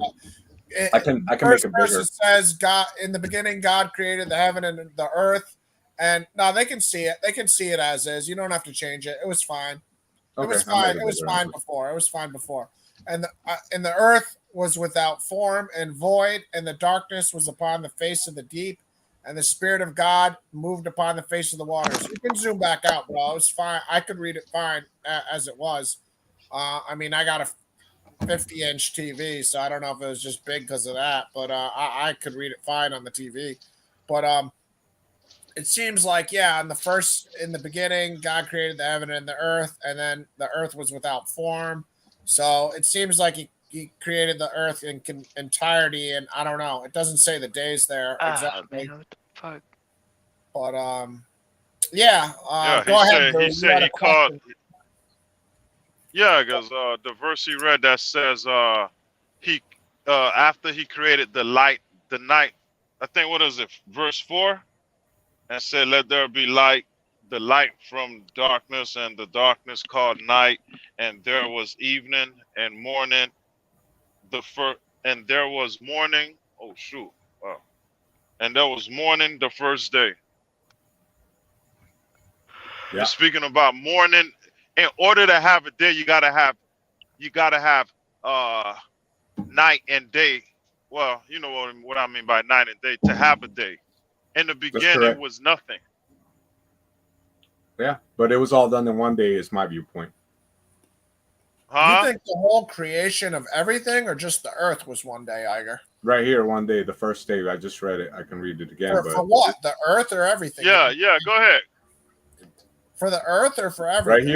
Right here, it says basically it's saying he made the Earth. Or let me double check. The earth was without form and void, and darkness was upon the face of the deep, and the Spirit of God moved upon the face of the waters. And God said, "Let there be light," and there was light. And God saw the light that it was good, and God divided the light from the darkness. And God called the light day, and the darkness He called night, and the evening and morning were the first day. So I will tell you one thing too. If you go like with the Hebrew people, their night is first, and then their day. That's like if you look at the Sabbath, for example, their Sabbath starts Friday at sunset and then Saturday at sunset. So they count days different than we do nowadays in America, where we consider a day. We start with the sun per se. When the sun rises, that's the beginning of the day. After the night, then the next we count the day different than they do. They count their days beginning at night, ending at the next night. So there's just to because I think is interesting. That is interesting. I wanted to clarify that with Luke because I think that's where he's kind of where he was going with it. Like, the way they view their days is different than the way we view our days. Where we start ours in that 6 a.m. and ended at we start the next day at 6 a.m. The next day they start theirs at let's say 7 p.m. when the sun sets, and so it's just a slight different viewpoint. They also write from left to right, so it's like a lot of stuff has been reversed because you mean right to left. You mean I know what you meant though. You mean they write the opposite way. A lot of stuff, especially here in America, which is like the newest language. It's like a lot of the stuff has been reversed from what God would want us to do. You know what I mean? Like everything. Man, I agree. You can't go nowhere no more without seeing like GMOs. We're eating these fruits, these plants that have no seeds. Everything's modified. GMOs are good for you, man. What are you talking about? I know, Bill Gates is the man. You know what I'm saying? Get your microchip. No, I'm serious. GMOs are actually good for you. Yeah. They want you to think it's bad. No, I definitely think they're bad, bro. Like, you know what I mean? You want to eat stuff that's from nature as possible. You don't want this stuff that's from Monsanto that's being sprayed with pesticides and all types of stuff that you're not supposed to be eating. But I'd have to disagree with that. That's cool, bro. We can agree to disagree. But can I tell you about the second day? Sure, go. So I wanted to tell you about the second day while we're here on Genesis, because this also ties into the flat earth, right? And God said, "Let there be a firmament in the midst of the waters, and let it divide the waters from the waters." So this is interesting, right? There's a firmament in the midst of the waters, divide the waters from the waters. And God made the firmament and divided the waters which were under the firmament from the waters which were above the firmament, and it was so. And God called the firmament heaven, and the evening and morning were the second day. So here we got some type of firmament that divides the waters above from the waters below. And then he divides the waters under the firmament, which is, there's still waters up there. That's where the stars twinkle. That's not in the Bible. I'm just adding to it. So I shouldn't do that. But anyways, let me move on. And God called the firmament heaven. You're not adding to it. That would be the waters. I'll give my opinion, right? But and the evening and the morning were the second day. And God said, "Let the waters under the heaven be gathered together unto one place, and let the dry land appear." And it was so. And God called I think I went too fast there. Cutting out a little, Iger.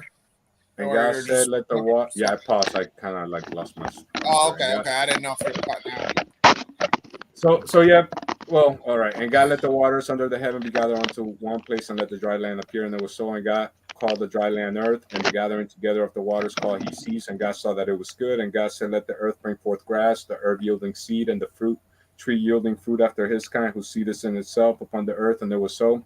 And the earth brought forth grass, and herbs yielding seed after his kind, and the tree yielding fruit whose seed was in itself after his kind. And God saw it was good. And the evening and the morning were the third day.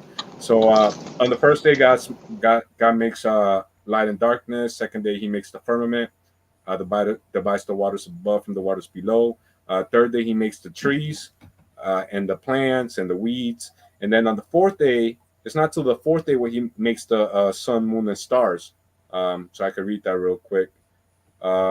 And God said, "Let there be lights in the firmament of the heaven to divide the day from the night, and let them be for signs and for seasons and for days and years, and let them be for lights in the firmament of the heaven to give light upon the earth." And it was so. And God made two great lights: the greater light to rule the day, and the lesser light to rule the night. He made the stars also, and God set them in the firmament of the heaven to give light upon the earth, and to rule over the day and over the night, and to divide the light from the darkness. And God saw that it was good. And the evening and the morning were the fourth day. So what I want to say here is, like, like according to mainstream science, right? Like the Big Bang was here first, and then the sun, and then the earth. So it's like all reverse order from what the first page of the Bible says, that the earth was here first. The trees were here even on the day 3, and it wasn't until the fourth day that the sun, moon, and stars were there. So it's like a complete reverse order of what the mainstream science teaches. So this is kind of what the first page of the Bible kind of stuck a nail in my brain the whole year that I was looking into the whole geocentric, heliocentric, flat versus round cosmology, because it's the reverse order of the first page of the Bible, and then the devil wants to destroy the Bible without burning it, or the best way to do that will be to for you to discredit the first page of the Bible, and then you'll have a hard time believing the rest of it. So that's why that's when my interest peaked with the whole evolution, Big Bang hoax, basically being all a lie, a manufactured lie by secret societies and these synagogue of Satan people. Well, what I'll tell people is, like, the only thing you have to be careful with the conspiracy stuff is that's also intentional distractions to distract you from the fact that a real Illuminati person, a satanic person, could be on your friends list from high school. Because in my experience, that's exactly who certain Illuminati people have been. I have multiple people I went to high school with that are Illuminati? What do you Yeah, mean by that? satanic worshippers who have witchcraft in their abilities, as far as when they're working with the devil, they can do witchcraft to hurt you. Oh, So that's what I try to that's not the warn people. Illuminati, man. That just So let me try to just explain to people that information that you hear, that, oh, it's just it's the billionaires, and I'm not saying those people aren't doing all those things, but I'm just saying what happens is that's a conscious thing by those people to distract you from the fact that another person who could be Illuminati is just somebody you went to high school with. So I'm not disagreeing with Iger at all about certain people having powers and doing corrupt things, and politicians and rich people, but just also be aware that it's not just them. It could be somebody who works at the gas station near you, and I'm sure you'd probably agree with that, right, Iger? Well, I will say that at this point, when you look at Revelations, it talks about how the whole world is kind of misled, or we all, he deceives the whole world. Satan deceives the whole world. So he's got multiple ways of doing it, and so a lot of people are deceived, right? Like, a lot of people don't think Jesus existed. A lot of people think they come from a fish that evolved, from an amoeba 4 billion years ago. So it's all types of lies that are going around today, and as far as to, like, yeah, I try not to make it personal with like anybody, like even like Jay here. He's just having fun sometimes. He's probably Yeah. quoting And us Jay, about what do you mean? Because you were interrupting. like sometimes I feel You like can talk. you go out, you have fun or whatever on the internet. Interrupting.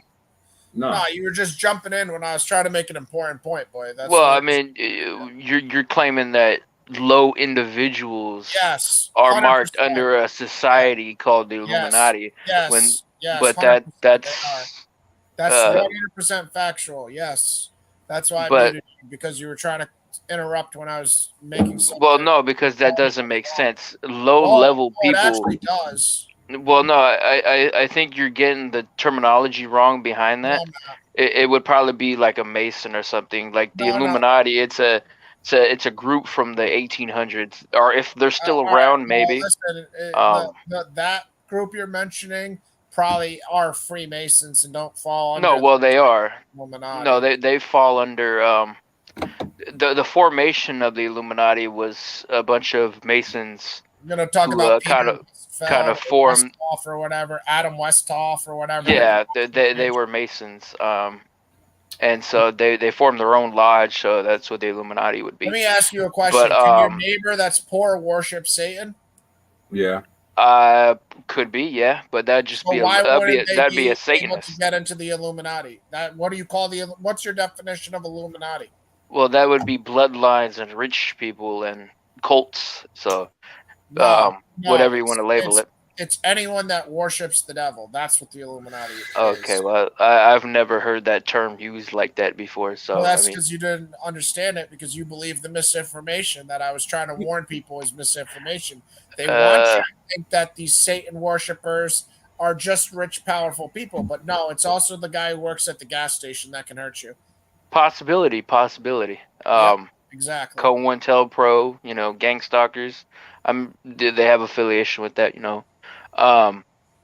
middle class. I think you're a Satanist, like your neighbor, like practices Wicca. I highly doubt they would be in high groups of people that are politicians, but they could be targeting you because of your beliefs. That's the probability. For But instance, that girl, labeling somebody under one category when there's different bodies in the Masonic, there's different actual organizations. So like the way you're phrasing it doesn't necessarily sound right. well, that girl you brought over from Twitter, she was one of them. So that's just my point. That Oh anybody. yeah, I talked to her about that. She said she was cutting out, and she tried joining, but you kicked her off because Oh, she she's said been she was a the witch. devil's been a liar and a murderer. So Yeah. that's kind of second. That might be more a paranoia from your part, man. I get paranoid too, so You don't understand I that get the it. devil could be knocking on the door or Somebody something jumped out. like that. Yeah, Lou, we'll have to grab him back. Lou, just hit the link, bro. If that was technical issue, Yeah, I'll plus get you right back in maybe there. we can get him. We can get his opinion on this stuff too. Like, Yeah, I mean, the it's up to you firmament. if you want to believe nobody can hurt you. That's working at the No, gas. I don't believe that at all. But I bro. think the way that what you're calling them wouldn't necessarily be a good term to call them that. What do you want me to call them if they worship Satan? Honestly, I like Synagogue of Satan because then you could loop the Illuminati, the Well, I mean, Masons. Illuminati is an you could involve. organization. Yeah, I yeah. don't think a low-level Satanist would Right. be taking part I- in higher associates They're not at the echelons. Bohemian Grove and Yeah, at the they're not there, man. CFR, at the Council of 300 I or didn't whatever. say they were. I But- think that's the whole trick the devil pulls. He promises people that He uses- worship him the world, and then what happens is they end up stuck at the gas station and they realize all they did is satanic worship for no reason, because that's pretty much how it's done, I mean, what you're saying is Right. like, I'm not saying a poor guy at a gas station is invited to the Bohemian Grove just because he worships Satan. I'm just telling you that guy can do evil witchcraft just like the people. Yeah, but he I wouldn't do be feel in that an Jesus called him the organization best. called the Illuminati. He He'd just called be a himself the Satanist. Satan. Yeah. Well, it's all just semantics on what you want to call devil worshippers. I call anybody that worships the devil in the Illuminati. What do you? I mean, Well, I Man. get down to the core heart of it, to what group has most influence Yeah. and what the individual is tied to. Because you can find devil worshippers, Knights of Malta. They got Freemasonry, Scottish Rite, York Rite, Blue Lodge, like many different societies of the Masonic, different bodies too as well. Order Yeah, of a lot of Eastern the Star Masons for are not women, even D like, Malay for young boys, Job's Daughters. You got they can come out Templar of that. base ones. It's You not. got It's not till they reach like the 322 32nd, societies, 33rd degree witches. that they're told they worship Lucifer. So maybe they can come out of it. But I feel like once they get past, Well, not they'll every come out. Mason is in the Illuminati. Right. Most are just Masons, but there's still the They Luciferian don't know side they're to it as worshiping well. Lucifer till like they Once get you to the 32nd degree or something, right? Like 30, that. 31st, 32nd, and 33rd degree, and from once there they can become they can join other societies, or they could become Shriners, and then from Shriners you got Royal Order of Jesters. So it all depends on what organizations they join. Not every group is a Illuminati. It's just That would be like more of a mainstream term to lump them all together with. Yeah. Plus, they changed names. Like after the Illuminati, they became other things like the CFR and these other globalist. Well, those are organizations. more not religious. Those are more political organizations, like the Bilderberg Council and all that. That was That's their goal all along, bro. That was their goal all along to to establish a one world government, one world currency. So what they did was right. they just started opening little umbrella corporations, and now we're to the point where man, just about everything seems to be involved in under their power. You know what I mean? Like the CDC, the FDA, all these people, they're all bought and paid for, bro, by big pharma and all these Definitely. other. We'll let Lou give his opinion if he wants, because Lou's Yeah, a guy. Lou, tell us about the Illuminati You've been or listening. whatever. What's your opinion on devil worshippers or the groups or whatever? And then I want to get What- back to the firmament afterwards. Sure. What's my opinion on the Illuminati? Yeah. What's your opinion? Nah, I mean, I don't too much get into that. I mean, I don't believe in it. I don't have nothing to say about it because I don't I don't follow it. I don't try to learn nothing from it. The closest I even got to learning from it was a book called Conspiracy Theory 666, where they say the George Bush family is the Antichrist and all that, and that would be conspiracy theories. The But they are though, organizations man. aren't. The organizations though, you can't label it as conspiracy theory because you can prove those with facts. No, because they pointed out that George Bush they gathered to some area in California and Bohemian Grove. Some type of, what is it called? Bohemian Grove. Yeah, they worship the owl, whose name I'm not going to say because Zachariah said not to say. Yeah, let's not get your channel flagged. Let's not talk about that. You can say the name. They won't flag you for that. I agree. This conversation can get us, get me a video taken down or a strike. Or, I'm trying to. We understand there's what's Ephesians? I think Ephesians 6:12 is the one that talks about how we don't wrestle against flesh and blood, but against principalities. Ephesians 6:12 through 18, the armor of God. Yeah. So that's a good verse there. Because they always do pit us against each other. Like we're nobodies. We're just brainwashed to believe, and we fight for them. If nobody joined the army, there would be no wars. So they have to brainwash us to go fight their wars for them. But I wouldn't say us, because some people won't fight. But I mean, most of us they up here are influence you, and they know how to pull your strings. Even like Facebook will recommend with whatever it is you're thinking of buying or whatever. Well, they're listening to you, man. That's they're how listening to you. And I gotta disagree with you with the army. I gotta disagree because I mean God has His own army. What's done in heaven is done on earth. I mean. That is true too. Bro. Lou, can I ask you a question, man? Yeah. Do you vote? Nah, I don't. What's that got to do with anything? Well, I mean, that would describe his whole belief system based on that question. What? Well, if I ask somebody, do they vote, and they say yes, and then they say select candidate, then they're still very well deceived. Yeah, because I mean, why I'm voting for a president that's not going to do nothing for me?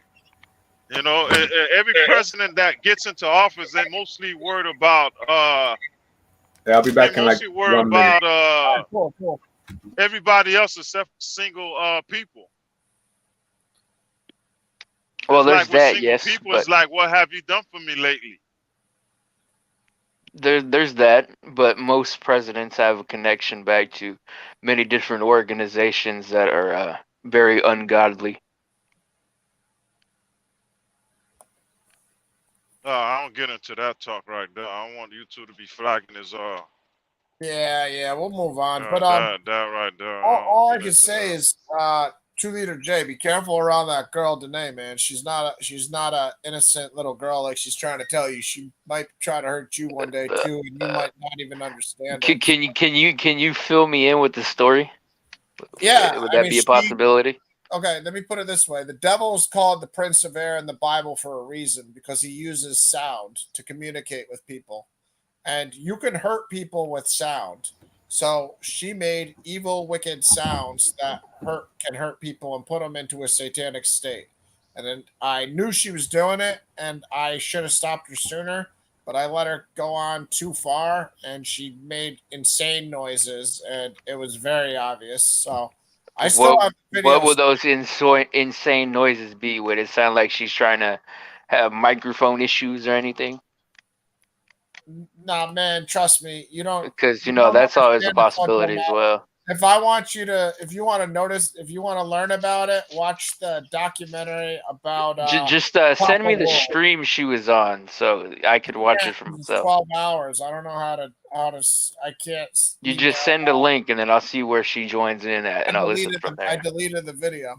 Oh, But watch. Why'd You you a delete Hebrew Israelite with a satanic profile? satanic profile? Wow, that's crazy, man. What are you That's talking about? your profile pic, your profile What? picture. Yeah, that's me. Yeah, That's okay, you. bro.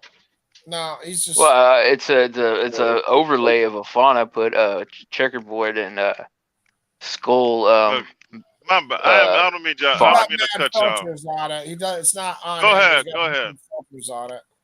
Yeah, I put Go ahead. filters on it. I'm messing with you. I'm messing with you. I'm messing with you. Go ahead. Yeah, Go but ahead. bro, watch this Papa Wu documentary, 2 Liter J, and I don't know exactly where it is, but it's near the end, like an hour and a half in.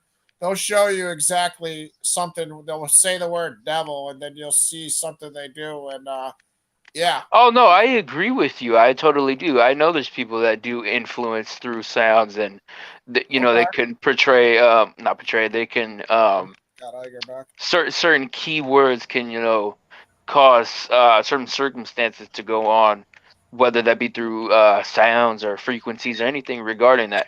And But I don't think you in consider this her kind of girl admitted to situation, being a satanic witch? Do you forget that part of the equation? Didn't you remember? former New Age witch. Okay, look, this girl literally told us that she was a satanic witch for years and came on the channel saying, I gave my life to Christ. So, yeah, if you don't think she's a person that does the sound stuff after she just told you she was a satanic witch for years, I mean, I got tricked by her initially because I wanted to believe her. I mean, Yeah, I wanted to but believe we're that she called was to around. lead people to Christ. So That's why I wanted her to stay and talk to her when she wasn't hurting anybody else. I'm not gonna let her hurt people that are listening and myself, bro. So it hurts my heart, but yeah, I mean, maybe that one day she was like truly sincere, but then maybe that one day she just got in a bad mood and demons were talking in her ear, and she decided to come and attack some Christians. I don't know. or But I the mean, other possibility you don't could have want to been be she was trying careful to about. join and she was having network issues, because when we've talked on Discord twice, and she's joined 3 live streams now, and her network is always dropping, so that's always a possibility. Hey man, She has to join and come back and all that. I think necessarily she probably would have pulled something like that on my page, because I got a little more, I think, people watching yeah, but you don't regarding even that. know if she did it. No, I probably would have known, No, you but don't. You don't know. I don't think You don't. her network cutting out and her trying to talk, and there's like a little staticky sound, means that the devil's talking through her. Well, it's. I think that would be more of like You would know. paranormal, not paranormal, paranoid, not what is it? Paranoid. There you go. Not paranormal. Paranoia. Hey, whatever you want to think, man. Trust the satanic witch. Go ahead. I don't care. Anyways, That's fine, man. EJ's got a couple questions in the chat.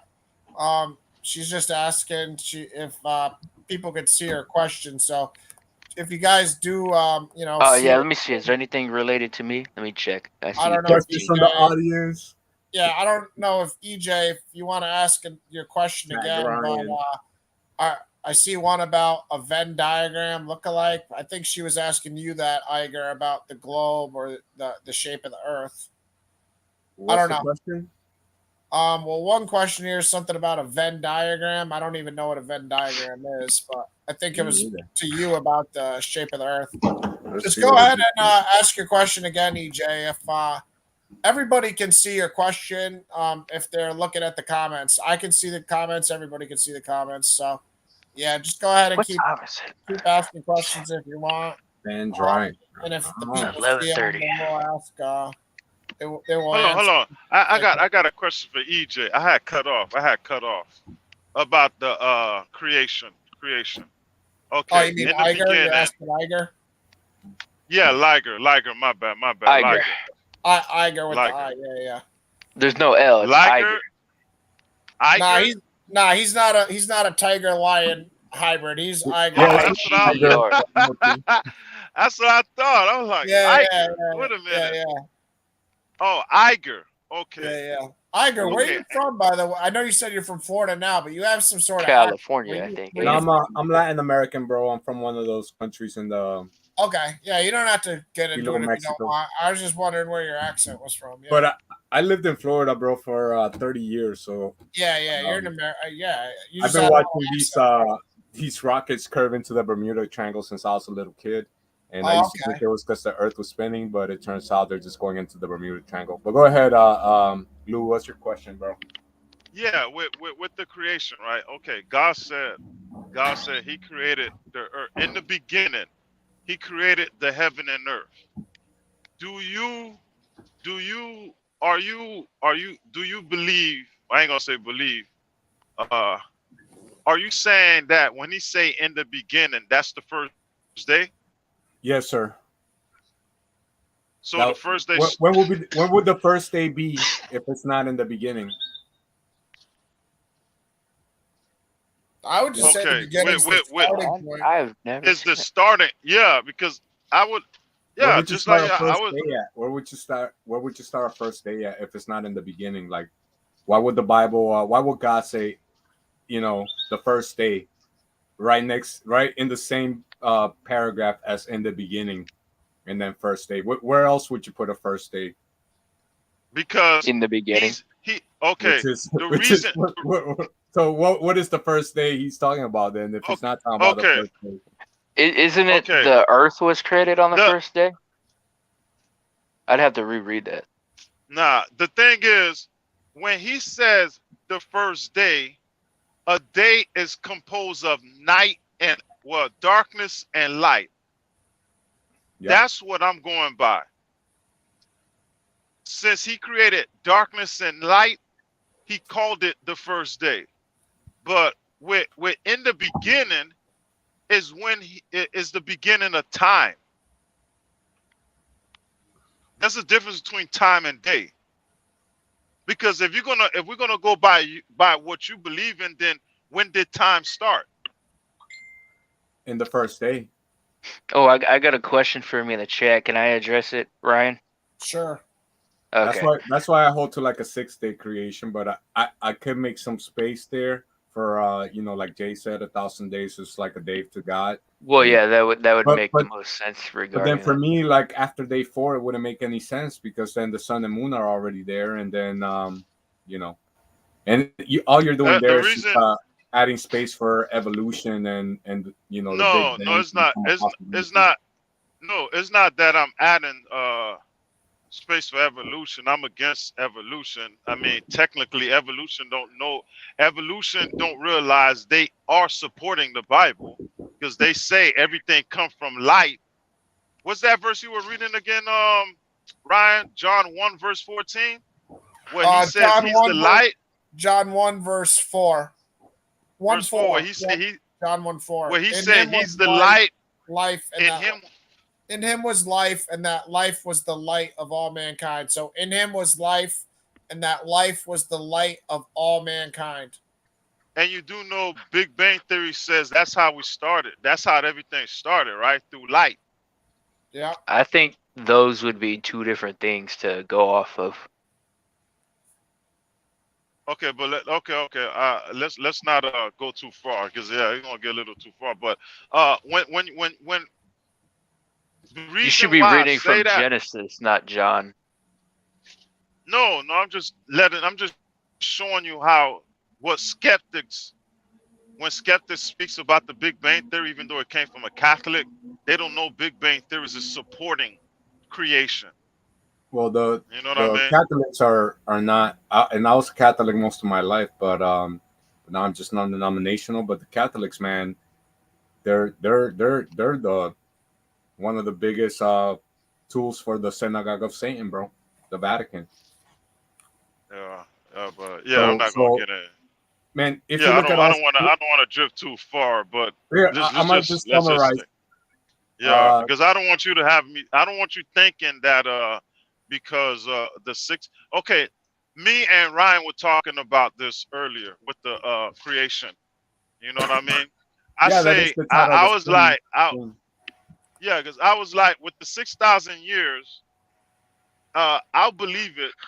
You know what I mean? It's too. I'm neutral to it because yeah, I could go with the 6,000 years and say okay, humans were supernatural. But I don't. But I can't go with the 6,000 years because other Bible scholars believe that when the Bible is speaking of Adam being 900 years, it's speaking about the clan of Adam. Because when you go to Sumerian texts, the king list, they talking about kings living like, I mean, I ain't gonna say living, but ruling for like 3,000 years. So the numbers represent something. You know what I'm represent has a representation. And if you go to David Falk, you know, he had these open Q&As, and you ask him about that, he'll explain it to you, because the Egyptians, like, you know, when they say Moses died at 120 years old, in Egyptian culture, if you live 120 years old, just means that you lived a good life. Yeah. You know, Can I read this real quick, I don't that's know why Ryan? I much say about this that. Hermetic That's why we made. text that you talk about that people live to be 3,000 years after the flood. As far as I know, the oldest human being reported in the Bible is 969 years old. Solution. His name is Methuselah. Yeah. Yeah. And Can but I interrupt about real these quick? 3,000-year-old people, I never heard about them. To me, they would be more like the fallen angels that live with mankind. According to Genesis 6, they fell down. And according to the first book of Enoch, they fell down, made it with mankind, and created giants and other things. And basically, they're the spirits of these people are what behind all the corruption that we see in the world today, because they got wiped out with the flood physically, but they're still ruling through all these secret witchcraft kind of deals where That's what they me. That's what me. stuff. That's what me Can and Ryan was talking about. Like can I add maybe something into this? Would that be possible? hold on. Yeah. Hold on. Let me just tell him what me and Ryan was. It's not gonna. I'm not gonna be too long. And I EJ promise has a you. question for you, Lou. I don't want her to feel Okay. ignored because she has asked a couple.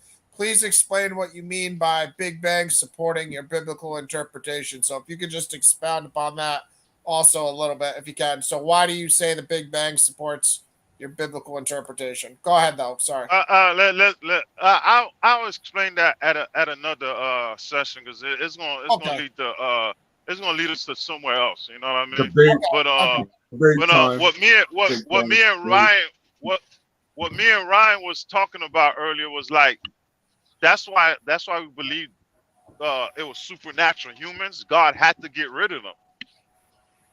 You know? Yeah. That's I'm why with you on that. towards Abraham the ages started decreasing. But then again, people are gonna be like, so are you saying Noah was supernatural? I mean, he lived a long time. He probably was a dying breed of the supernatural.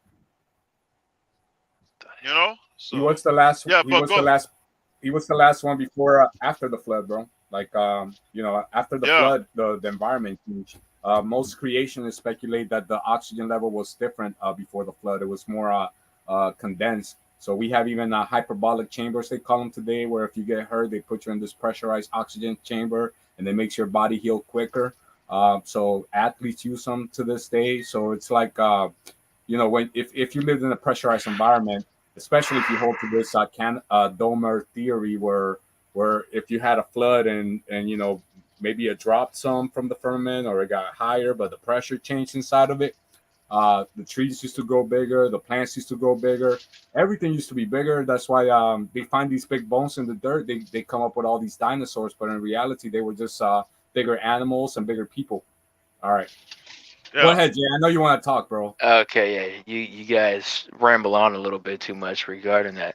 But first I wanted to address a comment Jessica in the chat said, Jay, you don't even let Freemasons come in your Discord. Correct, I don't.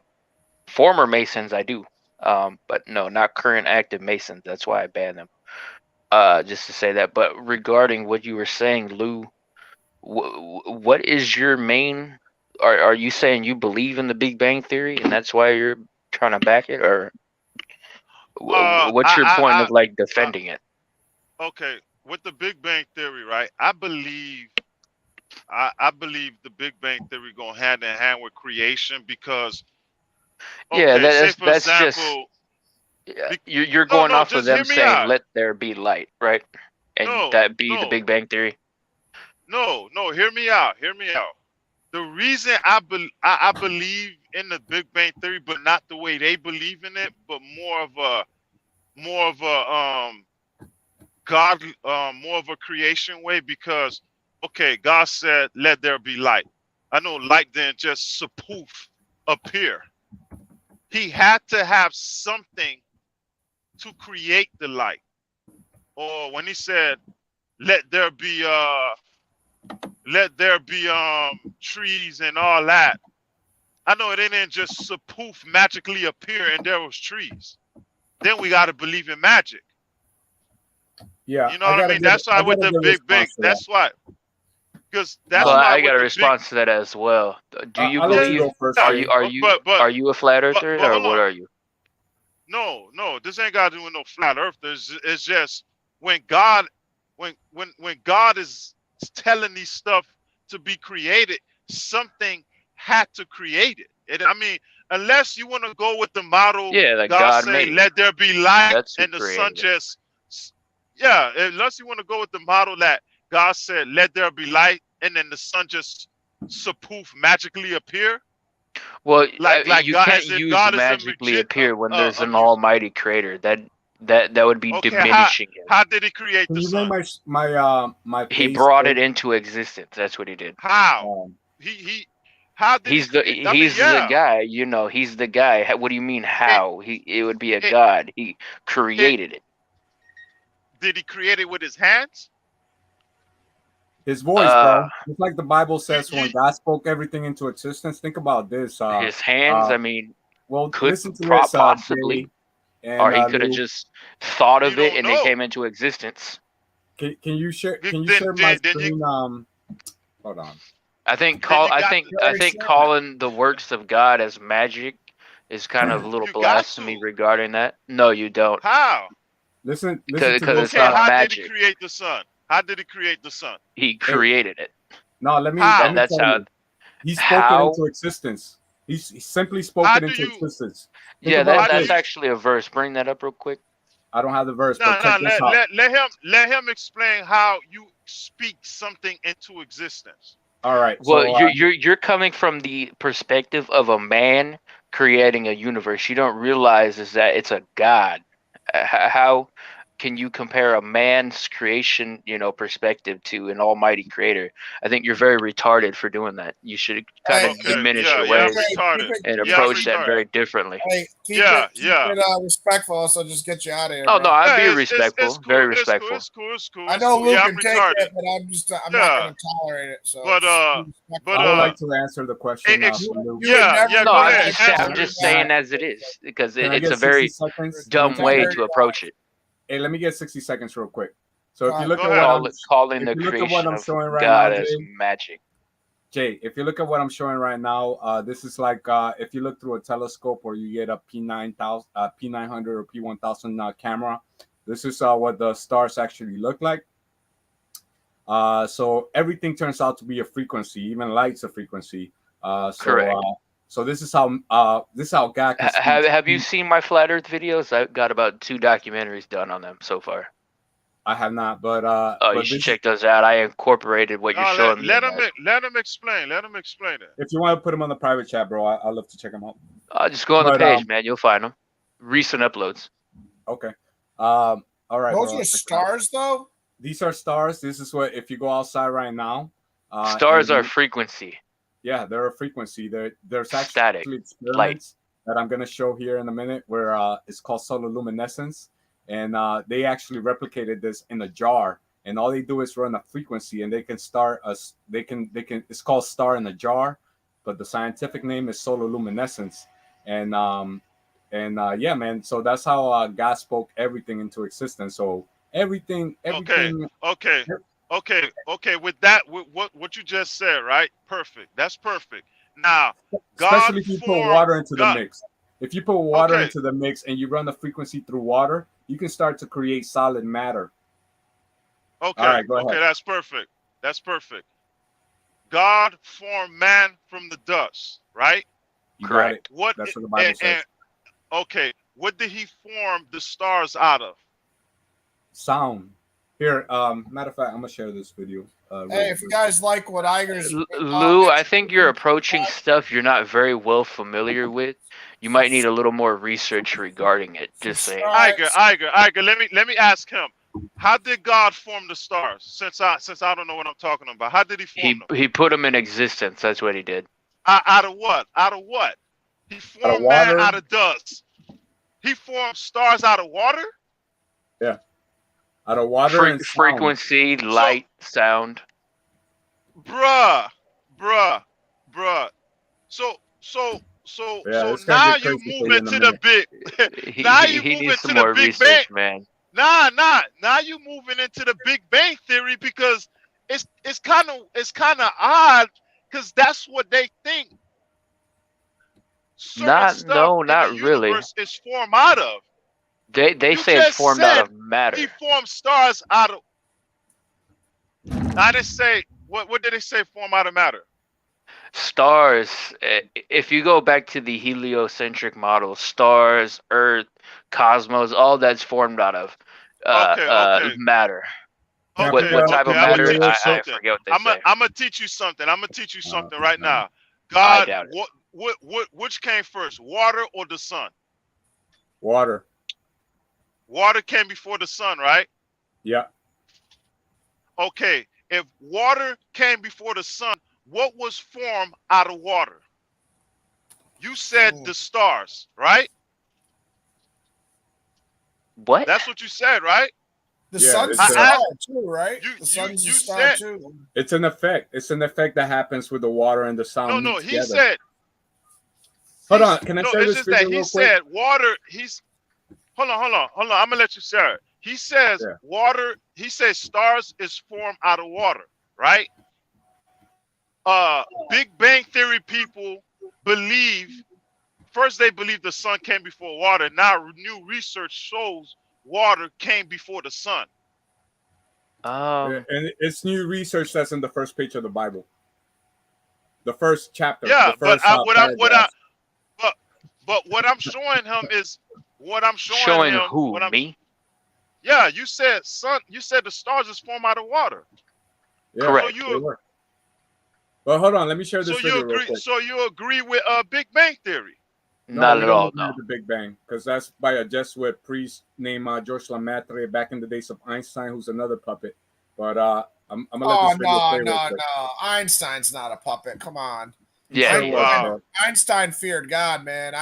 Einstein did That not. was a Jew. He was a Jew. He didn't He accept wasn't a Jesus Christ as puppet. your Lord and Savior, He bro. was By not a definition, puppet, he's the man. Antichrist. Einstein Definitely was a puppet, man. No Definitely way. infiltrated. No way, Definitely no way, placed no there. way. I disagree with that one. But Tell me Well, one- I mean, you tell can me- tell disagree me- with it, but let's look into his lineage and who he may have been associated to, and then we could Also, base it off tell from me, there. tell me one thing you use of Einstein today. Like he did nothing. He did nothing but. he confuse did mankind. nothing. He did it a lot more than you did or I did, man. Come on, man. He Well, I'm just saying created he's the not. theory of relativity. He's taught a lot of things that It's all is nonsense, man. I can't even Yeah. get into because I don't even understand half the physics he introduced, man. Exactly. He So introduced. What do you mean exactly? The physics. Einstein's the only physicist that we have whose theories have stood the test of time since. Have you heard of Nikola Tesla? Yeah, I've heard of Nikola Tesla. So okay, Einstein's not the only one, but Einstein is also very credible. What would you say about Tesla? Tesla was doing Tesla was awesome, bro. He had great inventions. I know who Tesla was, and I know what he did, but Tesla was closer to doing divination and magic that's outlawed from the Bible than Einstein was. So what if somebody said Tesla was practicing divination? The thing with Tesla, He because probably you're was, saying how man, to be Einstein was honest the with you. greatest physicist, but both of these people, you know, even Tesla, the story I got from Tesla is that he went to India and studied the architecture, and then basically reverse engineered the technology that was already around before the flood, because all the ancient structures that were standing there, they kind of still had some of the technology built into the architecture. But I'm gonna play this video real quick, guys, and to stay on this stars frequency, how God created the universe topic. It's a process called sonoluminescence. The first time I saw sonoluminescence was in a darkened room. I was transfixed to look at this spherical flask of fluid. And you'd look into the center, and in the center see a glowing blue-purple light, which could be seen with the unaided eye. It looked like a star in the heavens.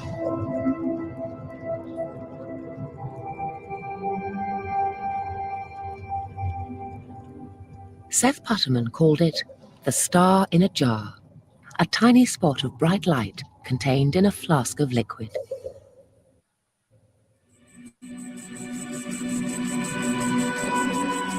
This star in a jar is made when a sound wave is passed through a small bubble inside a flask of liquid. And this sound wave makes the bubble do something remarkable. First it expands, then it collapses. And this collapse happens so violently that vapor molecules trapped inside the bubble slam together and heat up so much that the bubble gives off an incredible burst of heat and light, several thousand times a second, giving the appearance of a star.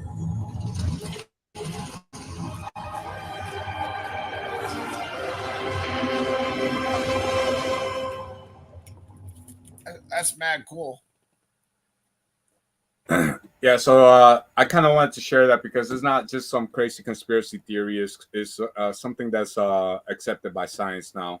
And, you know, we're kind of like reverse engineering a lot of this stuff that people knew already back in the days. But we've been brainwashed by, you know, all this new stuff to believe in stuff that can be proven. It's all theoretical to the point that they gotta call stuff theoretical physics.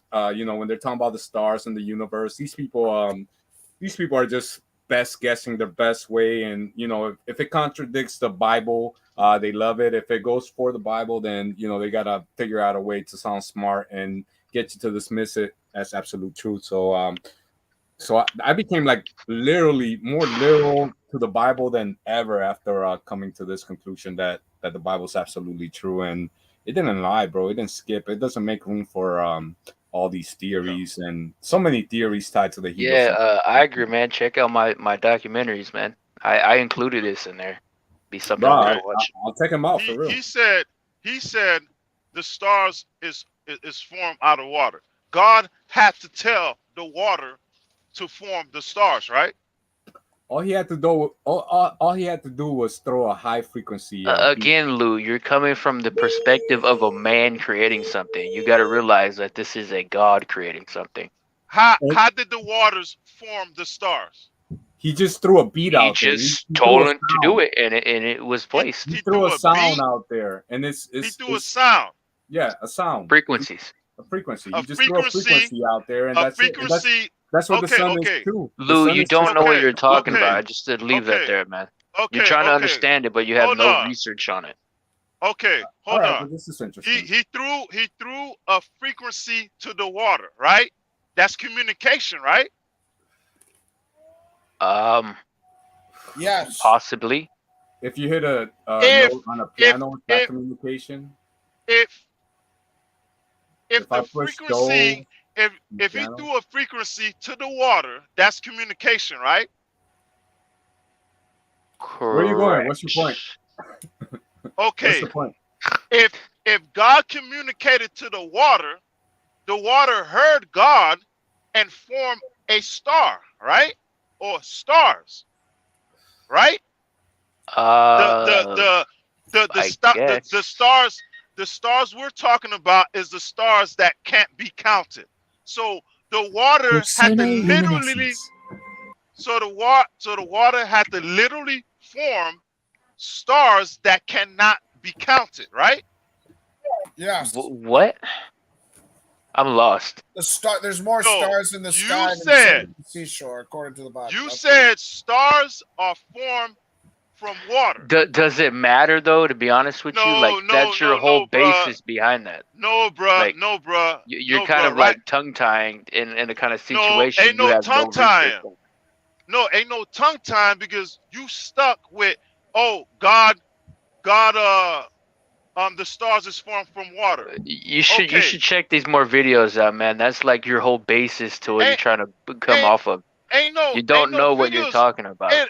Ain't no videos on that because you just said there's tons. There's tons. You said stars is formed from water, and earlier I'm telling you the reason why I believe you've in repeated that like a hell of times already. Get to your point. Slow down. Earlier I said I believe in the Big Bang Theory because God had to use something to Can we form move to all another his topic? creation. That'd be great. No, Wait, bruh. Lou, No, what's bruh. your where are you going? What's your point though? Where are you going with this? If you believe in the Big Bang Theory, no. Okay, The great. thing is, my point is, you don't call somebody retarded and not back it up. Well, Now, I mean, I'm you using- don't no, know wait. what you're talking about. It don't matter. So that I don't would know be what I'm retarded. talking about. I'm just saying. If I don't know what I'm talking about and I'm retarded, prove it. Prove what you're saying that the stars is formed from water. I'll send you a video and you watch it. No. We here all night. Prove that. Water, bro.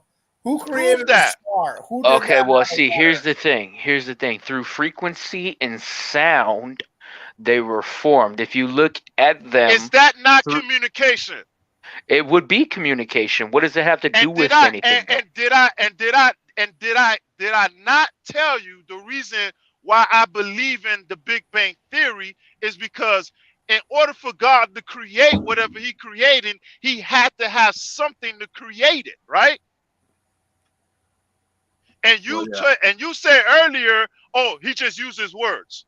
And that's why I brought up the magic stuff. You asked how it came to no. Matt.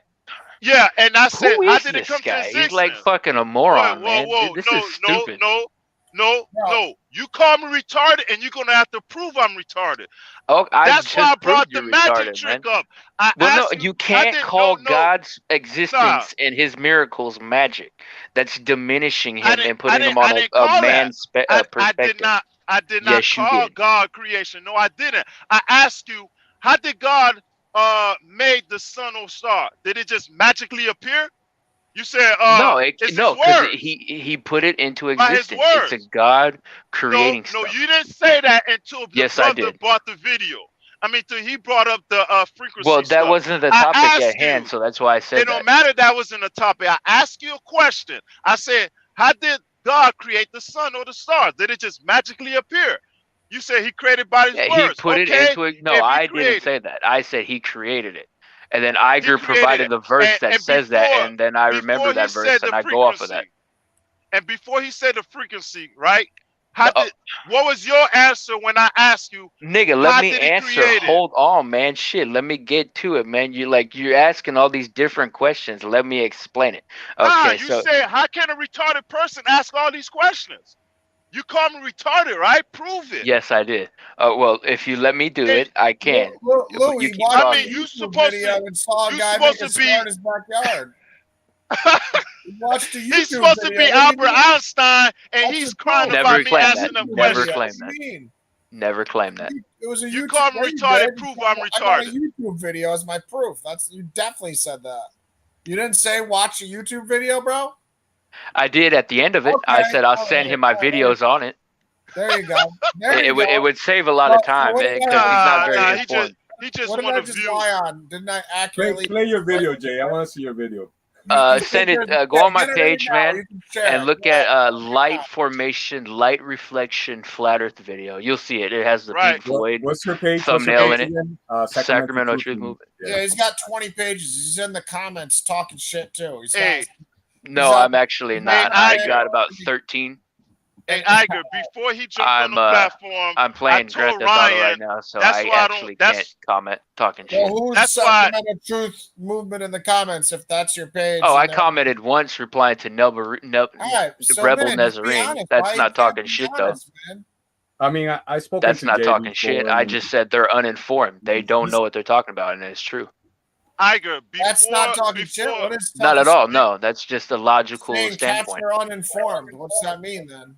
You cats are uninformed. You don't know what you're talking about. You guys act how smart, but you can't give provide us an explanation smartness. how God created the sun. Dumb people look for complexity. Smart people look for simplicity. Give us an explanation on how God created the sun. I can't give you an explanation of how God gave him the sun. I can you call him provide retarded. you Man, get out of here, circumstances man. that make most sense to provide. Yeah, we're not gonna watch like What's a your 1 hour video either. circumstances, So unless Well, he it's knows 1 where hour, the so video it is, like You can Iger, skip to the before- end of it where it provides the stars, but then the whole basis behind it is understanding light reflection and refraction within water, and then you'll come to the conclusion once you get to the bit on the stars within the video. do you believe everything in YouTube videos is truth? Well, I mean No. that's science. I mean you can put No, I'm you asking can you. you can try light refraction and light Separate reflection question. within water, and that would be more of scientific stuff. That's I you know, can I'm go to just asking you a school and separate talk to a question. teacher Bruh. regarding that. Bro, Do you think what he everything you see he in just YouTube- Not at showed all. you No, is, not at all. bruh, You have to have basis behind it. What Iger just showed you is a hypothesis. Do you know what hypothesis means? Yes, I do. Okay, so how can you go by that and make it facts? How can I go by that and make it facts? But Yeah. what was Well, the it would be hypothesis about science. it? that the guy put a frequency and made a star in the jar. That Hey, was just- Iger, that was a before he fact, jumped on, Iger, before he jumped on, that's why I told Ryan, that's why I don't like going at it with these Hebrew Israelites because they not. Well, no, they don't hold no weight. Hebrew Israelites don't Your believe in flat information- Earth, so this would be a Christian topic. Nah, some of them do. They believe. Not in all flat of them. The Earth. majority of the camps don't teach that, so this wouldn't be Yeah. a flat Earth topic. I mean, Hebrew Israelite topic. I don't Tom, see it, Brother bro. can't hardly much. He Tom, can't hardly much. He can't hardly much explain Rest in how the peace. creation of the sun came about. He said the word of God. and Now we're he's on the saying some creation of the sun. I frequency. thought we're talking about stars No, and because- like the Earth no. and everything. Sun is a Because- star. No, you it's call not. me retarded, but you Oh, can't really? prove that I'm That's retarded. that's a heliocentric term. Oh, really? The sun's not a star? No, not at all. All right, we'll see what Google says about that. Well, Oh man, bro. we'll see what Google says about it, but yet we're Yeah, debating yeah, I flat mean, Earth, and it says I'm it's sorry, I a don't have globe. a So YouTube video on it. I'm sorry, there's no YouTube video. I'll just ask scientists from NASA or Actually, I any got. well, I other- mean that'd be like the same. You saying you're Googling it, so like that would be like asking a scientist you from never- NASA. don't be a You little guys brat, don't know bro. what you're talking Don't about. be You're a little acting brat, smart. bro, 'cause Google is what you everybody can't- on this planet You uses, guys bro. don't know what you're gonna be a talking little about. Brat. We can and Ryan, you need to be bitch slapped, man, because you don't know what you're being Yeah. talked about. Yeah, you can. I will say, I'm just I will saying, it's say, Jay, truth. You guys Don't are you wish you ever absolute did that morons. to don't you wish Go you ahead, had the go ability ahead. to ever do that to someone in your life? No, 'Cause no, you no, don't no. I've had. No, I've Ryan. actually no, Ryan. have, and it's very don't fulfilling. listen to him. Don't listen to him. Present your information, bro. You guys yeah. have no Information of clue what you're creation. talking Let's about. see what You got the writers you guys have act said. smart, but don't. Okay, You okay, can't you're provide right. any You're right. smartness about Okay, yourself. okay, you're right. You're right. You're right. You're perfect. I am You're right. I am now, right. Now present your information. Present your Okay. information. Can I? Can I? That'd be Not great. on the That'd flat be great. Earth, on the creation. On the creation. Present your information. Creation on to what though? Because you were talking about Earth, and then we talked about stars, and now we're on the sun. Whatever you want. Creation Whatever to you. what? Provide a topic. Creation with the stars. Can I answer my question earlier though, before you keep interrupting? That'd be great. Present your information. I did wanna add something. You guys to talk so backup like Jay. you guys talk so much, and then I try to answer, and then No, you're Luke right. keeps on It's like talking. a Like, little teenager right. scared that You're ice right. Quiet, man. cream or Quiet. something. Like you're in the back seat Okay. saying, "Get me ice cream, bro." You're just a little Well, rat. We're trying to deal with That's you. what you You're a are, little man. rat. Like you're like this Dude, you're Jew 22 who's and you sitting up never here even lived. acting like Some people at Okay, he's smart, man. Ryan, let Just him some present people his at information. 22, yeah, but Let some him people at 22 let him have actually lived. This is a sheltered little kid who's never done let him anything, and he's let him just present like his information. smoking Let him. blunts in his mom's basement, and he thinks No, watching Ryan, YouTube don't say that. videos Don't say that. Don't say that. Don't say that, Ryan. I Ryan, smoke don't say good that. blunts. I'm not saying weed's a No. bad thing. I'm just saying he's Yeah. watching Let him. YouTube videos Let and he him. thinks he's Einstein afterwards. Yeah, no, let not him. at all. I've Let him done prove research. wrong. I've read articles. I've read Okay, go stuff ahead. from Present your alternative information. sources that come from, physicists and all that, former We jet give you. pilots We that map the Earth, that gonna give you prove 5 it's minutes. flat. Give you So 5 minutes to present that'd your be great. information. You got 5 minutes. Go See, the ahead. clock says Go ahead. 5:03. Okay, so going back to what now are you asking me that I have 5 minutes on? Stars, Earth, Give us creation? a presentation with the stars, creation of the stars and the sun and the moon. Go ahead. The I will sun and the say moon. that, Well, the sun and the moon would be different things. Those would be lunar objects. It's luminosity. It's light refraction and light reflection within water. It creates light that can reflect through the firmament somehow, some way. How that would happen, that would be up for debate, but we can probably create small examples with inside that a small, how would you say, environment to probably recreate that, to how that would look. There's probably videos out there, but you guys wouldn't be interested in watching those. I think Iger's shown one that explains it pretty well or demonstrates it pretty well. But what it would be is that with the biblical creation, biblical cosmology, is that there's waters above the firmament. So with us being inside the firmament, it would be light refraction and light reflection. So to how the stars would be created, it would have to be luminosity either inside the firmament or with inside or on the outside of it. Whether that would be the case, I can't give you an answer on that. I don't know whether the sun and the moon are and the stars reside within the firmament or on the outside of it. That's up for a debate. I'm still looking into that actually. But regarding frequency and sounds, there's a lot of different things you can demonstrate with sounds and frequencies and magnetism as well. And they create these objects, and if you look into them with a very high powered, what would you call those? What do you look in the sky with? Um, Telescope, I think. Is that what you call it? Yeah, telescope. Yeah, telescope. If you zoom in and you look at these objects that you call stars or planets, they look very, very familiar to how how Iger showed you with the creation of the star, what's inside the water and all that. So, like that would be a small example to what we're looking at when we zoom in with these. And so, with basing that of how it looks with biblical cosmology, we can get a very good understanding and standpoint to what we're looking at. And how these objects are created within these small environments would be based off of magnetism, water, light refraction, and reflection. Refraction, REFRACION, RACTION. That's in my video. Um, what was I saying? Right, light reflection and light refraction. You could get a good small instance to how we can create these things in these small environments, and that would be maybe the main basis to what we're looking at in the sky.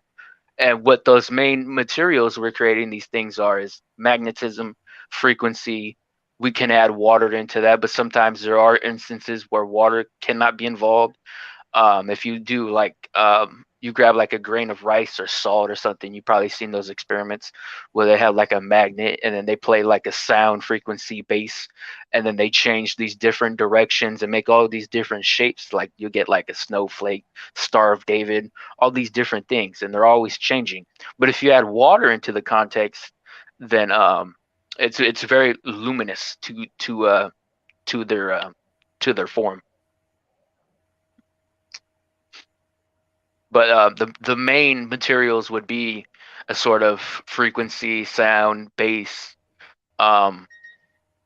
existence, and water would come into the the context because we know that water exists with outside the firmament, and magnetism, and that would be my answer. Did you get all that from a Christian scientist? No, I've got that all from just research. Research. You know what I'm gonna do? I'm gonna Regarding listen to flat this Earth. 1-minute Bro. clip and send Like- that to Cal real- Berkeley physicists department. I mean, you can send it to a Cal Berkeley physicist department, but Yeah, now you're I want basing them- it. I want them to Now you're analyze- basing it off of a mainstream based So now the NASA type of physicists at Cal situation. Berkeley don't know as much as 2 Liter J because he's. Well, I'm not claiming that they do, and I'm not claiming that they don't. But you're coming at me from the idea of not a conspiracy theorist. We What's should the- be what's open. the You name of should the already person? know of this, man. All you did is say words, bro. You're just like refraction, elements, Hold on. the stars. Yeah, but hold on. You But just- you Ryan, asked, hold you on. asked for an answer, and I provided you an answer. Okay. Yeah. Okay. You don't know what you're talking about, what's the- Ryan. You act Oh, I smart, know but what you're I'm not talking smart at about. all. Hold on, Ryan. Hold on, Ryan. We're gonna put him on a judgment seat. What's the name of the person you got this source from? Name of a person? There's many I don't different know, people. bro. I don't know. You can Google it. There's articles. Many of them. There's Well, there's what's the name? channels. Yeah, what's the name? There's Give just me a not name. one person that I looked into. Okay, So give give me a us one name. name. Give me a So give name. us one I name. don't one know name. any names off So the you top don't of know my head. any names. You don't- Do you? Can you What name do you one mean name it's that you your look into? information? What are you talking about? Why would I Can- know the names to your information? No. I'm not asking you. Do you know the names of the people I'm looking into? Bruh. Do you know the names of people that you look into? We Can just you name asked top them off the Yeah. top of one your head? name. Great. Well, I can't. I would be somebody that Bruh. would be somebody. And the I lie hope- detector I hope- determined. I hope out of the 10 people you probably look up, not I pray to God none of them is an atheist. I think some are. Man, But when you talk Iger, about then go ahead, again, Iger. Go ahead, Iger, man. it's a scientific page Bro, regarding you just light you just reflection fell on and your sword, refraction. bruh.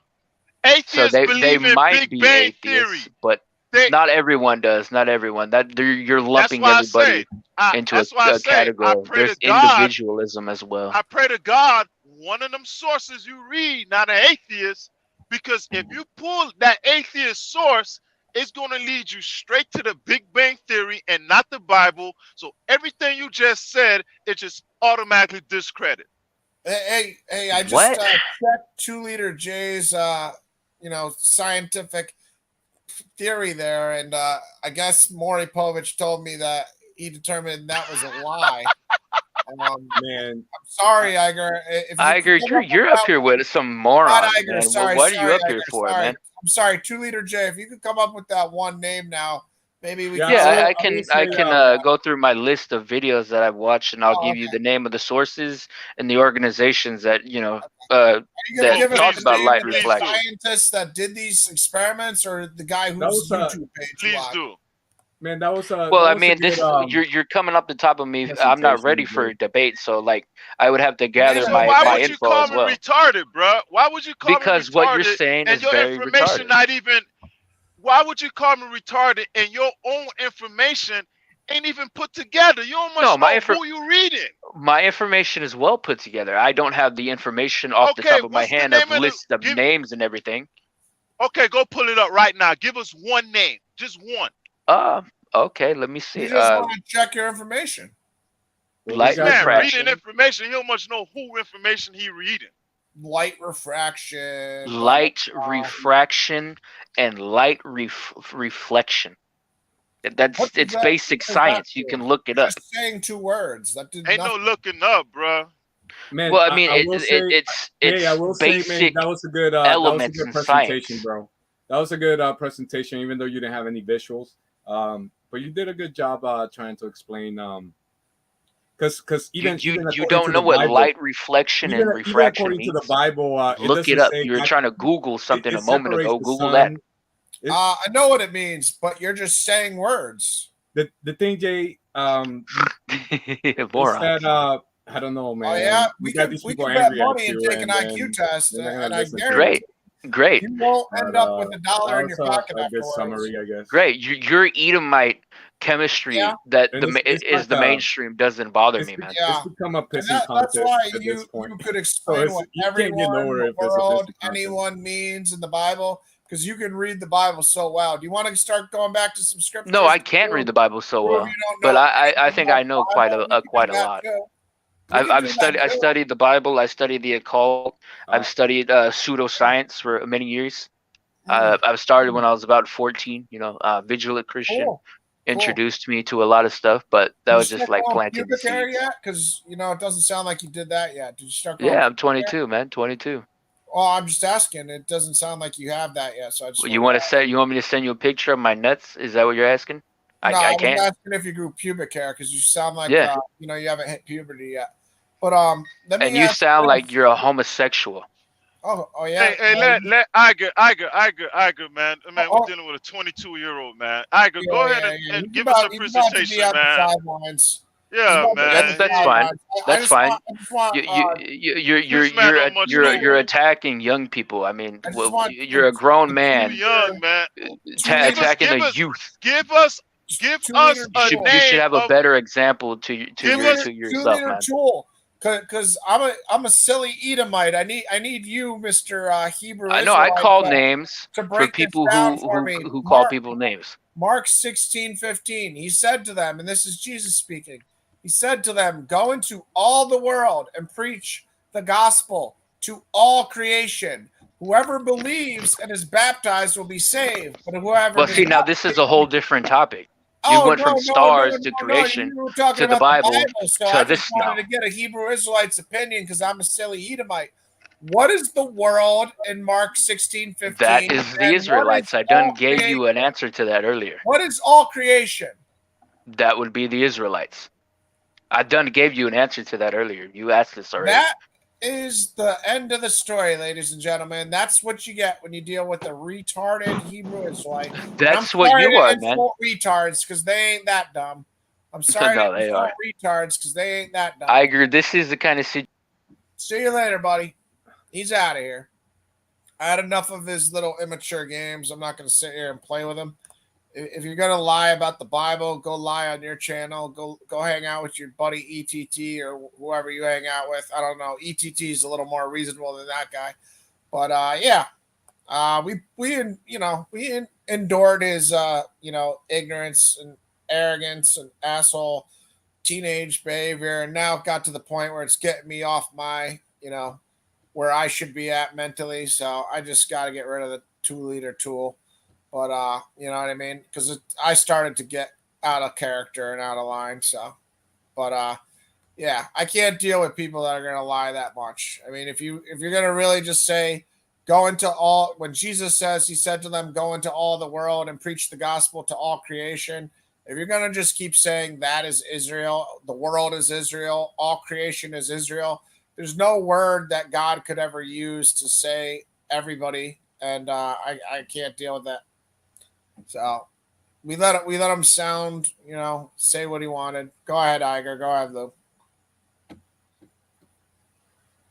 Yeah, let me share my screen, I guess, since we're on a flat earth debate. It can't Yeah, become well, I'll let you present stuff or something. I'd rather do something productive than argue with some teenager. You know what I mean? And that's all he is to me. I don't care if he said he's 22. He's just a little teenager, a little punk teenager who would have never acted that way around people in real life. So, anyways. But all right, yeah, I guess I can start with I'm gonna start a playlist here in a minute. Yeah, we'll survive without 2-liter teenager.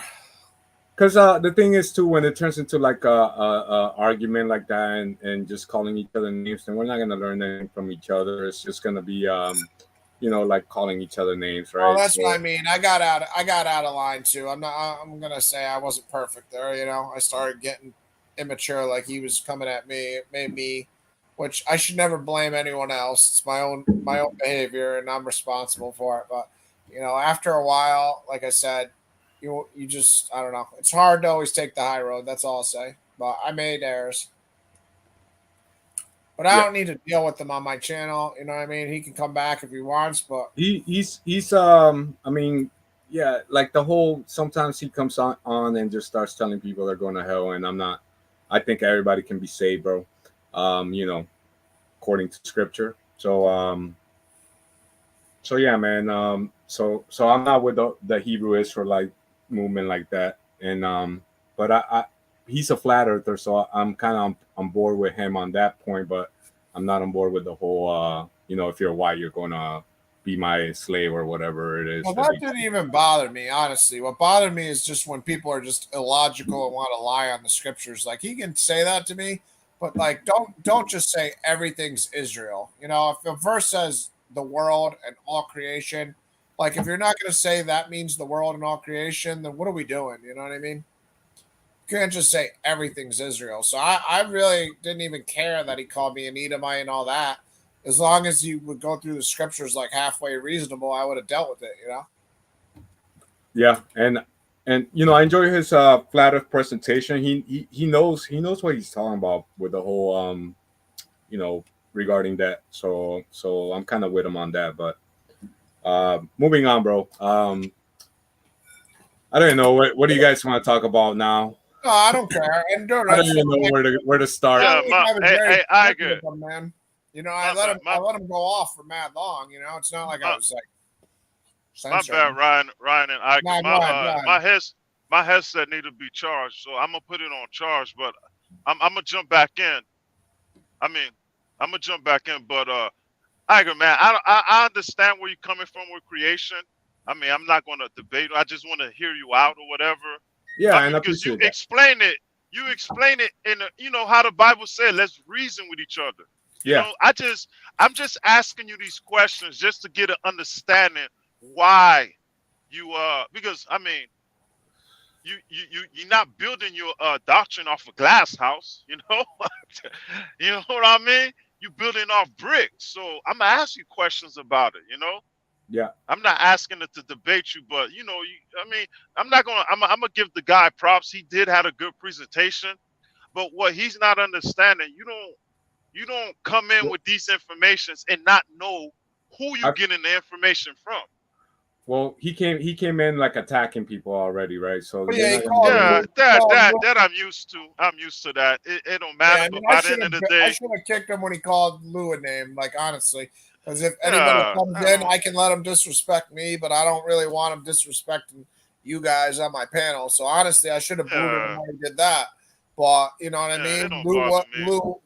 Lou didn't care too much, so I let him live. But honestly, like it wasn't even just him disrespecting me. It was him disrespecting Lou and anybody else that disagreed with him. He's gonna disrespect. So I don't really care, man. It doesn't hurt my feelings. I'm not gonna be sitting here losing sleep about the dude, but I'm not gonna start screaming and I'm not gonna like call names like I was. And I know it's just like if somebody's gonna keep calling me names, it's gonna be hard. It's gonna be hard for me not to call him one name back. So I just don't want to bother with it. You know what I mean? Before they came in, me and you had a couple of stuff we were disagreeing with. That don't give me or Ryan a reason to hate each other. Like get ad hominem attacks, like saying stuff like we're retarded. We just disagree. That's about it. We disagree with some of the stuff you say, and we're not calling you no names as if you don't know what you're talking about. But I ain't much gonna lie. The information you presenting, it's interesting. It's new to me. It's new to me. The star thing's mad cool, honestly. Yeah. I could take that to the skeptics when I'm you might as well say debating with skeptics. It's kind of hard to have a casual conversation with them because the minute they feel like God fingerprint is on it. You could throw that out the window, bro. Throw that out the window. That's when all God not real. Forget God, this, that, and But yeah, man, you cool, man. I disagree with some of the stuff you're saying, but I just want to know why you believe in it, man. I don't want you to take any offense to it. But then you had a presentation you was gonna do. No, I don't have one right now. But you can do it whenever. I'm working. Yeah, do a present. Yeah, I told him if he wants to do it over here, he's welcome to do it whenever he wants over here. Yeah, man. I mean, we got. I want to know why you believe in the like with me. Like I told you, me and Ryan, we're having a discussion about the creation. I say it's two way. I go two ways with it. If it's going to be 6,000 years, that means we're dealing with superhumans. But if we're going to go with 12,000 years or more than 6,000 years, then we're going to have to go with with scientific facts. Yeah, but But I want to see your reason of why you believe in it. Are you going to go through the genealogy, the ages and stuff? nah. I could, but all I will be doing at that point is reading the Bible, and I can find it, but it literally tells you like from Adam to Moses. I'm sorry, from Adam to Noah, it was like 1,460 some years or something like that. If you add up the dates, and then to the flood, right, and then from there you could pick up on the genealogy on the New Testament from Noah to Jesus, and that's how we come up with the 6,000-year-old age. So it's Oh, if you, I mean, here I could show you real quick. I could pull up a chart on chart Yahoo.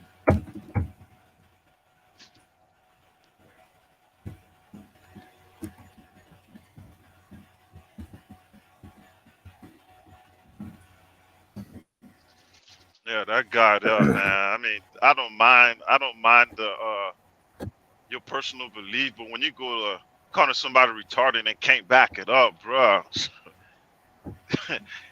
he's giving a presentation. He don't much know who he getting his information from, huh? He said he'd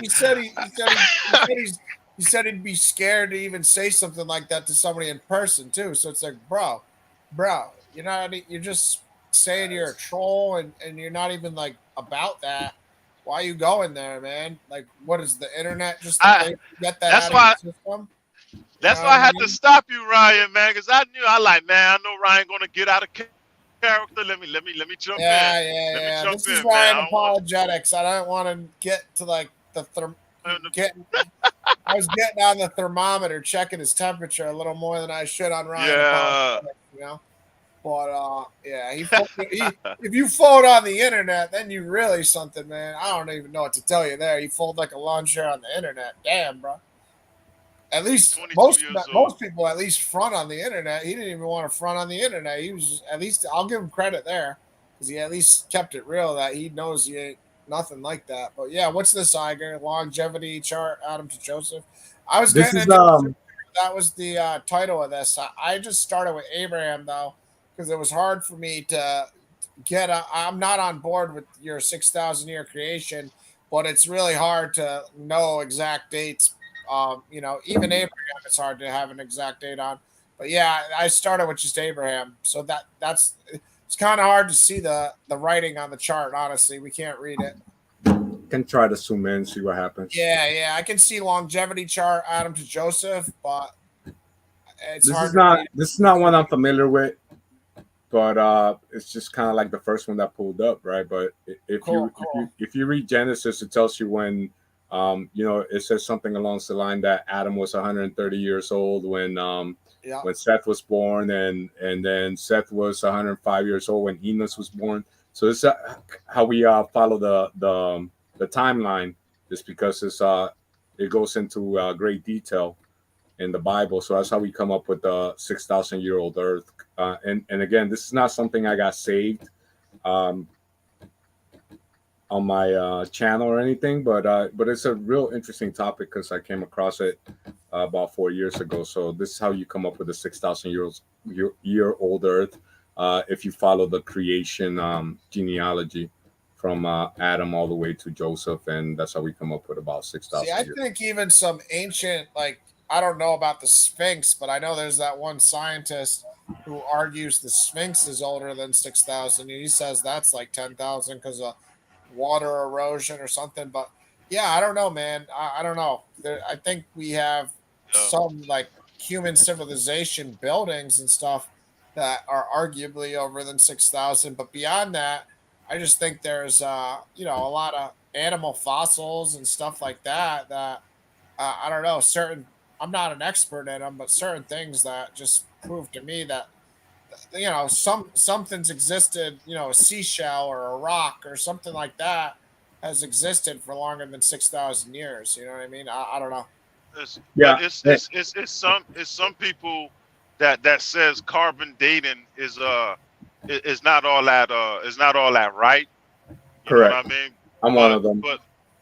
but here, yeah, I'm one of them too because I don't believe in dinosaurs. I don't believe in dinosaurs. So, and back to what do you he think said. when you go to a museum? What do you think that is? When they have Huh? all the bones from the museum, you think they just made those up? And by that, Man, who- you know what? I was Bro, I watching got a this. good video for the dinosaurs. If Yeah, but I was before we move I on was to what? watching. Yeah. I was watching this video on dinosaurs and them bones, and I think they were saying them bones ain't real. They just put them together. Correct. but who's they? Everybody's in on this conspiracy. Who's they? Because it's them bones that they talk about comes out there in I believe Europe, something like that. Yeah, they come from. Yeah, he has a video. I was like, wow, that's crazy. But I don't here's know. one thing. Here's one thing before you show the video. Uh, my question would be with the 6,000 year creation, right? Yeah. Let's stay on that Okay, topic for a minute. they started from Adam, Correct. but they didn't start from the first day. Right. You just add 6 days to that, bro. You But just add 6 days that's to that. another but that's another problem. Why is that? Because the reason why I say that is at that time, during Adam time, right? Did they count the days as 24 hours? Well, they counted it as the sun. You know, when The the sun sun go up rose and up sun again. go down, Yeah, correct. and So, then well, a day is a day, regardless of you know, and how here's long another it was question. in our hours today. Here's another question. Bible scholars will ask you. They'll ask you, okay, when God was creating the 7 days, did he go by? Because remember, he didn't have no sun or moon. So Not how today, was he 4. Yeah, how did he calculate what's one day and what's 2 days? Well, the rotation of the light and the darkness was still the same. Could have been different, but it could have been Yeah, the I same. mean that right there goes into questions of silence, where the Bible says certain stuff is silent. Because I mean, Well, you know, like when we go to like the new earth, right? If you read yeah, Revelations, when we get to the end, we're not even gonna have a sun in the earth, but we're still gonna have light. yeah, So there's exactly, we had exactly. light before the sun and the moon. According to the Bible, we had light and darkness on day 1. Yeah, So exactly. we didn't have the sun, moon, and stars till day 4. So, and the trees were already here on day 3, and that's the splinter that was in my head the whole time, where I was like, believe the scientists, believe carbon dating, believe the Big Bang, believe the evolution, and you know, in my head before I came to like, no, they're all lying, they're all part of the synagogue of Satan or misled, and you know, just repeating a lie. Then the Bible is absolutely true. So that was the splinter that was in my head, and then when you rationalize that the devil wants to destroy the first page of the Bible, that way you won't believe the rest of it.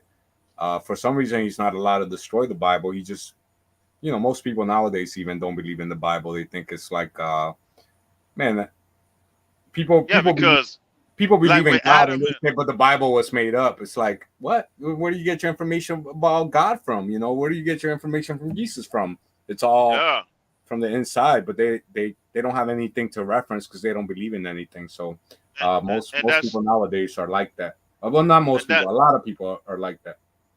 Yeah, and that's the thing with Adam and Eve, right? Oh, Adam and Eve wasn't the first people on here, this and that. But DNA proved everybody came from one man and one woman. Right. And then if Lucy evolved first, then you know, who was the Adam? Was he still a monkey? I mean, it doesn't make sense, bro. It doesn't make sense. They have all these loops that they have to and then if you look at the God evolution, look wrong. you look at correct. If you look at this whole evolution lie thing, and then you look at how many missing links they've tried to push upon us before that. Now we know they were fake. There's still no missing link. You know what I mean? Like these people are just trying to They put just the best denying. thing to put together. The only thing I would say is you got to be careful when you just use pronouns to describe who's doing something. So Who's if I'm they? just, The synagogue so of I'm Satan. just gonna say like these people, they, all the pronouns, man. At some point, you got to put a name to these people. You can't just be like they, these. Like you got to say who it is exactly, and then you got to prove. Like for instance, it's not just the people that believe in dinosaurs. It's the animal people that say crocodiles are millions of years old. Then you got to say, well, it's not just the animal people. It's the people that study rocks and fossils. So to prove 6,000 years to me, man, is just. And also, then you got to prove why the land is the way it is. The continents that supposedly, like me and Lou were talking about earlier, we all thought that me and Lou were saying that everything was one at one point. The continents were all one. So you got to explain the Grand Canyon. You got to explain and what I'm saying. Hey, my bad. I don't. Hey. I don't. Hey, Iger. I don't want you. I don't want you to be thinking that I'm laughing at what you believe in. It's just. No, that's me. It's just. That's me Yeah. No. Yeah, I understand that, right? It's just skeptics will bring that up. Yeah, all the time, bro. And that's why I'm laughing, man. I don't want you to be thinking I'm against you, man. It's just skeptics. No, it's okay, bro. I don't care what you guys believe. I'm just saying that you're saying these people and stuff, and what I'm trying to explain is not you, Ryan. Not you, Ryan. It's just atheists who are trying to bring that stuff up to discredit God. No, I'm not trying to discredit God. I'm just trying to say add, man, I learned something in the last 4 years on YouTube that most of the people you're debating all the time, and they're atheists, but only 3% of the world are atheists, bro. But they're the most funded by the government. They're they got this thing down pat where they control and they're not really atheists. A lot of them, like Aaron Ra, was real popular atheist. He just came out as a Satanist. So these Satanists actually can play any part. They're just like a little actor club. So they'll play the part of an atheist. They'll even play the part of a Christian, just like the Pope does. So these atheists, the synagogue of Satan people, bro, they really are really well branched out, where they have infiltrated just about every aspect of our mainstream media. All right, but what I'm saying is there's like 20-year-old kids that become, scientists or whatever, geologists, biologists. They go to college and they learn about how to like study these animals and why they have certain characteristics, or why a rock is looks the way it looks, or whatever it may be. So what we have to do is say everybody that taught them the information is lying. The people that control all the information is lying, because otherwise there's no way that a 20-year-old kid that's just interested in studying crocodiles is going to also go along with the lie. They're not getting any money. They're not getting anything out of it. So all you can say is they were taught bad information. I have 20-year-old kids, bro, that I told them that the earth was 4 billion years old. So I was part of the lie myself once upon a time, before I woke up to the creation narrative, where you're defending the Bible and not just conceding to the what the mainstream media is telling you. And just because everybody else believes it, then I'm conceding to it too. And I did it because I told my kids about the Big Bang. Now I try to tell them about creation, and it's not easy to accept creation once you've been brainwashed for 20 years to believe in evolution, Big Bang, nothing, explosion, universe. And that's why it all ties together. It was all a lie to get you to not believe the first page of the Bible, where it talks about the trees being here on day 3, and the sun, moon, and stars not being here till day 4. Well, there's trees. That's a good thing you said trees. There's trees that they say are like 50,000, 70,000 years old.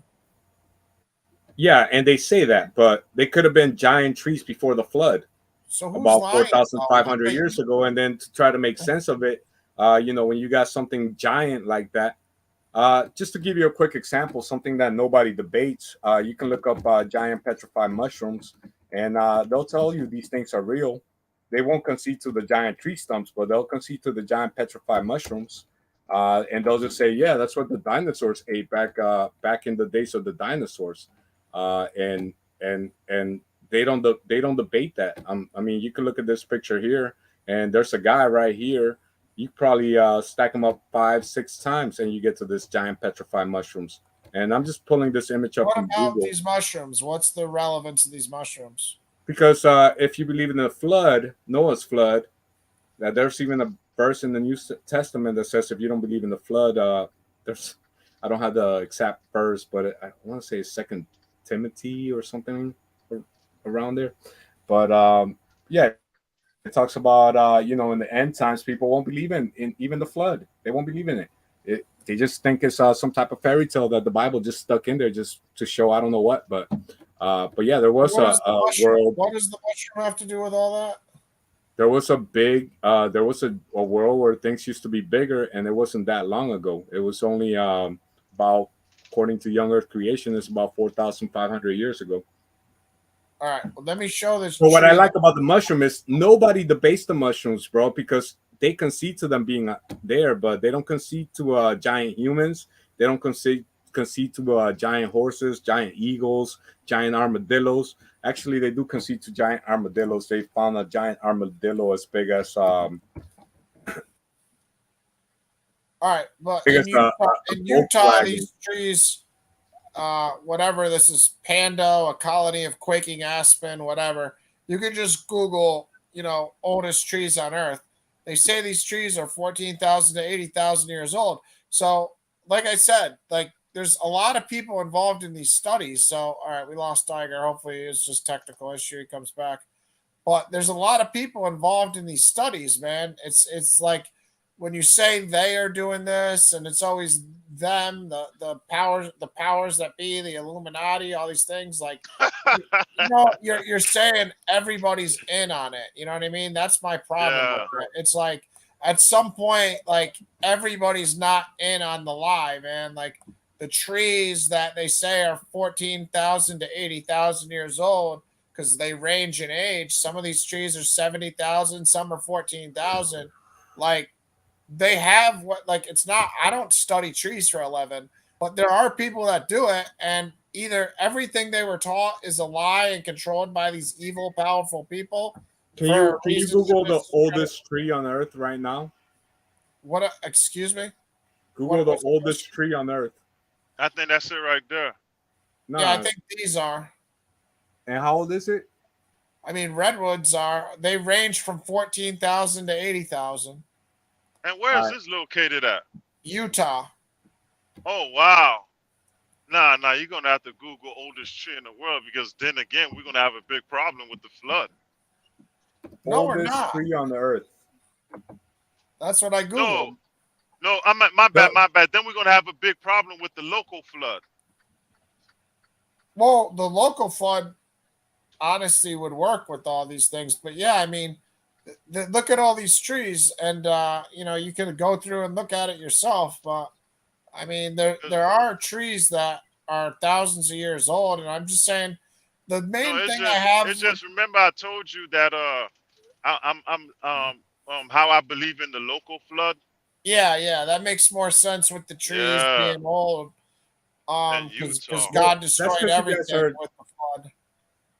But yeah, man, I don't know, man. I just think you gotta be careful when you use pronouns, and if all you're gonna do is replace the pronoun they, these people with Satanists every time, it's pretty much like using a pronoun. You gotta finally say Joe Johnson on 5th Street. You gotta say somebody's name. You can't just always say Satanists. That's the same thing as saying I feel you on that. You know what I'm saying?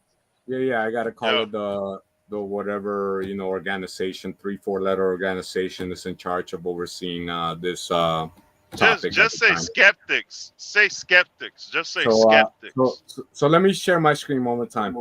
And so I just put the oldest tree in the world, right? And it says the story In Eastern California, a great bastion bristlecone pine known as Methuselah has long been considered Earth's oldest living tree, according to tree ring data. It's about 4,853 years old, meaning that Methuselah was well established by the time ancient Egyptians built the pyramid. So like Oh my wow. first result is for about 4,853 years old, and even tree rings are not like accurate. Like that's not that's like how many grains of rice are in a in a in a cup of in a cup, and that can vary. So it's tree rings are not always one per year. It varies. So it's not like an absolute science. It's just a estimation. So a lot of these things are just taken as fact. Then you got like whatever tree you pulled up. I've never heard of it, but I'm pretty sure it's carbon dating or something like that, where potassium argon dating. Where think about this, bro. Like if something decayed at the same rate, like if a chicken died on the street, do you think it's gonna decay at the same rate that it's if it's in your freezer or refrigerator? It's not. Like there's a lot of variables to be considered. So, but these people have made us believe that they got this exact technology where it's 100% accurate and it's not up for debate. And but it's not. Everything is up for debate except Yeah, for Carmen. certain things. You got certain things like we showed solid luminescence earlier, where you can literally have a jar of water and run a frequency through it, and you can start. If something's repeatable, that's science. But if when you start going into these theoretical topics, like how old is Methuselah, the oldest tree on Earth? That's 4,853 years old. That's still Hypothesis. yeah, that's not 100% accurate. It's what I I'm. don't know though, man. There are people that actually do this stuff, and they have their reasons. Like I said, are all the dinosaur bones fake? Like who's are they all fake? With that, Where? because I gotta take a little break. Let's go. Let's go watch this Yeah, video. yeah, he was supposed to be. Yeah, that video. A That dinosaur, video. and I like it. This one's not my favorite dinosaur hoax video, but I like it because it uses a lot of mainstream narrative, where it plays like a clip from Jimmy Kimmel. He takes this guy that thinks dinosaurs are a hoax, and I'm sure he's a creationist too. Where you just understand that before the flood, everything used to be bigger. Like you guys, you laughed at the Grand Canyon, but you could look at the Grand Canyon and just said, it was flooded at one point and it just emptied out, and the Grand Canyon was made rapidly and quickly. It didn't take millions of years to make the Grand Canyon. It could have happened, over an hour or two, where the water No, was just rushing through. it's just skeptics believe some type of mediocre rock created the Grand Canyon and all that, and like it's just them arguments. They be like on this Facebook group I used to be on with atheists. They used to come with the most absurd arguments, man. I'm like, man, it was so absurd, man. I was like, you kidding me? Are you serious right now? It's just, What about galaxies that you can see up in the sky that because of the speed of light is 186,000 miles per hour are so I far believe that. away, I believe that. are Yeah, so far away that you can see the past. Do you Like think if a a light light talk from a takes that candle? long to travel to you, you're actually looking into the past. Do you That think means the distance they have to be is so far that also proves we've been here for longer than. I mean, dude, it just seems like we're underestimating God to say that we've only. There's nowhere in the Bible that says we've only been here for 6,000 years. I never read that scripture. Nah. Here's the problem, Ron. You can't say that because that's not what the Bible was written for. God not Well, going to tell us and how also, old the earth and, is. Well, That's and not the also, message he's trying to get that to us.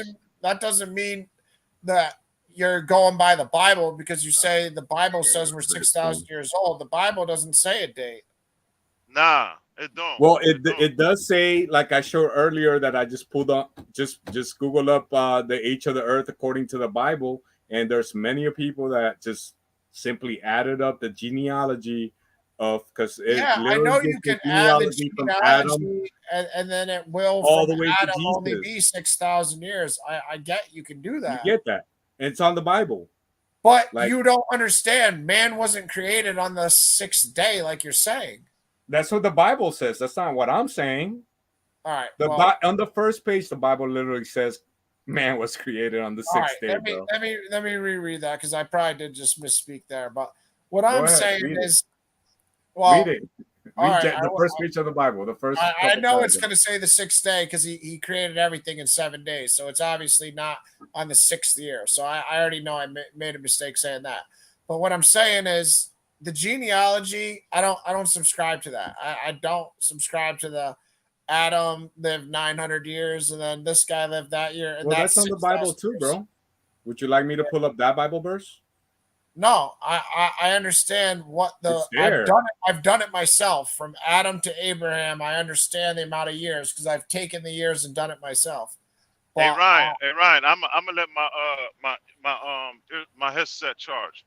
I'm gonna all be right. back. Y'all go All ahead. right, Just give me all like right. 5-10 minutes. Okay. All right, sounds perfect. Cause I'll play this and watch this video, bro. You're gonna think it's funny because I don't want to watch a 20-minute video on dinosaurs. No. How about like 6 minutes till he comes back? And this is not my favorite video. I just like how it incorporates today into it. I've seen a paleontologist on Joe Rogan, and that guy swears that dinosaurs are real and have existed. So, like, are you talking about the guy wearing a hockey jersey with like purple hair that out of a job and he was probably who cares what color his hair was? What does that have to do? Who cares if he was wearing a hockey jersey? All right, since you brought him up, because that whole video was about he was trying to debunk Eric the Bay's dinosaurs never existed video, which I should have saved up. So I'll just share that video instead. We could watch Eric the Bay's video for like. No, I don't want to watch dinosaurs never existed videos. I'd rather just talk about the fact of like how can we say they're all in on this conspiracy? How are all the bones? I know some of the bones are fake in the museum. You know what? We're gonna go find all the bones. Well, I'm just saying, watching YouTube videos isn't like reading Einstein, man. So it's like because I watched that whole interview with Joe Rogan just because that's how I came across the whole dinosaurs never existed thing. And what I don't like about Eric Dubay is he's not a Christian; he's a Hindu, so he doesn't believe in Jesus Christ. But he does put some great stuff together. He doesn't believe in the flood. He doesn't believe in giant. Maybe he does actually. He might believe in the flood, and he might believe in the giants before the flood, how everything used to be bigger. But let me find this video real quick. But yeah, man, I watched that whole thing, and it took him like 3 hours to go over like 5 minutes of the actual videos. So I thought that was kind of hilarious. That most people saw that interview. But they never bothered to watch the 15-minute video or whatever that originally created that that whole thing. So here, I'm gonna play it for you real quick, bro. I really don't want to be watching dinosaurs or fake videos, dude. I'd rather just talk to you. So I can watch these videos anytime if you have them on your channel or whatever. I don't because I got deleted. I used to, but it's not on my channel anymore. Yeah, well, that's what I mean. I don't really care about. I don't believe dinosaurs are fake, so I don't want to watch a YouTube video on it because a YouTube video is not going to prove anything to me. I could watch a movie and people can edit. I could watch somebody on Snapchat put a different face on themselves. People can do all sorts of stuff, and I don't even know how to check what's credible and what's not. So I'm just trying to get to the facts. We live in a funny age, bro. YouTube video is not going to do anything to do that. Yeah. We live in a funny age, though, in the age of information and disinformation. Yes. So exactly. Yeah, it's pretty funny. So you can't just believe everybody that's on YouTube and then say I don't believe any of the scientists. That's what my problem is. It's like, how can you say all the scientists, all the geologists, all the biologists, they're the ones who are lying, but every dude who has a YouTube page is telling the truth. Like 2 Liter J's YouTube page is going to teach me about everything that the geologists, the scientists, and the biologists, and the people who study outer space know. I gotta use the bathroom real quick anyway. So All right. We'll kill time. I just don't want to be watching dinosaurs or fake videos, man. yeah, no, here we'll just wait 5 minutes because I gotta go inside soon too. I just hit 4 a.m. But I'll show you this video. We'll watch it for like 5 minutes till you get tired of it. No, I'm not watching dinosaurs or fake video, bro. Well, I gotta go. All right, I'll talk. I can talk. I do this. I can talk. Can we watch it for like 3 minutes? 3 minutes. I don't want to watch dinosaurs or fake video. I don't. I'm not trying bro. to hide the truth. I just don't want to watch it because it's not going to prove anything. Because somebody can make a Hollywood movie and do all sorts of shit. And if I watched that movie and I didn't know any better, I wouldn't know if they did production. So I don't know what type of production, what type of money is going into this video. But somebody can make a video on anything and trick me. So I'm not gonna just watch a 3-minute YouTube video. You video. want to hear both sides or no? Yeah, but I don't. Can I do a 2-minute presentation? 2 minutes. I don't care about dinosaurs. Let me play this video for 2 minutes, bro, and then I'll be right back. It's not gonna. No. I'm good on the dinosaurs are fake video, dude. It's not. All right. Well, it's 4 a.m. for me, anyways, bro. So I'm ahead in, man. All right. Sounds good. You have a good night, man. I'll talk to you next time. Man. You too. Okay. Peace. All right. Now I'm gonna be labeled one of the conspiracy theorists who are trying to hide the truth, but I just don't want to hear dinosaurs are fake video. Like I said, anybody can make a video, like in Hollywood, as we've all seen a million times, and anything can be done on a video. So I would rather listen to scientists, geologists, and biologists that study things versus, a YouTube video about something. That's just me. But again, it is interesting subject. I'm not mad at anybody that wants to believe the world's only 6,000 years old. I have subtracted from, Adam, if you do the genealogies on how long they say he lives, and it is around 6,000 years. But I don't know. I have a real problem with trusting sources. I mean, the thing you have to do is always check sources. So you got to be careful on what sources you trust. So I doubt these YouTube people have any sort of science. Like, it'd be one thing to me if these scientists or these paleontologists were making these YouTube videos. So, for instance, if this guy who made the dinosaurs are fake video, if he was a paleontologist and actually knew stuff about dinosaur bones, that would impress me. Then I might listen. But I already know this dude who made that dinosaur video is not a paleontologist. I would bet my life on it. I would bet $1 million, if I had $1 million, that the dude who made the YouTube video on dinosaurs are fake is not a paleontologist, never went to school for it, never did anything. So that's my problem with trusting YouTube sources. Is I have a YouTube page. I could say anything right now. Nothing's stopping me. I have no oversight. I have nothing stopping me. So if I wanted to say anything about anything right now, I could. Yeah. Good night, Iger, man. It's nothing personal to you, man. I'm saying the reasons I don't want to watch it because it doesn't make much sense to me. It's pointless because either they have no credible background and they're just making the information. They're just creating a video, piecing together what they saw on YouTube or what they Googled, and that proves nothing. Or they're really good at working with computers and editing, and they can mislead me. So it's like, I don't know. It gets me nowhere either way, essentially. If you have a real paleontologist who used to study dinosaur bones, who's going to tell us that they're only 6,000 years old, I'll definitely listen. But I doubt that's going to happen anytime soon. But I don't know. It is interesting. It's an interesting subject. For some reason, I just can't, I don't know. With everything I've been told about crocodiles being millions of years old, sharks, whales used to have feet, all I've learned about evolution, it's hard for me to just throw away everything I've learned about trees, rocks. It's like you have to literally throw away everything you've ever been learned, and also say a lot of people are lying. So it's a really hard pill for me to swallow. I mean, maybe I'll get there one day. I'll have to look into it, more. But I don't know.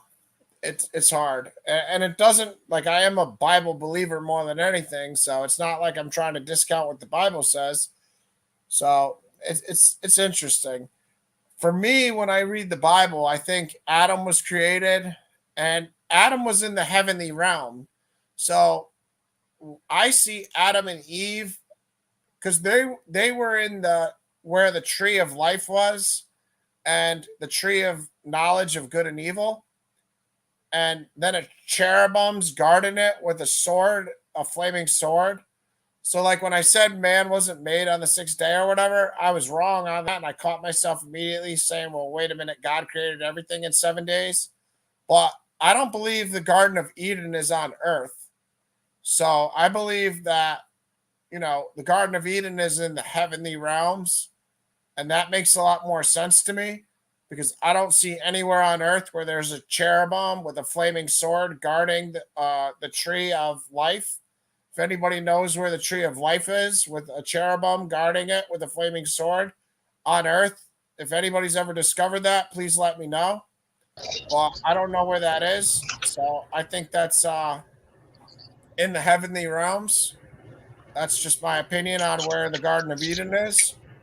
But so that would make a lot more sense to me as far as explaining the Bible timeline, because I don't think the flood. I think the flood happened, and then like the 6,000 years basically started. I would say, I don't know. Yeah, because like okay, the 6,000 years started with what I was gonna say Abraham. It started with Adam.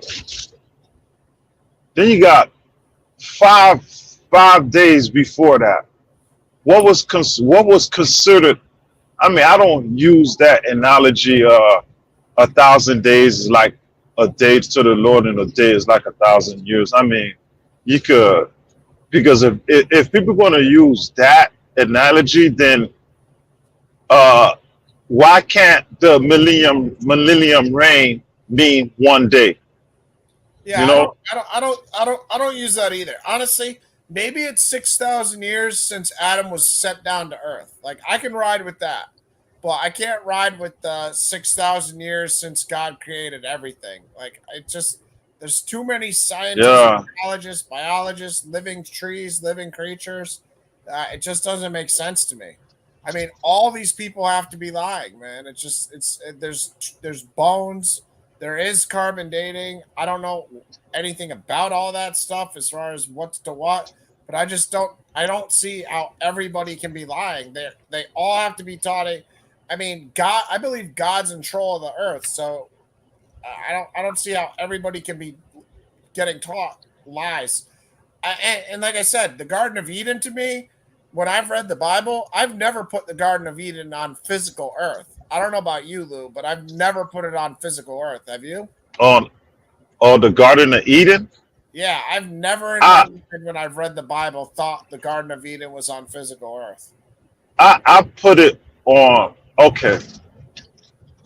With the Garden of Eden, like I told you before, human beings being supernatural.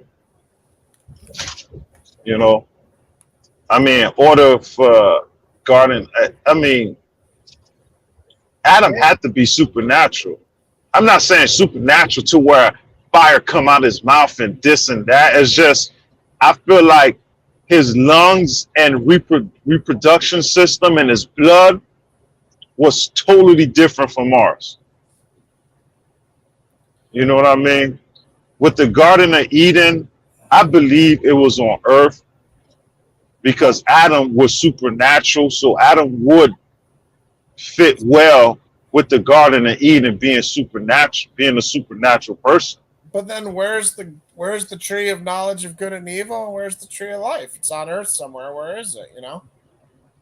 But here's the thing. Here's the thing. With the tree of knowledge and the tree of good and evil, God set an angel before it and guarded it. You know what I mean? Yeah, I don't see anywhere on earth where there's a cherubim with a flaming sword guarding a tree. Yeah, but here's the argument. Here's the argument I could use on that. You know what I mean? There's nowhere in the Bible that there's. I mean, I ain't gonna say nowhere in the Bible. There's nowhere in that statement God said they're gonna guard it forever. Yeah, I don't know about that either. Now, I mean, that's what I can use for a reason, though. I mean, dude, I don't know, man. I don't know. I can't see the Garden of Eden being on Earth, because where is it then? You think it's in Africa somewhere? I mean, I don't know where it would be. Now that right there, I can't. I don't. That right there, I don't have an answer for. I can't pinpoint what Garden of Eden was at. You know, I don't know how the earth was structured. You know, like we said before, like maybe according to creation, it said land, so the earth had to be one. I ain't gonna say have to be, but from what I'm reading from the verse, it seems like earth was like one piece of land. You know, I mean that's. But at the same time, Ryan, it can be a metaphor. It can be literal. You know, you got people who believe the Adam and Eve story is a metaphor. They don't believe a snake could talk. I just think when they ate from the tree, that's when they were sent to Earth. So, you know what? That do make sense. You know, but okay. But here's the problem with that. God said He created Adam from the dust of the earth, and He needed somebody to toil the earth. Yeah, it's a hard one, man. It's a hard one. It's like, yeah, you see that. It's hard. Yeah, man. It's like when with the Bible, I gotta thank God for making the Bible so complicated to where you can find answers for this, but you can't. Said earlier that the earth was land too, though. Like, yeah, like the word earth and land were interchangeable. In Genesis. So that, like, I'm trying to look where it says where he made Adam, but it was verse 4 and 5, I think. Oh, it's that early on? Okay. Yeah. Yeah, because then you're gonna have to put two earths, because he said he created the heavens plural and earth singular. Yeah, I'm looking. It's not verse 4 and 5. I'm looking. It's got to be in Genesis 1 somewhere.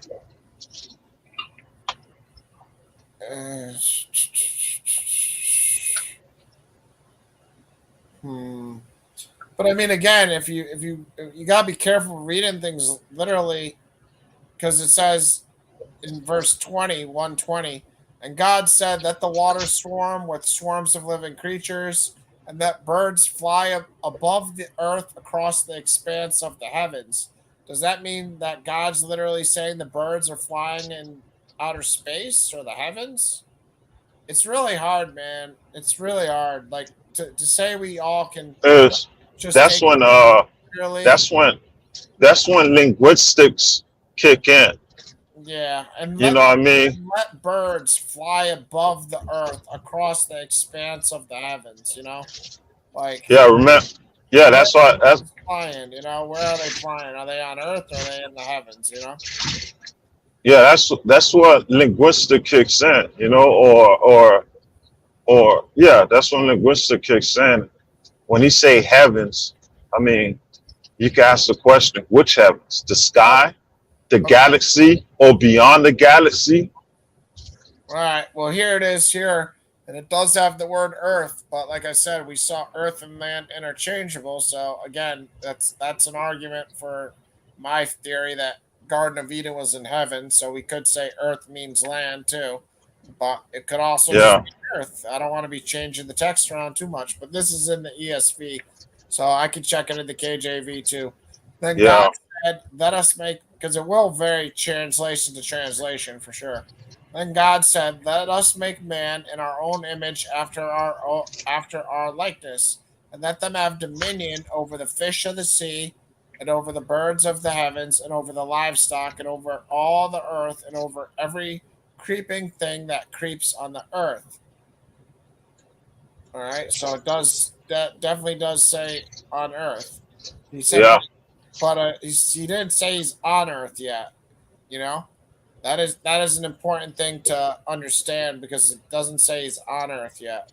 Then God said, "Let us make." I'm reading it again. Then God said, "Let us make man in our image, after our likeness, and let them have dominion over the fish of the sea, and over the birds of the heavens, and over the livestock, and over all the earth, and over every creeping thing that creeps on the earth." So he said, "Let them have dominion," but didn't say he was on earth. Obviously, you could deduce they're on earth. I wouldn't be Yeah. mad at anybody that did that, but it still doesn't literally say it. So let's see if it literally says, on earth somewhere. So God created man in his own image. In the image of God, he created him. Male and female, he created him. Next verse. And God blessed them. And God said to them, "Be fruitful and multiply and fill the earth and subdue it, and have dominion over the fish of the sea, and over the birds of the heavens, and over every living creature that moves on the earth." I mean, I wouldn't be mad again with anybody saying that means they're on earth. Be fruitful and multiply and fill the earth and subdue it. Behold, I have given you every plant on the face of the earth, and to every beast of the earth, and to every bird of the heavens. See, that's the thing. It's like saying again to every bird of the heavens. So the birds are in heavens. Yeah. It's not easy, man. Because that if you're gonna take everything literally, then then every bird of the heavens.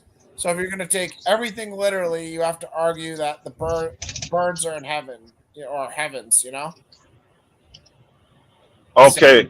so it's Now not then as then easy as people want to make it when they read literal. then Yeah, go ahead. then I'm gonna have to get atheists on you. You know what I mean? Then I would have to ask you, okay, if God lived in heaven, where was he before he created the heavens? I don't know. Outside. Well, listen. This is also interesting because Yeah. Genesis 2:4 says the creation of man and woman.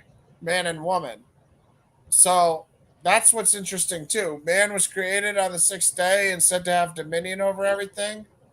But then Genesis 2:2, right above 2:4, the title of it is the creation of man and woman. So then it gets into it more. You know what I mean? Oh no, the These are writing technique of that is backwards. These are the generations of the heavens and the earth, and It the it day that the Lord God made the earth and the heavens. man, I forgot how to explain it. It is backwards. Okay. Genesis 1 should be before Genesis 2. Genesis 2 should be first. Well, that's where they're saying how God made man, because Yeah. 7 It get then the it Lord gives God you it formed gives you man of dust from the ground and breathed it into his nostrils yeah, the breath of life, and the man became a living it creature. gives you the introduction, and Genesis 1 gives you the story. Yeah, and the Lord God planted a garden in Eden in the east, and there he put the man whom he had formed. See, the only other thing is here is like when he says he planted a garden in Eden in the east, we know God came from the east. And remember, God was walking in the garden when they ate the fruit too. Remember, he saw Eve and he said, That's that's that's proof of the Trinity, but it's you proof of the know, Trinity, but it's also well, was God ever on earth walking? Only when Jesus Christ came. So that proves That's my point about Eden not being on Earth. okay. Okay. Here's my point of view of that. I believe at one point, Jesus came down from the heavens in a human form or in a spiritual form, because at one point the whole world was one, and you get all these stories about the gods coming down from heaven. How is it in various cultures this one God that, or this God or gods coming down from heaven? You know, and you see it right there when you read the story of the Tower of Babel, where Jesus, I believe it's Jesus, says, "Let's go down and see what's going on." Well, You know what I mean? when Jacob wrestled with God, and then in Genesis That 48:3, he says El Shaddai, so God Almighty, yeah, then it's hard to argue that it was just an angel. You know what I mean? So there are that, hard that verses that we can't explain no matter yeah, what we try because they don't fit the Christian or the Jewish narrative. The thing in yeah, Genesis here too that's confusing is it's saying the name of the rivers that flowed from Eden, and some of them are on Earth already. The Tigris and it says the land of Cush.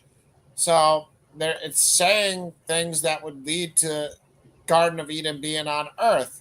But again, like I said, then God's walking in the garden after they eat the fruit. So it's and they're describing they multiple times here. They're describing birds of the heavens.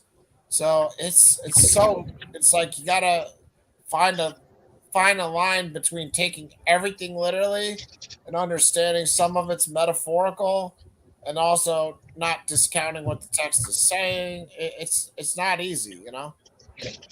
yeah, I mean, the yeah. names. Because I mean, God walking in the garden's not a minor detail. You know what I mean? That's like a pretty major detail. because okay, if you're gonna go by that, then you gotta explain Abraham when he ate with God or when he fed God. What do you mean? I don't remember when Abraham fed God. When he seen God, he said, "God, I'm gonna go fix you a loaf of bread," something like that. He said I don't know. Before he destroyed Sodom and Gomorrah. He made sacrifices to God, but oh yeah, you're talking about Genesis 19 when it says Yahweh said to Yahweh rain down sulfur. Genesis 19 verse like 13, I think it is. Yeah, Yeah, I've used that before for Trinity discussions because it says the Lord said to the Lord, rain down sulfur from heaven. So again, but it's so hard because that verse right there, yeah, Genesis, Jacob wrestling with El Shaddai. The only argument for Christians or Jews would be Jesus, but then Jewish people can't even believe in anything they've been taught. And Christians have to believe that Jesus existed before he came through the womb of Mary, which is far from impossible. But it's like, was he the same adult human being that he's going to be after he comes through Mary? It's like complicated stuff, man. yeah, But and also, like I said here in Genesis 3:8, and they heard the sound of the Lord God walking in the garden in the cool of the day. And the man and his wife hid themselves from the presence of the Lord God among the trees of the garden. But then God also, but the Lord that's God. proof of the Trinity. Oh, sure, you could use it for a Trinity debate, but it Yeah, also makes it hard for me to say that Eden's on Earth, even though the verses above talk about the rivers and a couple of the names are rivers on Earth, and it even describes the lands in Africa. They say Cush and all these places, So it's okay. really back and forth Here, complicated to understand. here's my question. Let's just say I'm gonna go with what you think, right? The Garden of Eden, not on Earth. When when God walked in the garden, right? Was Adam and Eve looking at a human being or a spiritual figure? When God was walking in the garden? Yeah, I don't know. I don't know. It says, and they heard the sound of the Lord God walking in the garden. So that leans towards a physical being, you know, if they heard the sound of him walking, you know, it says, and they yeah, heard the Genesis 3:8, and they heard the sound of the Lord God walking in the garden in the cool of the day. I mean, we already know that, like, we hear new heavens, new earth, like yeah, it's like salvation. So if there's another earth, then a lot of this makes more sense. That's identical to this planet where God may be. You know, that makes more sense to me. That because another thing that really matters to me is they describe like when Adam and Eve sin as yeah, the fall. They describe it as the fall. So what's he falling from? You know what I mean? Like, don't they yeah. describe it as the fall? So That, I know I've heard that, the term fall. I'm gonna have to try to find the scripture, but I've heard it described as the fall. You know? yeah. That's why for me, I believe at some point, human beings were supernatural at some point. Throw out the man. I mean, it just had to. They had to be supernatural because I mean, they didn't have the medications we have these days or the technology. How did they survive to even reproduce? At some point, human beings were supernatural. You know, Definitely could do telekinesis and telepathy and all that stuff. So they were definitely moving objects with their mind and communicating differently. Who knows what else they were doing? You know? yeah. Do you look at these ancient discoveries of huge rocks? It looks like as if they had a construction site to build these um things out of rocks and carry them and all that and all. I'm like, how in the world did they get these rocks where they at right now?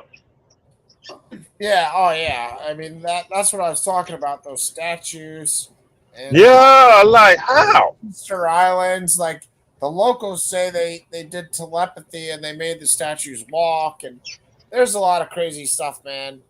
But Man, is these statues in South America, I think, or Mexico, South America or Mexico?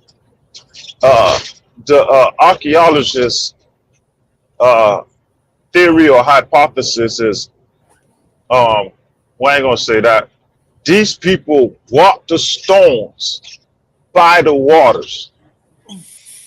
yeah. And there's You like, know what I'm talking about? yeah, and there's like underground civilizations they found that like fit the story of Atlantis and stuff like that. There's so much. Yeah. I don't know. It's hard, man. It, But I my mean, stuff. problem is like everything we know about like dating stuff has to be. It's like hard for me to believe that everything's false. Hold on, say that again. Saying everything that we know about like everything. It's not just like one thing. It's not just dinosaurs. It has to be the rocks. It has to be the trees. It Yeah. has to be everything. Like you're saying crocodile. You know, people that say crocodiles are this old because they whatever reason. You know what I mean? Like all these things. They say, you know, whales used to have feet and they were mammals on dry land. We all know they're mammals. They used to have like tails or feet or whatever. Like the evolution stuff does But that. seem somewhat credible, and I don't Yeah. think evolution can like it doesn't have to totally negate the Bible. Like I think Yeah. coexist. Like I'm not It, on pick one or the other side. You know what I mean? Like my I think some can exist.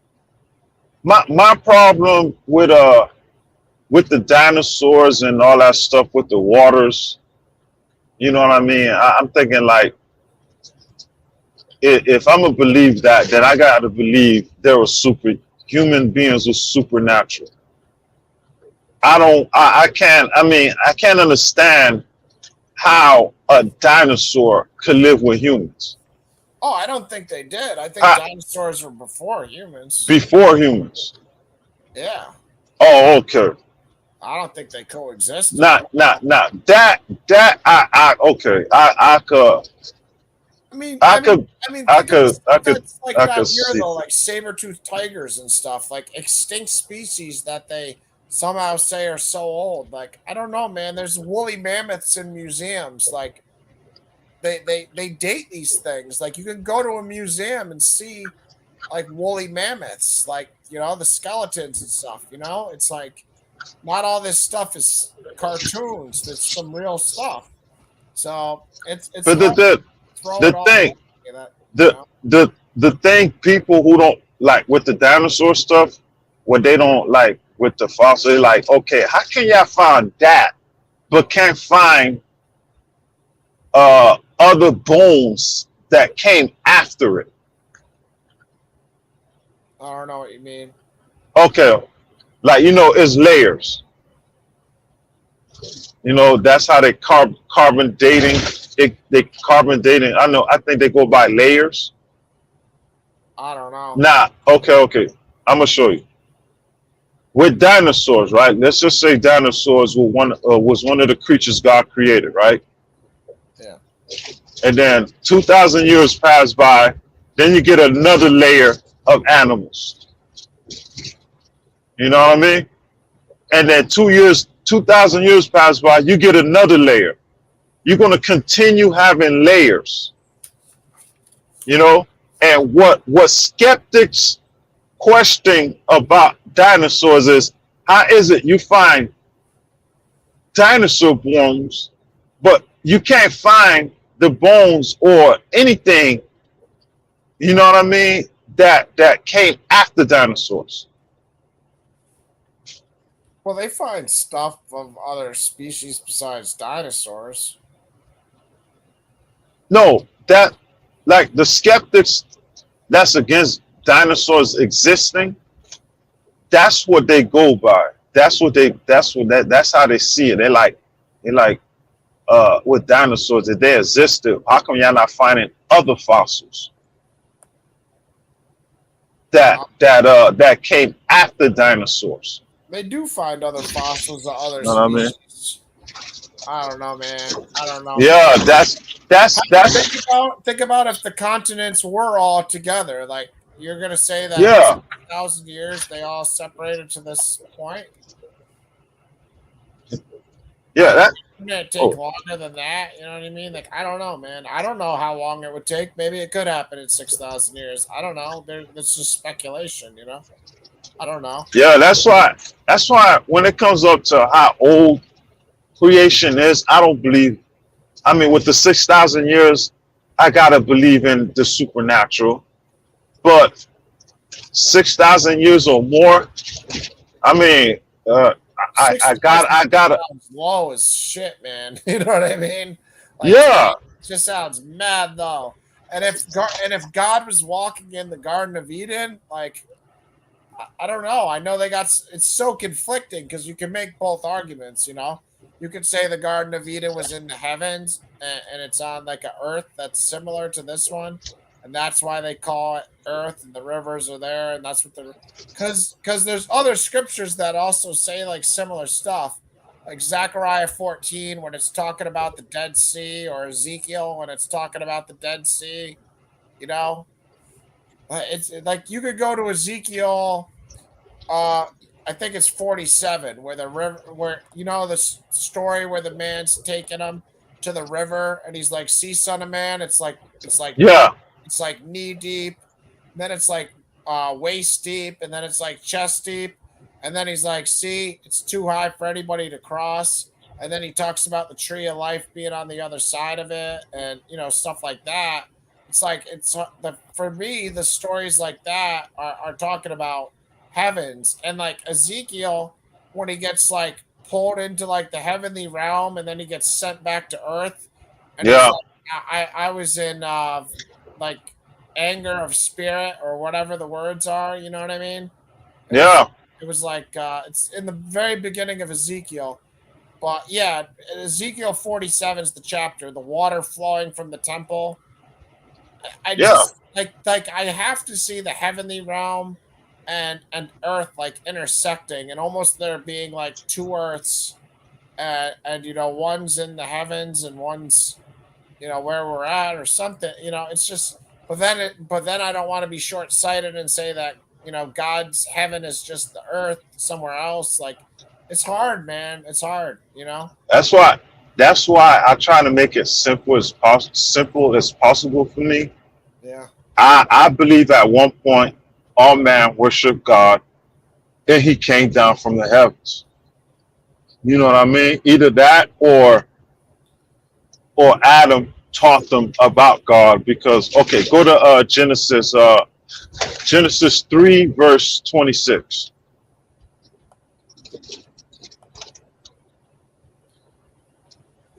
I didn't waste any time with 2-liter J showing him the salvation verses, though, did I?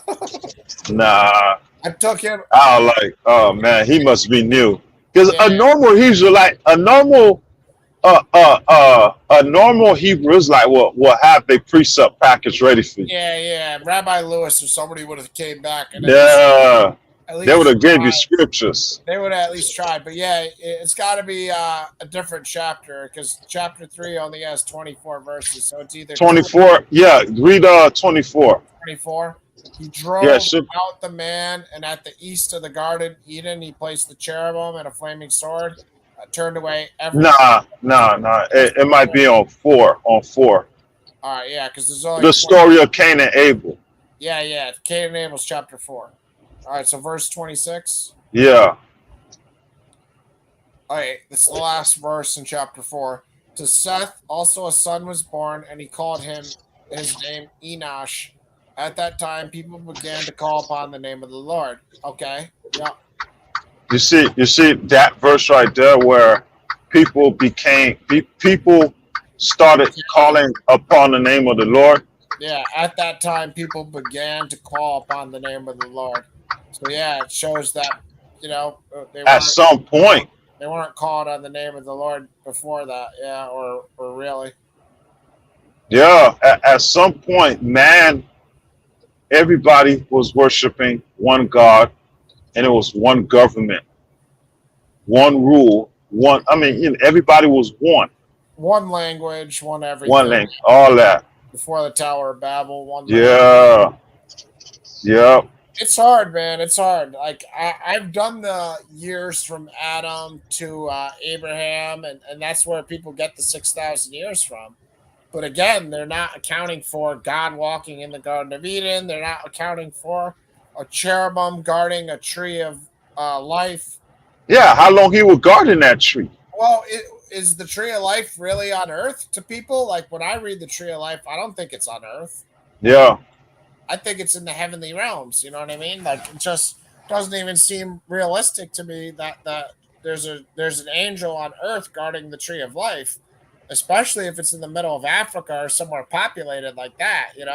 I mean, if it was Antarctica or something, it'd be a lot more realistic. Like because nobody's down there. But if it's in the middle of Africa, like nobody's seen this tree, like and especially in the area where they're describing the Garden of Eden, Kush, and all these places, the Tigris River, that's right in the middle of Africa where everybody's at, And yeah. EJ, I'm trying to keep up with some of your questions. I'm sorry I'm not getting to them all. Does not mean they did not call the name of the Lord before, then stopped.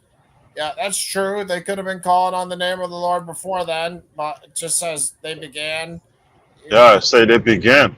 Yeah, I mean that's the thing with scriptures is you never know. You could go both ways on some of these. I mean some of them you do know. I won't say you never know.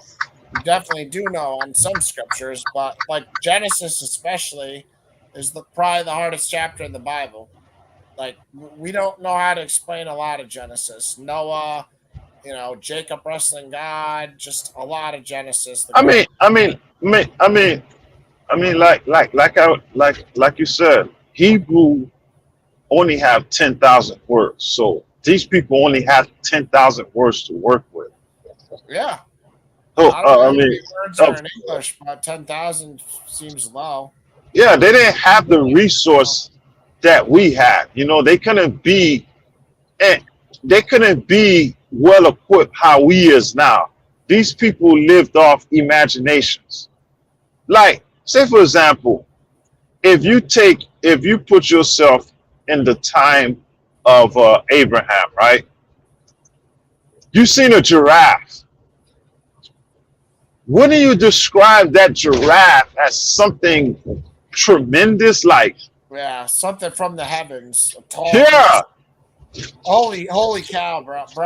like what is this? I ain't never seen it. Like, you We know, have you 1 live it. million words in English, they say. I don't even know how that's possible. But Yeah. How would you estimate describe? 1 million words in English. Yeah. How would That's you use? crazy. How I would know you describe?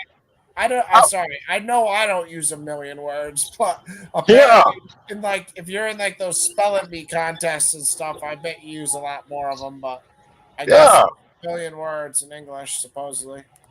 How would you describe a giraffe with only you only got 10,000 words to use? Yeah, 10,000 words. Now that I just learned that we have 1 million, and I clearly don't use 1 million, so I'm not saying that I use 1 million, but I guess in English, if you go in the dictionary and you counted every word, I don't know if it come to 1 million. That's where they're getting the million from or what, but a million. Yeah. 1 million seems high to me, but I don't know. Maybe somebody did count in the dictionary. I don't know. The dictionary definitely has a lot of words. Definitely more than 10,000. I know that. Yeah. Like you living in Israel, you never seen an elephant before, and you No. see these Nubians coming with elephants. What you gonna call them? We never seen these before. Yeah. I mean, even the Greeks, they used to call I forgot which Greek historian. They call elephants horses, Yeah, huge I've heard horses. that before. I've heard it's really it's hard, man. It's hard. Of course, Like, if you all the first words seen it, have you're gonna horses, yeah. yeah. Because if it's your first time seeing an elephant, you're gonna describe it as if it's an alien or something. Oh yeah, if you went in the ocean, you'd really start calling stuff aliens. You know, jellyfish that change colors and lights, and and whales. What did they call whales? yeah, there's so much stuff that is just above our Yeah, understanding. But, that's what with the Bible. I'm kind of like, I mean, okay, if I'm reading it for it to be a message from God, I don't get lost in that. well, But when I've I'm reading it to thought, investigate it, that's when I get lost. I've never thought Eden was on Earth though. Like never in my brain do I think Eden, and I never like read Eden and thought on Earth. Like it's just the way my brain thinks. Like I don't know. Some people read it and they take it very literally and say it's on Earth, and they'll just use the scriptures that they can, because you can easily make that argument. But for me, I just never thought Garden of Eden is on Earth somewhere, because if it is on Earth, then it still exists somewhere. Where is it? I mean, for me, when it comes up to the Garden of Eden, the reason I believed in it because I kept, kept seeing this figure of God appearing on earth, you know. But as far as what happened to the Garden of Eden, I mean, I look at it as if maybe I ain't gonna say maybe. It's just that God don't want us to know everything, because if we do know everything He knows, I mean, that speaks for itself right there. You know, I mean, if you we already know the difference between good and evil, so we know how to accomplish evil. well, let's put it this way: like, if you read the first couple chapters of Ezekiel, you can't just explain those literally. Like, there's creatures with hundreds of eyeballs on their wings. They got a head of a man, an ox, a lion, and an eagle. Like you can't just explain those things. You have to use your imagination, to say the least. Like you have to think outside the box. Like to me, what I see in Ezekiel is him getting like taken up into outer space or the heavens. You know what I mean? Essentially to the heavens. You know, I mean, it sounds like it to me. He went to the heavens. You know, the creatures came to, just like Isaiah. Like Isaiah, I think went to the heavens too. You know, in chapter 6 of Isaiah. You know, how else you could describe him being before the altar of God, and you know he went to the heavens. Like it's clear. The spiritual realm. Yeah. Isaiah and Ezekiel both. You know, they both went to the heavens. And don't forget John the Revelator. Yeah. He's in heaven. He's in heaven with the. I mean, Isaiah 6:6. Then one of the seraphim flew to me, having in his hand a burning coal that he had taken tongs from the altar. This is in the heavenly realms, you know? Yeah. There's heavenly realms. And he's talking about, you know, seraphim that each had 6 wings. With 2 he covered his face, and 2 he covered his feet, and 2 he flew. I mean, a 6-winged seraphim, and the temple of God is not on earth. So clearly, you know, Isaiah went to the heavenly realms. And it says Isaiah's vision. So who knows how he got there? Maybe through meditation or what? But he ended up in the heavenly realms. You know? Yeah. Holy is the Lord of hosts. The whole earth is full of his glory, you know? Maybe through astral projection or something like that. I don't know. That's why I had asked when I was on ETT channel, that's where that dude come from. That's where he come from. Because he that dude, 2 liter. Yeah. I know. He said something about ETT. I'm like, yeah, that's GNS. Yeah, and that's a white dude who thinks he's a Hebrew Israelite. ETT. Yeah. How bugged out can you be, bro? You're white, but you want to be a Hebrew Israelite and hate white people. Yeah, and the thing is, when I went on their channel, I pointed out in Revelation 19 or 20, when it speaks about the new heaven and Jerusalem coming down, and it speaks about it 2 times in that same chapter. And I pointed to them, how can John the Revelator be on a mountain? Hey. Oh man, it's funny to me, man. I like, how can John the Revelator be on a mountain and earth is passed away? What mountain is this guy on? Yeah, they're not on earth, man. They're not on earth. You know what I mean? That's why I told you right before I ain't gonna say your boy, but right before 2 liter came on, I told you that's why I don't want to debate or discuss with these Hebrew Israelites, because their information it don't hold no weight.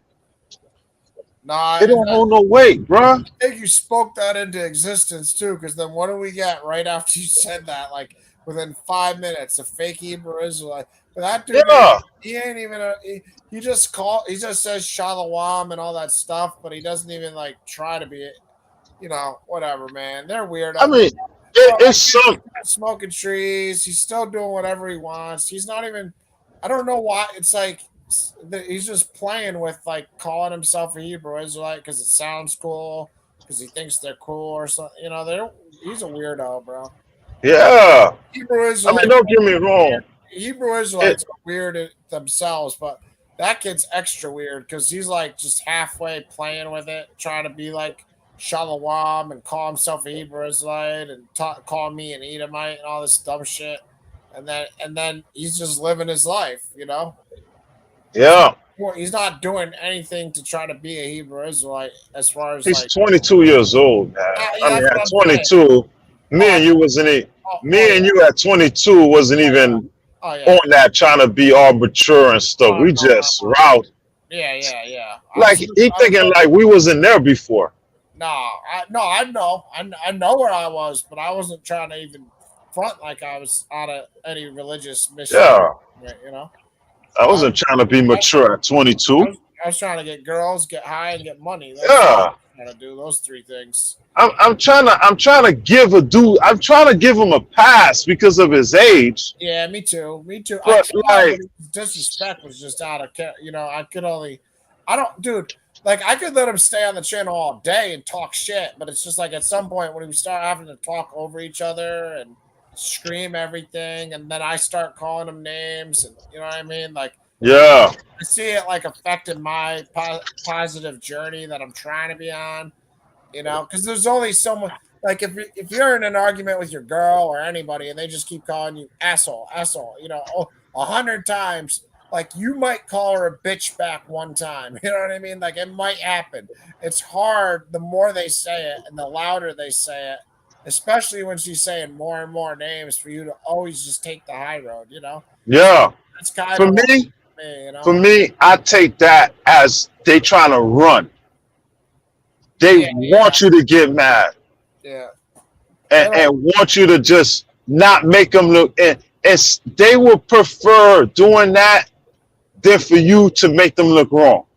Yeah, they don't want the information to speak. They just want it to become like, look, the Sons of Thunder did that to me too. They just tried to make it like, oh look, he can't control himself. Oh, you're a Christian, but you're yelling.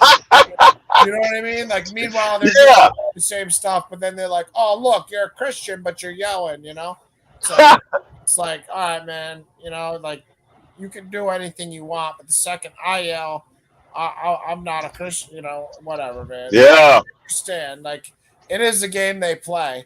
It's a game they can call you all sorts of stuff, wish you to hell, do all sorts of stuff, but then the second you react to say anything back to them, then it's like, oh look, the Christian, he's so Christian, you know?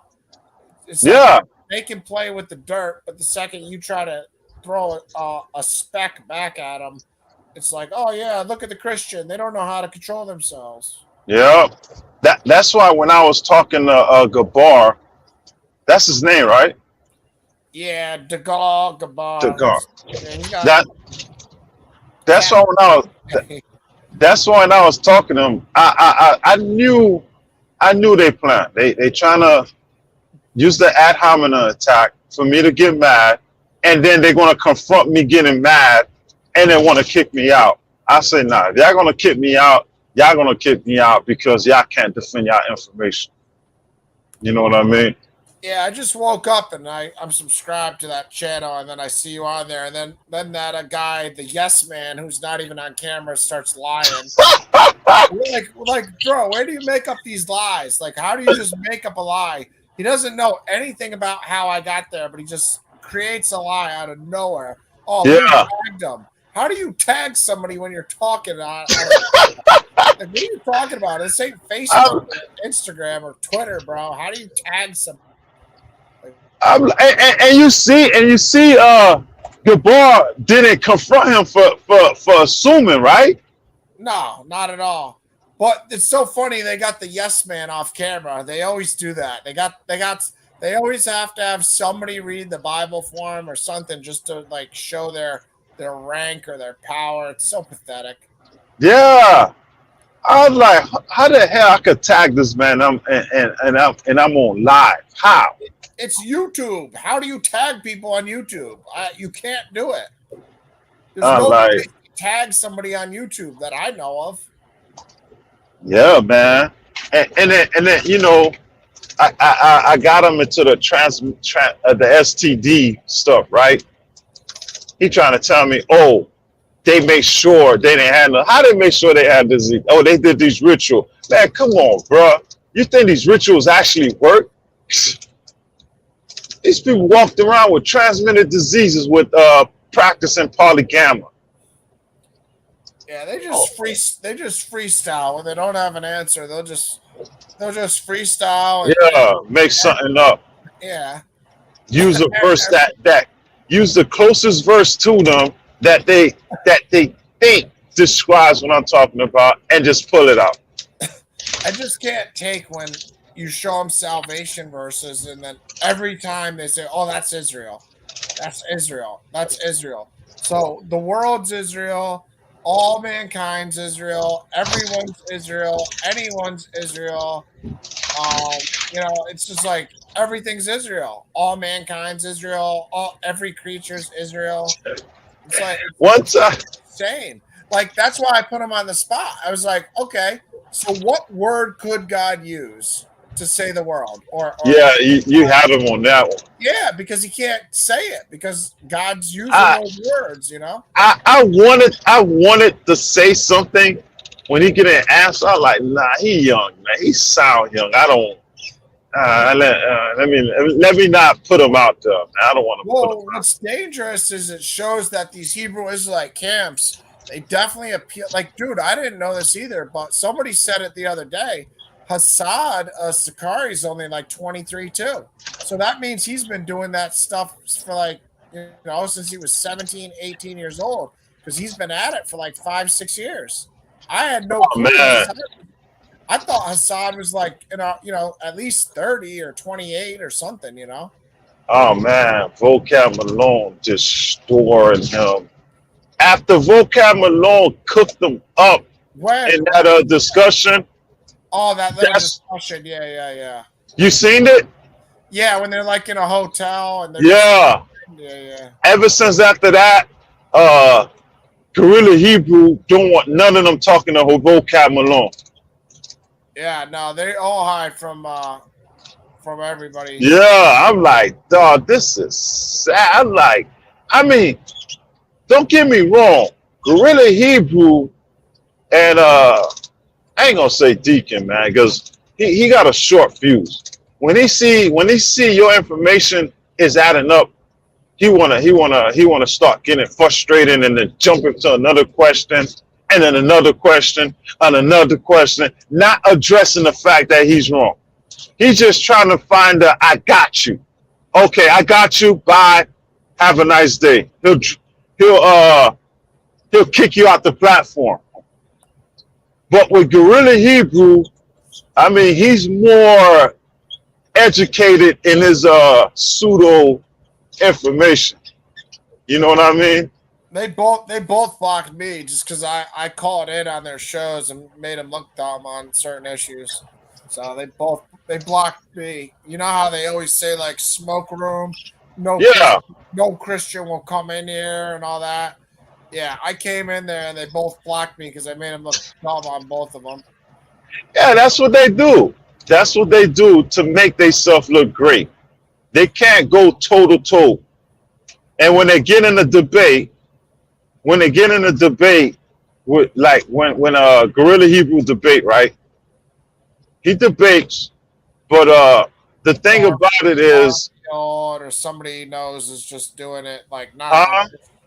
He'll debate like he's doing Garfield soon on the 12 tribes. He'll debate somebody that's like not a Christian like that, and just in the conscious just to build a name up. He doesn't care if he wins or loses. But it'll get him attention. Yeah, he's gonna present information that sounds good, but it's wholeheartedly wrong.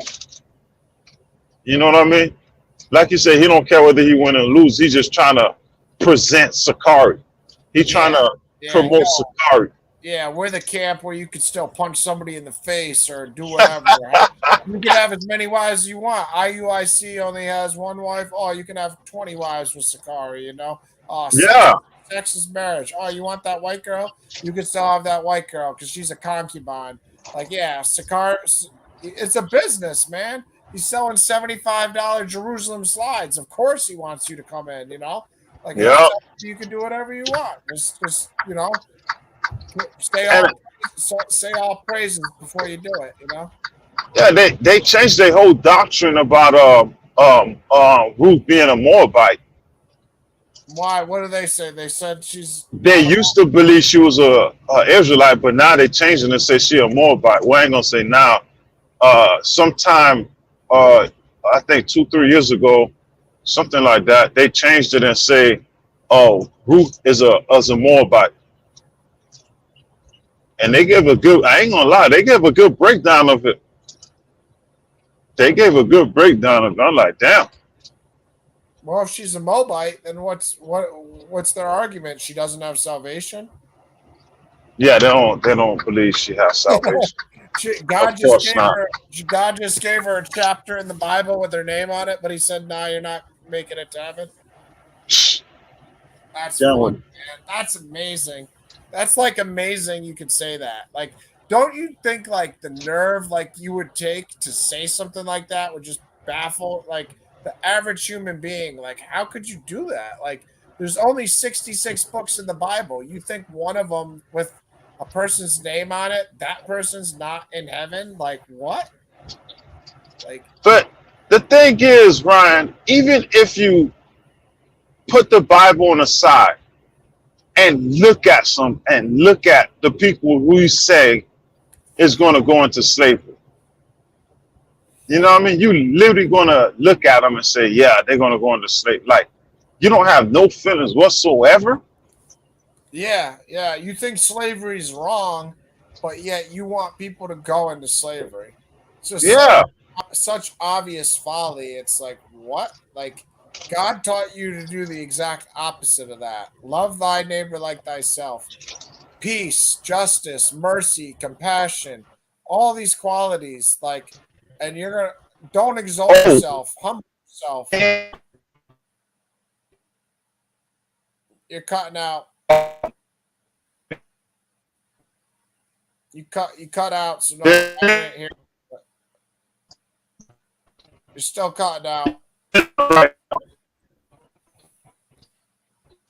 Try again in a minute, because I didn't hear anything you said. You're cutting out. Okay, I'm gonna come back. I hear you now. You hear me? Yeah. It's 5 in the morning, bro. Yeah, man, I stay up late, bro. Yeah. Oh, okay.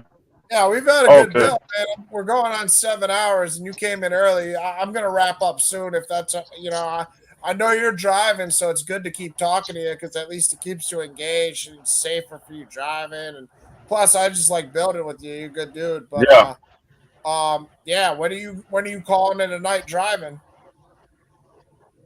You going to when are you pulling over or going to bed or whatever? Down. Hold on, let me check my. Hold on. How long? Damn, I've been driving like. That's what I'm saying. I didn't drive no 5 hours already. I've been driving for like. I've been driving since 8 o'clock. Yeah, you're getting there, bro. That's 9 hours now. Yeah. No, it's no. I'm in California. Damn, that's crazy. Yeah, that's 3 hours back, so it's 2 o'clock. Oh, all right. It's 2 o'clock. Still, you. Oh, okay. So you drove 6 hours. All right, I got you. Yeah, about 6 hours. Yeah, man. Still, it's nuts. You started in Miami and now you're in California driving a massive Mack truck thing or whatever, big ass truck. Oh no, my bad. When you asked me that, I said the wrong thing. I started in Mississippi. All right, but still, that's half the country. Yeah, I went from Mississippi to California. Now I'm heading to North Carolina. No, Georgia. My bad, Georgia. That's what I'm saying. You're gonna drive all the way from California to Georgia? Yep. I'll be in Georgia by Friday. That's crazy, bro. You drive like that. Yeah, I mean. What do you mean by Friday? Tomorrow's Tuesday. Yeah, by Friday. It's a 5-day drive. Tuesday, Wednesday. Hold on. Monday. It's Tuesday. Tuesday, Wednesday, Thursday, Friday. It's a 4-day drive. 4 days. You're gonna drive from California all the way to Georgia? Yep. In a big ass truck. That's crazy, dude. How many hours a day is that? I mean, if I do it 4 days, then I gotta drive 10 hours. So it's only 40-hour drive? And I say only 40 hours. That's a shit. Because I've driven to Florida before, and that's 24 hours or whatever from New York. No, you're right. You're right. It's only a 40 hours. I mean, I'm used to it. That is a long drive. Yeah, I can't it's believe only 40. Ain't too bad. when I drove to Florida or whatever, and I did 24 hours or whatever, in a day and a day and a quarter of a day because we spent the night in North Carolina or whatever or something like that.